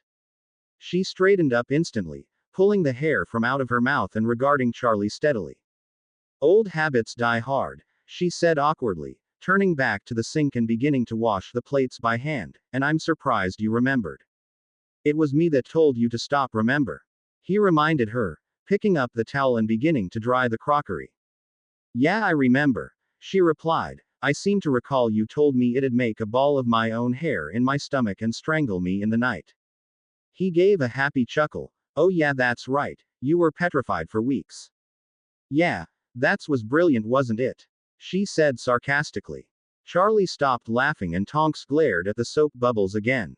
Most of the time working in the order with Charlie was okay. He was hardly ever around, and when he was, they were usually surrounded by other people. To tell the truth, Tonks found it very difficult being around Charlie, but so would anyone who had to spend any amount of time with a serial ex-boyfriend that caused the happiest and saddest times of your school life. "So, what are you up to now you're not on Harry guard?" he asked her conversationally. "Working in the ministry," she said slowly as if he were stupid. "It is my job." "Oh yeah," he said, nodding as if he'd just remembered the fact. "Caught any baddies lately?" "No. Seen any dragons lately?" she said, in another sarcastic tone. "Still the funny one," he laughed, unfazed by her coldness. "You still in that band?" "No," she replied, finishing the washing up and draining the water away. "Didn't work out?" he asked. "Obviously," she said, rolling her eyes. "Hey, why are you being so sore all of a sudden?" he said. "I thought we were friends now." "Oh come on, Charlie." She laughed incredulously. "Since when have we been friends?" "Since we were fighting on the same side." he said with a shrug, and she turned to look at him thoughtfully. Yeah, of course, she said neutrally, and she could tell he was having trouble figuring out how she meant it. Listen, do you fancy going for a drink when we're off shift? He asked suddenly. Give us a chance to catch up. I'm not interested in starting another relationship right now, Charlie, she said flatly, deciding to save him the hassle. All I said was a drink, he said, looking slightly angry now. I didn't ask you to start another relationship, not that you'd mind though. What's that supposed to mean? She asked him indignantly, noticing the sour look on his face. I've seen the way you've been looking at Remus, he said nastily. You what? She said even louder. You heard me, said Charlie with a shrug, noticing Tonks's flushed cheeks smugly. Jealous? She asked harshly, greatly irritated by his stupid laughing face. No, why should I be? He replied cockily, just thought you should know he's way too old for you. For your information, I don't, she began, wagging her finger under his nose. You all finished up here now? Asked Mrs. Weasley, who had suddenly appeared in between the couple, handing Tonks a handful of cutlery. Good, well you can put these in the dresser for me. Tonks took them, still glaring at Charlie dead in the eye, who was staring back at her challengingly. She gave a frustrated sigh and marched over to the dresser, well aware she was right in front of Remus and that both Mrs. Weasley and Charlie were staring at her for very different reasons. I'm just going to get some stuff from the kitchen, and maybe some money. I'll be back in a sec. Kitty was picking up her bag and heading to the door as Harry nodded and turned to his own bag. He was slightly worried about the items he'd packed being seen by Kitty, or anyone else for that matter. He didn't think he could explain Advanced Defense Against the Dark Arts Super Edition, the I Spy Snitch, or even his wand. He began to rearrange the stuff so that they were all at the bottom and his clothes hid everything from view when Kitty wandered back in suddenly and hastily flipped the cover of his bag back down. Do you think it's worth taking a can opener? She asked him thoughtfully, scrutinizing at it in her hand. No idea, he said with a shrug. He'd forgotten about the food aspect of things. Maybe it would come, she began before she suddenly broke off. She cocked her head to one side and turned slightly towards her door, as if listening to something. Then Harry heard it, a key scraping into the lock. Shit, she exclaimed, look of horror taking over her face. Shit, shit, shit. Your stepdad? Asked Harry, jumped to his feet, panicked by her reaction. Oh God, she whispered, terror in her eyes as she walked towards Harry. She pushed him in the chest over to the alcove by the door. Please stay here, don't come out, okay? He'll kill me if he sees you. Okay. Harry nodded hastily as the front door opened and she tried to calm her breathing. Don't come out, okay? She begged again. I won't, he promised earnestly. No matter what, okay? She continued, even if we're arguing or fighting, okay? Don't come out. Fighting, he whispered suspiciously. What kind of fighting? Don't come out, she said again desperately. Okay. Don't. Promise me, Harry. Okay, he said, and she nodded quickly, taking a deep gulp. Kathy, came a loud, deep voice from somewhere in the flat. What? She shouted back, giving Harry a warning look before leaving the room. Harry held his breath, still pressed up against the wall behind the door, and he tried to listen to what was happening. He heard someone heavy stumbling through the darkened corridors and the crunch of the glass Harry had previously stepped in. Kitty was moving into the living room. I thought you were staying at Stacy's tonight, she asked in a neutral voice. He heard the man swear violently and Harry flinched. He didn't sound like the kind of person you wanted to get on the wrong side of it all. He heard the clinking of bottles and a few cupboards banging shut, as well as the next door neighbor's TV. He tried to focus on what was going on in the living room. Why do you want to know anyway? Asked her stepfather, and Harry could hear the slur of his words. You should be at work. I worked the double today. Early night, she said steadily. Early night, he repeated, as if to an audience. So much for needin' money. I expect y'all gonna want me to pay for everything, yeah? No, she said in a tense voice, and you can talk. You haven't done a day's work in your life. Harry flinched, remembering what he went to prison for. Maybe it wasn't best to get this guy angry. Shut up, you, He said something that made Harry flush with anger and he glared at the door. I'm going to bed, said Kitty in a cold voice that was shaking slightly. No, whine it. Get me a drink, came the harsh demand, now. There was silence and Harry strained to hear what was happening, his heart beating wildly thinking about her trapped in there with him. There was the sound of a glass being slammed down on a table. I'm not your King waitress, he heard her mutter as the TV suddenly blared to life. Harry couldn't hear what he said back, but they were beginning to argue. The TV was still on in Kitty's room as well as next door and all around him. The noise of the tower block was drowning out what was happening in the lounge. However, he could tell they were both angry. The raised voices were traveling down the corridor. He risked moving and opened the door a fraction, and looking through he could see the glow of the TV on the wall of the corridor. What's the bag for? Growled the deep voice of her father, and Harry's heart hammered madly against his ribs. Her stuff was still in the room. I was going to stay over at a friend's house this weekend, she said in a neutral voice. There was the sound of over people moving, and then Kitty gave a yelp. Give it back to me, she said, panic in her voice, and Harry held his breath. Your friend not got food, he said, voice slurred slightly but rising in anger. No, she hasn't, said Kitty angrily, give me it back. Lot of clothes here for a night, he said, and Harry blood ran cold, he already knew. Kitty must have realized this too because she didn't reply. Harry could hear the bag being emptied onto the floor and Kitty's protests as things were being thrown about. You good for nothing, he roared, you think you can just run away again? Just like the last time and the time before. Not in this house. Your mom might have a soft bitch letting you. Don't you talk about her like that. She yelled furiously, and Harry watched the corridor with wide, anxious eyes. If she was here now, she'd what? She'd probably think you were just as much as a stupid bitch as I do. He shouted furiously, and Harry felt his hands beginning to shake. And she's not here as she. The smartest thing she ever did in her sorry life was giving up with a worthless piece of shit like you. Shut up, shouted Kitty, fury in her voice. Can't take hearing it, can you, Catherine? He said in a sneering, cold voice, that you're the reason she's dead. I am not, Kitty hissed back. Of course you are. Do you think she'd have been depressed, been on pills if you weren't so goddamn worthless? All the trouble, all the schools, drink, drugs, and no good friends. You think that didn't wear her down? Why do you think she killed herself? Harry stared into the corridor. His hands were shaking terribly now, and he could feel the fury pulsing through his entire body. It was only the memory of the promise and the realization that him turning up would cause more trouble that stopped him from walking straight in there and smashing the man's head in. Because of you, she screamed angrily, and there was the sudden sound of smashed glass. Look at you. You're King worthless piece of shit if I ever saw one. Getting me to do all your dirty work. All you do is drink and.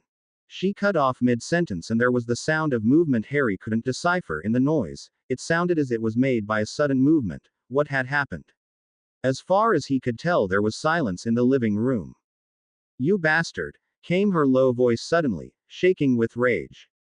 There was a sudden burst of noise, and Harry opened the door fully to listen. If he was hurting her, then he wouldn't be held responsible for what he would do. He could hear the sounds of a scuffle, and he was turning and looking for his wand when the sound of shattering glass filled the air, followed by the sound of something heavy hitting the floor. As if in a dream, he left the room and was running down the corridor. All he could feel was the fury and the pain. What if she wasn't okay? What had he done to her? He entered the room and surveyed the scene. The first thing he saw was the man. He was massive, standing over 6 foot with arms the size of tree trunks. He had his back turned to Harry, who could see the massive tattoo of a spider crawling up his neck, long legs stretching across his bald head. Harry looked to the source of the noise and could see Kitty lying on the floor, the wreckage of the glass table of bottles she had fallen through lying around her. She had her eyes closed and wasn't moving. What the hell have you done to her? Demanded Harry in a low voice.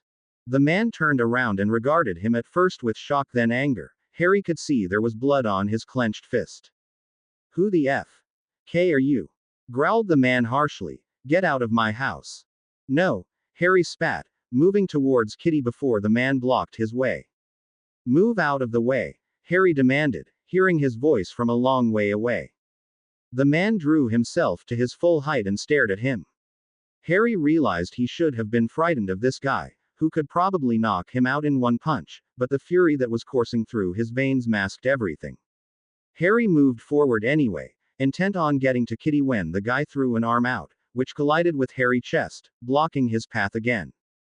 "Get off me!" yelled Harry, shrugging the arm away. "She could be hurt." "You're with her," he demanded angrily, and Harry could smell the spirits on his breath. "Oh, this is good. She's managed to con AF. King little rich kid into." There was a groan from behind the man and Harry pushed away from the man to get to her. However, he grabbed Harry by the elbow and threw him across the room, such was the strength he had in those arms. He stumbled against the sofa and looked over to the man, who was turning to Kitty. "If you lay one more finger on her," Harry said harshly, "I'm going to ring the police." Before he knew what was happening, the man was in front of Harry, fingers tightening around his throat as he was thrown up against the wall. Harry desperately tried to pull air into his lungs, fingers clawing at the man's hands as he stared at Harry with complete lack of emotion. The sudden ludicrous thought came to mind as his lungs burnt uncontrollably, that Voldemort would be so annoyed when he found out that some tattooed ex-con had managed to do in one moment what he'd been trying to do for 5 years. Just as luminous spots of light were bursting in front of his eyes, the pressure was released and he collapsed into a pile on the floor, holding his throat as he coughed and choked. He looked up through streaming eyes to see Kitty backing away from her dad, who was yelling something at her as she dropped the snooker cue she had been wielding like a bat. He tried to throw a punch at her, but she ducked expertly and sidestepped him. Kitty stumbled slightly, tripping on a bundle of her clothes, and he managed to reach forward and grab hold of her arm, other hand reaching for her throat as he had with Harry. Harry tried to pull in air desperately and he crawled forward, kicking out a leg so it smashed into the back of the man's knee, causing him to buckle to the floor. As he climbed to his feet, there was a sudden flurry of movement and confusion. All Harry could hear was her dad swearing, Kitty shouting and yelling at both of them in his own voice in a detached sort of way. The TV was still blaring out and the next door neighbors were banging on the walls telling them to keep it down. Harry was still trying to breathe deeply through his bruised throat as he climbed to his feet, unaware that the man had done the same and was waiting for him. "No!" screamed Kitty, just before the fist connected with his stomach. The force of the punch was like nothing Harry had ever experienced and he fell to his knees instantly. "You bastard!" Kitty was still screaming, and through the horrible pain, Harry heard another thrown punch connect with something. He saw Kitty drop to the floor like a stone and he dragged himself to his feet in time to see her stirring and trying to do the same.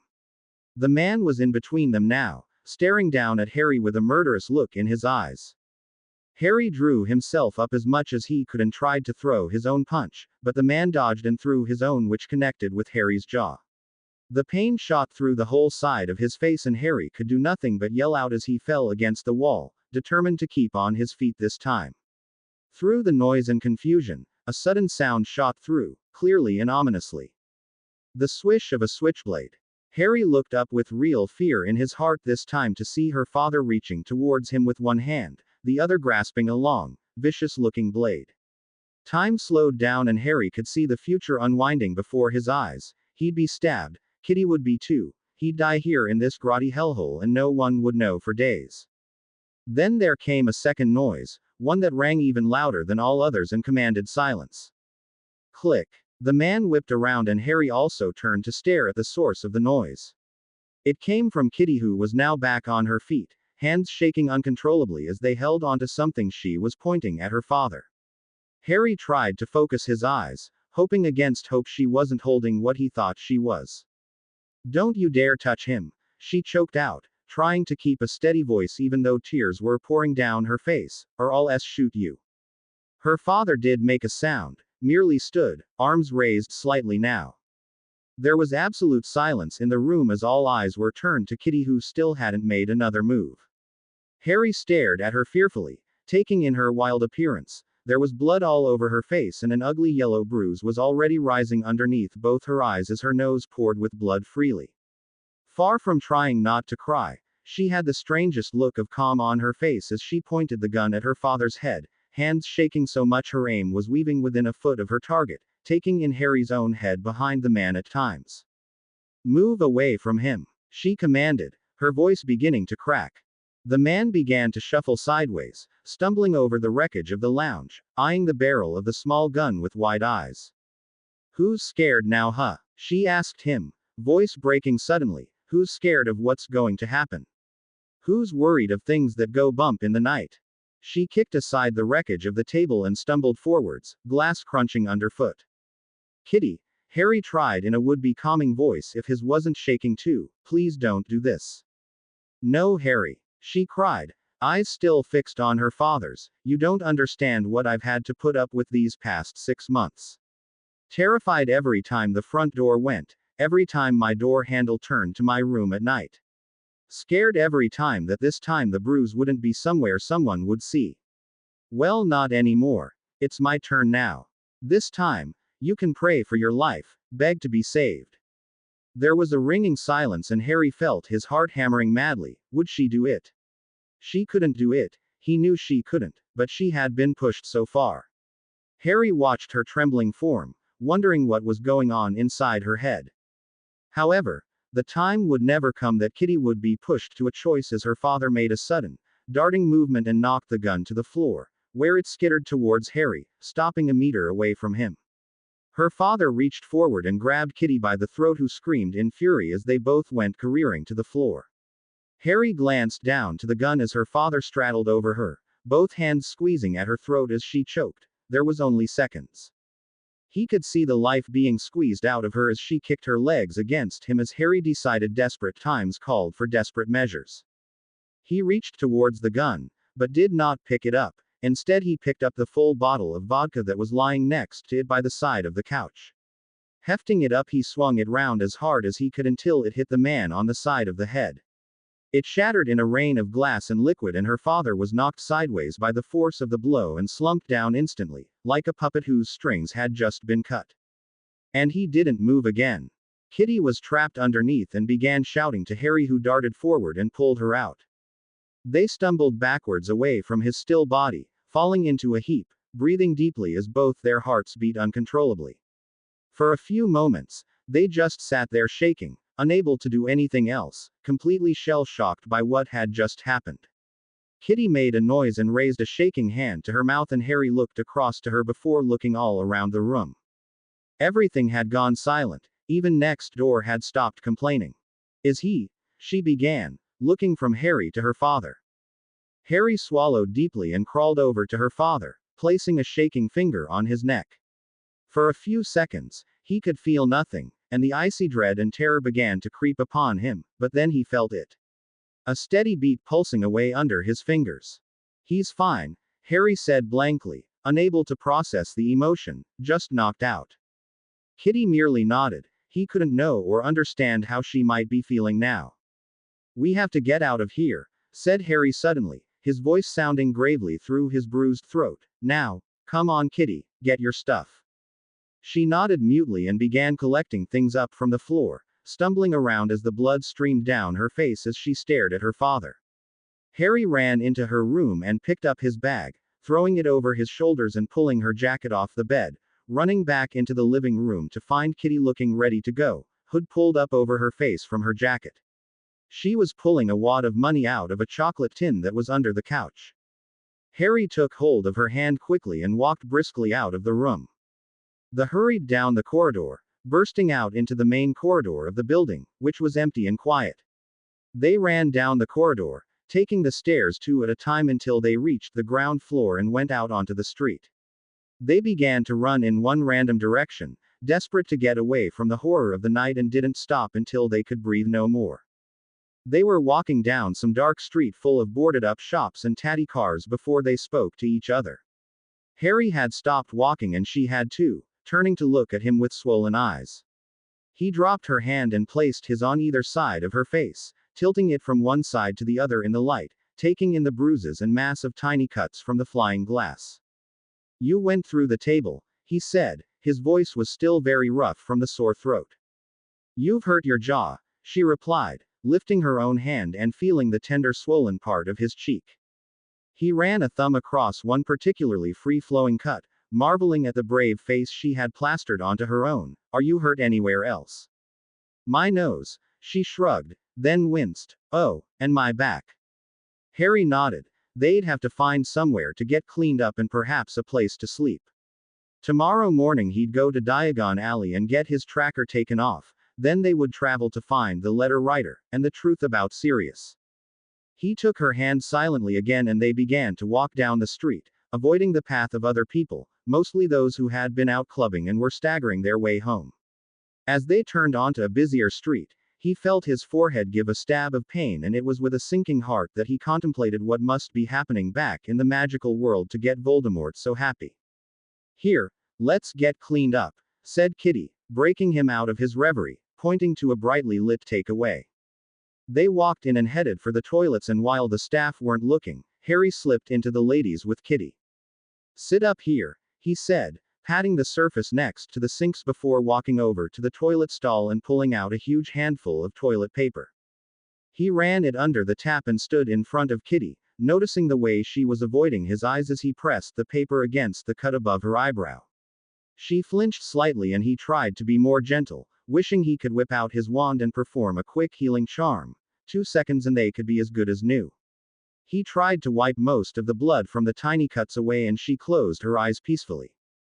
Harry thought about everything he'd overheard, wondering if her mother really had killed herself and why. Kitty had obviously been told it was her and he wondered if she believed that. What will he do when he wakes up? He asked her suddenly, thinking anxiously about the police.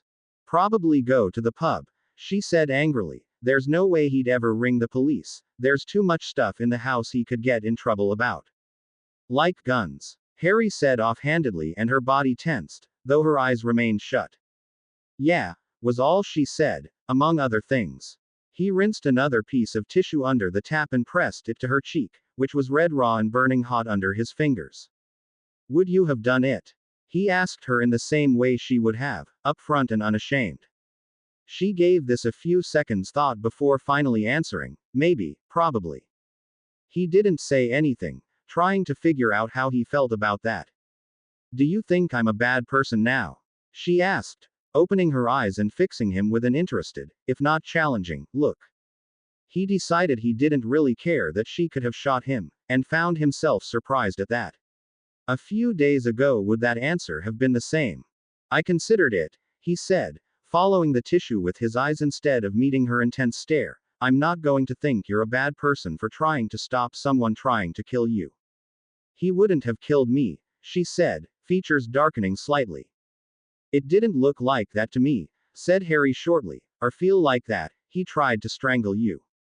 He's tried that before, she snapped suddenly, batting his hand away now and staring at the floor mutinously. It's nothing new. Harry nodded cautiously and threw the tissues into the bin, regarding her face finally. Most of the cuts were too small to see now, but the eyes were a bit of a giveaway, ringed in massive purple bruises that seemed to have arisen due to her injured nose and framed with larger cuts that were still obvious. He felt slightly wrong-footed. She was angry at him now. Swap places, she said suddenly, sliding back to the floor and waiting for him expectantly to sit on the side. He climbed up heavily and watched as she went about his routine, before turning to him. He waited to see how she'd act next. Sorry, it's no good, you'll have to stand up. You're too high for me up there. She was trying to inject some humor back into her voice but had failed miserably. Harry felt slightly relieved and slid back off the side and leant against the wall as she began to dab at his lip, which after a trial feel with his tongue realized was split and swollen.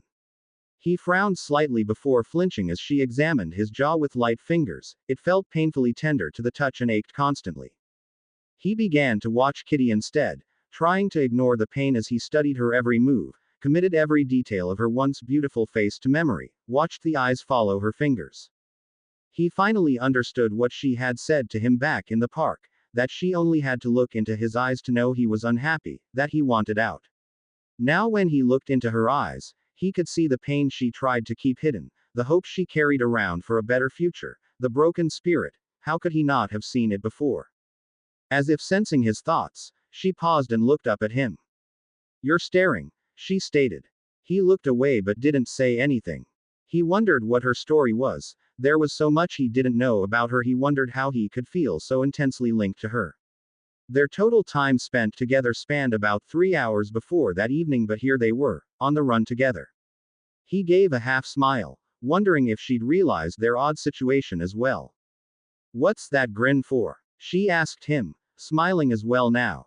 Just thinking, he said, tucking her owned braid behind her ear. I don't even know your favorite color.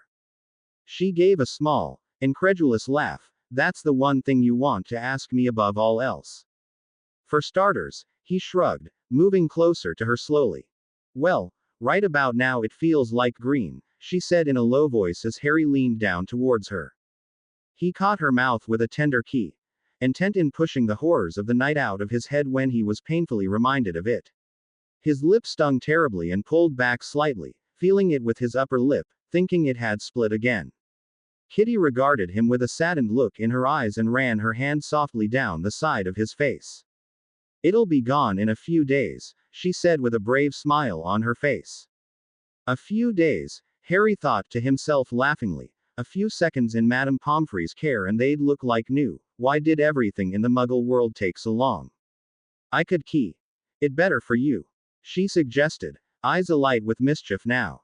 Harry smiled as she leant forward and placed a light key on the corner of his mouth before pulling back, looking proud of herself. Better. Much, he laughed, but I've got one here too. She grinned and leant forward and key at the side of his jaw. And here, he said, trying to keep a straight face. You're such a baby, she said, leaning forward and keying the other side of his jaw. I'm not, he said, pouting comically. Would you like me to key you better? It might take you a while, she laughed. I'm covered in cuts. Well, it's about, he checked his watch quickly, 5 hours till sunrise, best get started. She gave a delighted laugh, giggling as he leant forward. I can't believe you just said that. Harry awoke early, the sound of the birds ringing in the new morning pulling him from his already light, uneasy sleep. As he pulled his eyes open, he was greeted by the sight of a rolling grassy bank, a small duck pond and several early morning joggers. The park had been Kitty's idea. They had walked the streets for hours, trying to find anywhere to sleep before they'd given up. The alleyways were too dangerous, and the park really wasn't that much better, but they'd found a secluded area hidden by trees and had survived the night unscathed. Harry realized he was shivering and tried to pull his jacket around him tighter, shifting his numb limbs into action. He looked down to Kitty to see her curled up under her own jacket, deeply asleep. He stood up and stretched. Looking around the park, he could see the city rising up above the trees. He sat back down against the tree, pulling his bag towards him. He wondered if the Order had found him missing yet, and for the 1000th time what would happen when they did. Could they track him instantly? Would Remus and Dumbledore be in charge of it? If they were, Harry had no chance. Dumbledore would know where Harry was going before he himself knew. His only chance was getting his tracker taken off before that happened. He pulled his backpack towards him and pushed through the clothes and stuff at the top to get to the things he'd never want Kitty to see. He pulled the letter out, noticing how careworn it was now, almost torn at the creases. He reread the man's words, finding them still giving him the sense of hope, that greatest of all gifts that he needed to cling onto. If he ever was to go back to the magical world, which he doubted but worried about, he'd need to know. Tonks sat up with a start, suddenly awake for no reason that she could decipher. She gazed around the room blearily, before peeling off a piece of paper that was stuck to the side of her face. She looked at it dimly before absent-mindedly dropping it on the floor. She was sitting at her desk at home, which was covered in clutter, half-eaten sandwiches, molding cups of tea and the reports she should have read the night before. However, a late-night raid on a merchant's house had tired her out, and instead of using the desk as a place to study, she'd used it as a pillow. She looked at the clock above the fireplace, nearly jumping out of her skin when she saw the time.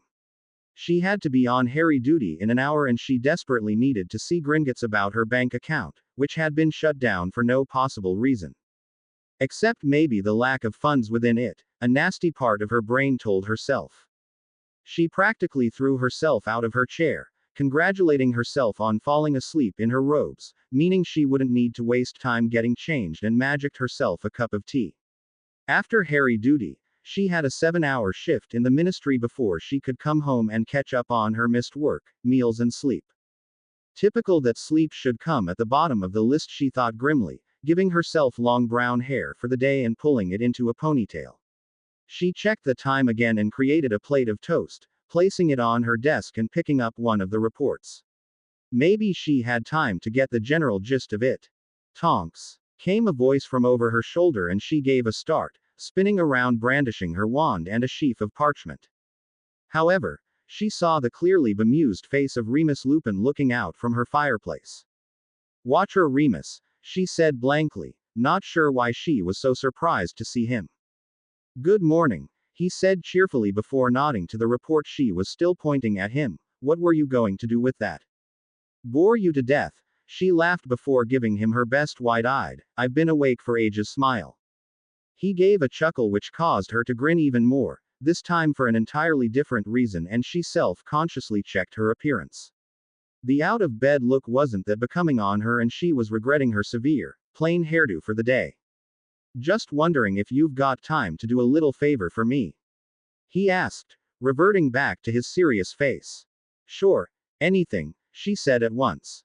"I need you to help Bill get access to the Muggle department and the Ministry library," he said. "We can get him signed in good enough, but we need higher clearance for the other places." "Of course," she said as she picked up her bag and began to put her files into it. "It'll have to be tomorrow now. I'll have to get some forms processed." "Why does he need the library?" "He's doing a bit of research into that girl. You know, name, where she lives, heritage, that kind of thing," he said, and Tonks could see the worry as his eyes. Moody's insisting, "And I suppose it's good to know at least." "Yeah, I guess," she said, dropping into her chair and looking at Remus thoughtfully. "We could just ask Harry again." "He wouldn't tell me," said Remus, looking away, slightly ashamed. "Anyway, at least this way he doesn't think I'm interfering." "He wouldn't think that, Remus," she said reassuringly. "He's just a bit messed up now, I think." "Of course," said Remus, quite obviously not taking on board anything she said. "I better go. I've got a meeting with Dumbledore." "Are you on duty next?" "Yeah," she said, heart giving a horrible lurch when she realized how little time she had to visit Diagon Alley before getting to Little Whinging. "Well, I'll see you tonight then," he said, making to leave. "Tonight," she said at once, sounding panicked. "What's happening tonight?" "Order meeting," he reminded her, "at HQ. Didn't you hear about it?" "No, of course I did," she said nonchalantly, trying to remember desperately if she had or not. "I thought you meant something else." "Okay," said Remus, looking at her oddly for a few moments, before flicking his eyes across her flat, taking in the mess. "See you later then, Tonks, goodbye." "Yeah, bye, Remus," she said as his head disappeared. She shoved her fist in her mouth and made a low whining noise, rocking backwards and forwards before straightening up, feeling much better. In a second she had her cloak firmly clasped over her shoulders, her bag slung around her neck, and was wearing a slightly panicked expression. "Diagon Alley Station," she told the fire, disappearing into the now merrily crackling green flames. Her forgotten toast lay on the table where she left it, slowly growing cold and collecting dust, in good company with the other half-eaten and untouched meals. Kitty prized her eyes open slowly, aware first of all of the cold, which had caused her hands to curl into fists that couldn't now be opened by force of will alone, then of the ache. Her whole back felt like it was on fire, and every slight twist or movement sent twinges to her brain that shouted for all movement to stop, for nobody to move so that no one would be hurt. The familiar feeling of bruised eyes was recognized next, and she felt them gently. Even blinking seemed to hurt. Her brain backtracked across the night before, remembering the shift of horror at the pub, then meeting Harry on her doorstep, watching The Simpsons. Then she groaned slightly, remembering her stepdad coming home, remembering their argument, Harry, the gun, the takeaway. She squeezed her eyes tightly shut. The adrenaline that had served her the night before was gone, and now all she felt was cold, hurt and scared. Although she wouldn't admit to any of these things. As she rolled onto her back, it screamed in protest, and she looked first up at the canopy of the tree she was under, then across to Harry, who was awake, sitting with his back against the trunk. He was putting a book into his bag and she gave a bleary smile. "What time's it?" she croaked, throat still full of sleep. "8," he said, rubbing his eyes and blinking quickly as if he'd been busy reading for a long period of time. "You," was all she said, rolling over fully so her face was squashed into the grass. "Too early." He gave a chuckle and she heard him doing his bag up and making general noises of movement forthcoming. "We're not getting up now, are we?" she asked, voice muffled by the mouthful of grass. "It's practically the middle of the night." "Well, I really need to go and pick something up from London," he said. "Do you want me to come back and get you when I've finished?" "No," she said quickly, also making a move to get up now. I'm up. She sat up, rubbing her back tenderly and trying to focus her eyes into the new day. Harry was watching her bemusedly and she attempted to clear her braids away from her face by means of tying them all together in knots.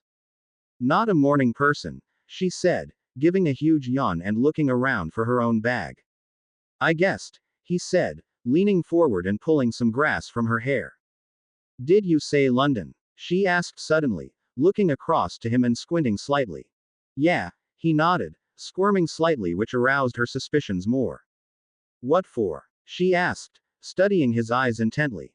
"I need to pick some money up I'm owed," he said instantly, and she recognized it as a much practiced lie. She continued to study him, trying to figure out what he really wanted in London and why he didn't want to tell her, before shrugging and pulling a woolly cap from her bag. Harry seemed quite relieved and climbed to his feet, offering her a hand pulling her up. "Train's the best bet then," she said, stretching painfully. "I've got some cash on me." "Yeah, so have I," he said as they began to walk down the path. "You're not a morning person, are you?" she asked him a while later, making it sound as if she'd just wondered if he had a third eye. He shrugged apologetically. "Jesus," she sighed sadly, causing Harry to chuckle even more. "I'm going to have to teach you the importance of being idle." "Please, I'm going to be paid next week," pleaded Tonks to the impassive face of the goblin in front of her. "That doesn't matter. That's next week. This is now," he said, pulling a red rubber stamp from the drawer and hovering it over her reapplication form. "Please," she said desperately, "I know I owe you a little bit already, but—" "Miss Tonks," said the goblin sternly, stamp still hovering ominously, "you currently owe the Bank of Gringotts and Associates 346 galleons, 7 sickles and 3 nuts in overdraft, 57 galleons, 2 sickles and 3 nuts in banker's fees." "Yes, I know that," she said worriedly, "but I'm being paid in less than a week's time. I can pay some of it off, I promise. And I'm sure the banker's fees can't be that much." "Miss Tonks," he repeated, glaring at her accusation, "I can assure you that is the correct figure. Let me read out your statement. The 1st of May, Muggle transfer by direct debit of 40 galleons to Mr. T. Tonks, banker's fee 3 galleons. The 1st of June, Muggle transfer by direct debit of 40 galleons to Mr. T. Tonks, banker's fee, 3 galleons. The 1st of July, Muggle transfer." "I get the picture," she muttered, slumping in her chair as she watched the goblin smiling at her nastily.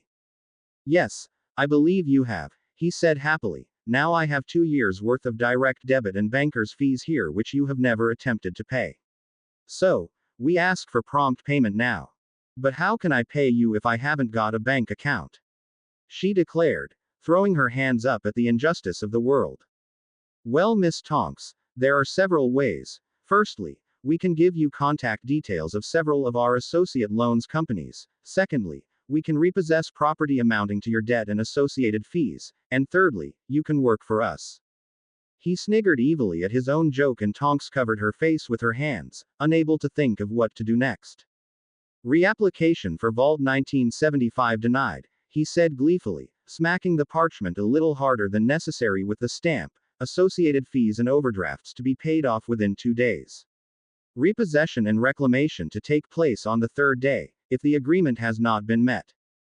Tonks could only splutter in protest and indignation as the goblin rang the bell, and a bigger, even nastier-looking goblin was called for. He took her by the elbow and led her forcefully to the mighty bronze doors of the building. He pushed her out and she turned around angrily. "Yeah, well," she shouted at his retreating back, I hope you catch a nasty case of glabella rot and your stupid pointy nose falls off. Several people turned and looked at her, and the goblin threw the reapplication form at her feet for the entire world to see. She bent over and scooped it up, staring for a few moments at the huge red rejected stamp as she tried to process what this meant, before screwing it up. She slumped onto the marble steps and spent a few minutes with her head cradled in her arms. What was she going to do now? She had no money and the goblins were on her back. Everyone knew how obsessed with money goblins were. They'd follow her for the rest of her life. If she died, they'd follow her family, and their family until thousands of years later the debt would have to be paid. With interest, Harry and Kitty walked down the busy London street in silence. In his case it was through nerves. He was about to go into Diagon Alley, right into the lion's den. It would be the last time he'd ever step foot inside the magical world, and there was a high chance that someone would recognize him. Kitty, however, was being silent for an entirely different reason. She was busy planning ahead, trying to remember old friends, addresses, numbers, old favors she could recall. They'd need somewhere to stay until she could figure out how to run this, until they could get jobs and everything. Just as she was musing about the idea of getting fake ID when Harry suddenly stopped walking, and it took her a few moments to realize. She backtracked slightly to see him grinning at her in an uneasy way that told her he was probably nervous, up to something, and trying to hide it. My mate's house is just down the road, he said when she looked at him, eyebrows raised and waiting for an explanation. Okay, so I take it that's code for, get lost for half an hour, right? She asked him bluntly, noticing the blush creeping up his cheeks. He gave an awkward shrug and she merely rolled her eyes. It's fine, I'll go and see a man about a dog. He finished. Yeah, that'll do, she said, meet you at that coffee shop. When? 11:30, he suggested. She merely nodded and wandered off before he could say anything else. She didn't particularly care if he thought she was being rude or was annoyed at this, served him right for not wanting her to come with him. She waited a long moment before she discreetly looked over her shoulder and saw him crossing the road. Kitty walked over to the nearest shop, a small bakery, and leant against the wall, watching Harry closely. He completely bypassed the street he said he was going down and began to walk down the opposite street. He paused next to a bookshop and looked around himself suspiciously, and she ducked out of sight just in time for him to look over to where she was. He walked towards the shop and she frowned as she lost sight of him momentarily in a gaggle of school kids that walked past. However, he didn't emerge on the other side and she squinted closer. He'd just disappeared. That was odd, she thought, frowning in annoyance, and turned away, deciding to have a little look around before she went to their meeting place. Harry, she decided finally, was a very mysterious character and was definitely up to more than he let on. A guy with secrets, she mused to herself as she window shopped, the most dangerous sort. Harry climbed the marble steps of Gringotts feeling a certain amount of nervousness and trepidation. This fear was intensified when he saw a young woman slumped on the steps, crying into her arms, piece of parchment clasped in her hands as if it were her death warrant. He gave a gulp and carried on climbing, expecting any moment for someone to shout his name, for the order to swoop in, for someone to notice him. But the cloak and the hat seemed to be working. The lack of glasses and the new brown eyes and owned hair seemed to be doing the trick. He was glad he had a forgettable face. Once his scar was hidden, he really was just another person in the crowd. He went across to the desk and presented his key to the goblin. Follow me, Mr. Potter, came a voice from his knees, and Harry grimaced, before looking around wildly.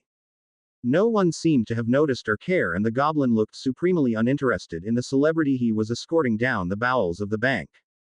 Once at his door, the goblin let him in, and Harry was once again struck dumb at the sight of all the gold, the great rolling hills of it that made it look like a golden landscape. Again it occurred to him that he had no idea how his parents got all this money. They must have had good jobs, or rich families. After the initial shock wore off, he noticed a small chest off to one side he'd never seen before. What's that? He asked the goblin curiously.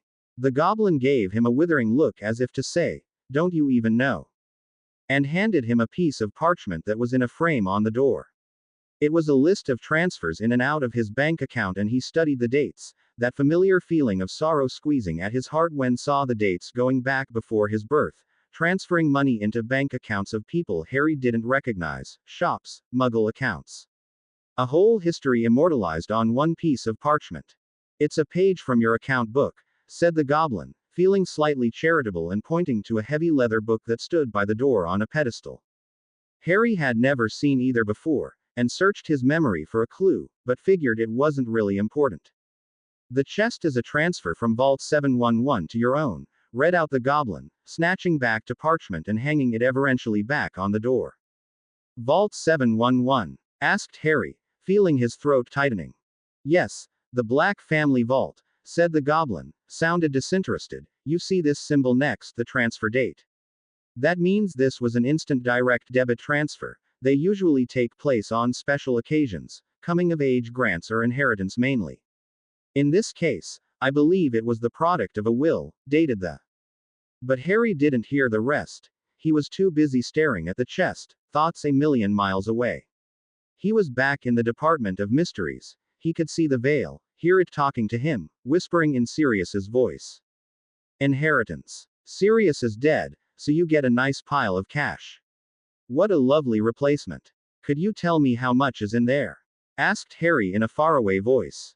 12,500 galleons, said the goblin promptly. Harry thought for some time. Can I authorize a direct transfer of 12,500 galleons from this vault to the Weasley family vault, please? Of course, said the goblin, looking supremely disinterested in such a large transaction. And can you make it anonymous, please? Asked Harry, still staring at the chest. This time the goblin did look slightly suspicious but agreed nonetheless, and 5 minutes later, Harry was hurtling at breakneck speed through the caverns towards the surface. However, the ride his body was nothing compared to the ride his mind was taken. If it was a preordained direct transfer, a little voice in his head whispered to him, that means that the bank knew that Sirius died, they knew he was dead. Is that true? Is he dead? Then he corrected himself, think of Quibble's letter, does that mean he's dead forever?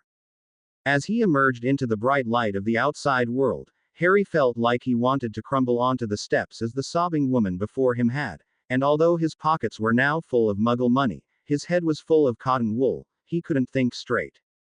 Barely conscious of what he was doing, his feet led him towards Nocturne Alley.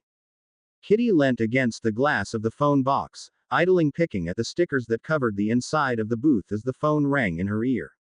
Harry still hadn't turned up and it had been nearly an hour. She was beginning to wonder if he'd done a runner, having realized she wasn't the best person to be with right now. Hello, came a voice at the end of the line, startling her slightly. Shell, yeah, hi, it's me, she said quickly. Cat, said the voice angrily, before suddenly becoming hushed. What the hell's going on? I'm taking off for a while, she replied quickly, ignoring her question. What? Have you gone completely insane? Demanded the girl on the other end of the line. Everyone is going spare over here. Yeah, exactly, replied Kitty, looking around her anxiously. Your dad, man, began the girl, before whistling impressively. What's going on? Asked Kitty, dreading the answer. The shit has really hit the fan. He's spread the word out about everything, began the girl in a hushed voice, sounding as if she was trying not to be overheard. Who was that guy you were with? Not important right now, brushed off Kitty. Listen, Shell, I need you to cover up for me for a while. You know, put the word out I'm in Newcastle or something. What do you mean not important? She asked angrily. You properly lay out your dad, trash the place, steal his. He started it, growled Kitty, effectively cutting the girl off, like always. Do you think I was going to let him? Like you said, not important, she hissed back. The fact is you royally pissed him off and he wants it back, Cat. He wants it all back. Kitty was silent for a few moments, continually picking at the peeling sticker advertising a female escort called Madam Whiplash. She looked over to where she'd last seen Harry and bit her lip. I'm not going back, she said finally. Spread the word. I've disappeared all right. Cat, come on, be serious. The girl demanded. He's going to get it back, one way or another. All the more reason for me to be in Newcastle, right? Agreed Kitty, anxiously nibbling at her thumbnail. Cat. Shell, you're my friend, right? Do this for me, begged Kitty. I don't know if I can, said the girl, suddenly becoming even more hushed. Your dad, well, I can't really go against him, can I? I need him.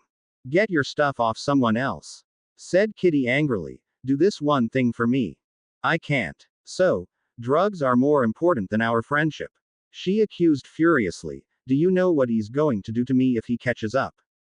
Exactly the same thing as he'd do to me if he found out I was lying for you, Shell told her with an air of finality. Don't ring me again. Promise me you won't say anything to him, begged Kitty quickly. I can't do that. I need him more than you. The line went dead. Kitty started at the receiver in open-mouthed shock, before slamming it back down. Thanks for nothing, bitch, she muttered. Grumbling to herself, she pulled a pocketful of change out and picked a few silvers out, ramming them into the slot a little harder than necessary. She listened to the rings, grinding her teeth. Yeah, hi Mickey, she said in a rush. There was a long silence. Jesus Kath, he said finally, you got some balls. She gave a sigh. Not you too, has my stepdad got to everyone? Hey, he scares everyone, he said quietly. What do you want? A little help, she asked with a nervous laugh. You think I'm going to help you after what you've done? He asked incredulously. It's only my dad, she said worriedly. Why do you care? I'm not talking about your dad, Kath. He hissed. I wouldn't care if his head had been smashed in, right? What I care about is that you've run off, again, and with some guy as well. She sighed heavily and grasped the phone rather tightly. Who is he? He demanded. Can you cover for me? Say I'm in Manchester. She pleaded. Tell me who he is first. He told her. Mickey, come on, I need you to do this for me. And I need you to do this for me. Tell me who he is. She began, before pausing and looking over to where he'd disappeared. It's complicated. Tell them Manchester, yeah. Complicated in what way? How is this complicated? I thought we were supposed to be together. He asked her angrily, voice rising. And then I don't see you for over a week and I hear, from Jez of all people, that you've practically killed your dad, robbed him and took off with this guy. Please Mickey, you know what's going to happen to me if we're caught, she pleaded, anxiety twisting her stomach into a knot. Yeah well, maybe you deserve it, he told her. That's harsh, she told him, sliding another silver into the slot. Well, you know, based on current circumstances, I'm feeling a little bitter, he told her, and personally, I couldn't care less what happens to you as you brought this upon yourself. Mickey, she said sadly. No Kath, no more okay. I'm sick of your lies and I'm tired of your games, so disappear if you want, he told her. I don't care. Don't do this, she sighed wearily. You started it, he said simply. See you around. Don't, she began anxiously before a clicking noise reached her ears. Hang up, she finished lamely as the line went dead again. Still muttering to herself, she tried 2 more lines and got the same reaction. It looked like the headhunters had been called in, and the more she heard, the less she liked. Finally, she gave up. There was no one out there. Nobody to help her, no friend to cover her tracks. All she wanted was a little help, someone to care. Was that really so much to ask for? She pulled a battered book out of the front pocket of her bag and searched through it for a while before picking the phone up again. This time it rang out, and after 2 minutes of desperate waiting, she gave up and dropped the phone. More searching located another number and she tried her luck again. 791,336, answered a voice. Yeah, hi, is Marcy there? I'll just get her, said the voice wearily before a sudden yell made her jerk the phone away from her ear. Marcy, it's for you. Kitty listened impatiently as Marcy made her way to the phone, watching her credit slip away. Hello. Hey, Chuck, it's me, she said in the most cheerful voice she could muster. There was a gasp on the other end of the line and then a clunk, as if the phone had been dropped. Finally, a shaking voice echoed down her ear.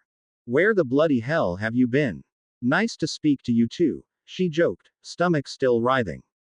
I'm serious, Renee, said the girl, sounding almost tearful. I haven't seen hide nor hair of you for 2 years, we thought you'd been murdered or something. Nothing so exciting, I'm afraid, she said. Just got a bit bored. How are you? Poor, now you come to mention it. Have you got that money you owe me?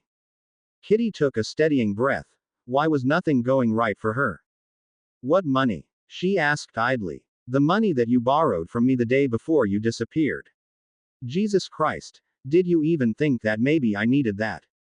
Asked the girl. Not so much angry but incredulous. I'll be back with it tomorrow, you said. Oh, that money, she said glumly. The girl gave a snort of disgust. If this isn't a call to arrange a payback, then I'm hanging up right this second. I haven't got your money, Marcy, she began wearily, but, if you help me out and let me crash with you for a few days, I can get it, I prom. You are unbelievable, said the voice, before the line went dead. Kitty pushed herself out of the phone box and collapsed onto a nearby curb, wrapping her arms around her head as she tried to figure out what to do next.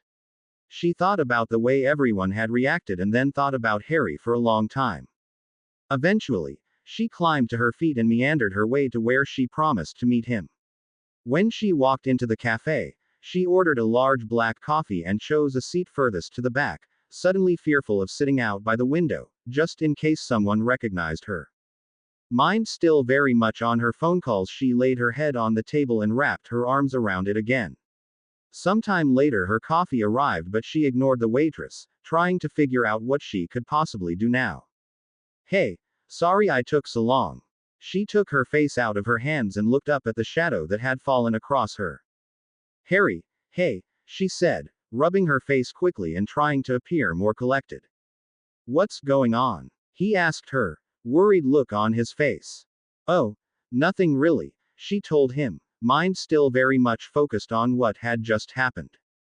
He sat down next to her, propping his bag up on the table and hugging it protectively as he looked over to her. You look worried, he told her. What's the matter? I just rang around a few friends, she began, before looking down at her hands, realizing how bad this was going to sound. No one wanted to help her. No one even liked her. What kind of person was she? He was looking at her curiously and she couldn't even bear to tell him. We have to get out of here, she told him finally, put on her best chronic liar voice. My stepdad has told everyone what we did and he's looking for us. He gave a surprised, worried look, twisting around and surveying the road beyond as if he was about to storm down on them right there and then. She stared at the table wondering, what was Harry going to do? He had enough on his plate trying to dodge his own hunters without her own psychotic stepfather on the case. He was going to split, wasn't he? She thought glumly. So, he began and she prepared herself for the worst. Where to then? For a second she didn't think she'd heard him right and looked up, staring at him blankly. You what? Where are we going to go? He said, giving her an odd look as if he didn't understand the question. She couldn't help it. Her face split into a wide grin. He still wanted to come. She gave a laugh and he smiled at her, looking politely confused. What? He laughed when she couldn't wipe the smile off her face. I don't know. I just assumed you'd want to head off on your own now, she said, taking a deep gulp of coffee. Why? He asked, looking even more puzzled now. Well, because of my stepdad and everything, she said. So, he shrugged. You didn't care about the people after me. Well, yeah, she said, struggling to get her head around the idea, right.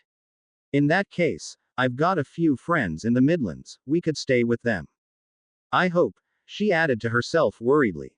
Great, said Harry, unquestioningly, train then. And that was it. They had a coffee and walked to the train station. And all the time Kitty couldn't help but steal glances at him, feeling somehow slightly surprised and almost a little suspicious at this turn in her luck. Any second now, she kept telling herself, he's going to turn around and realize who he's with. But that second didn't come, and she couldn't understand why not. To be continued. I hope you enjoyed this story. Also remember to subscribe and like this video. See you in the next video.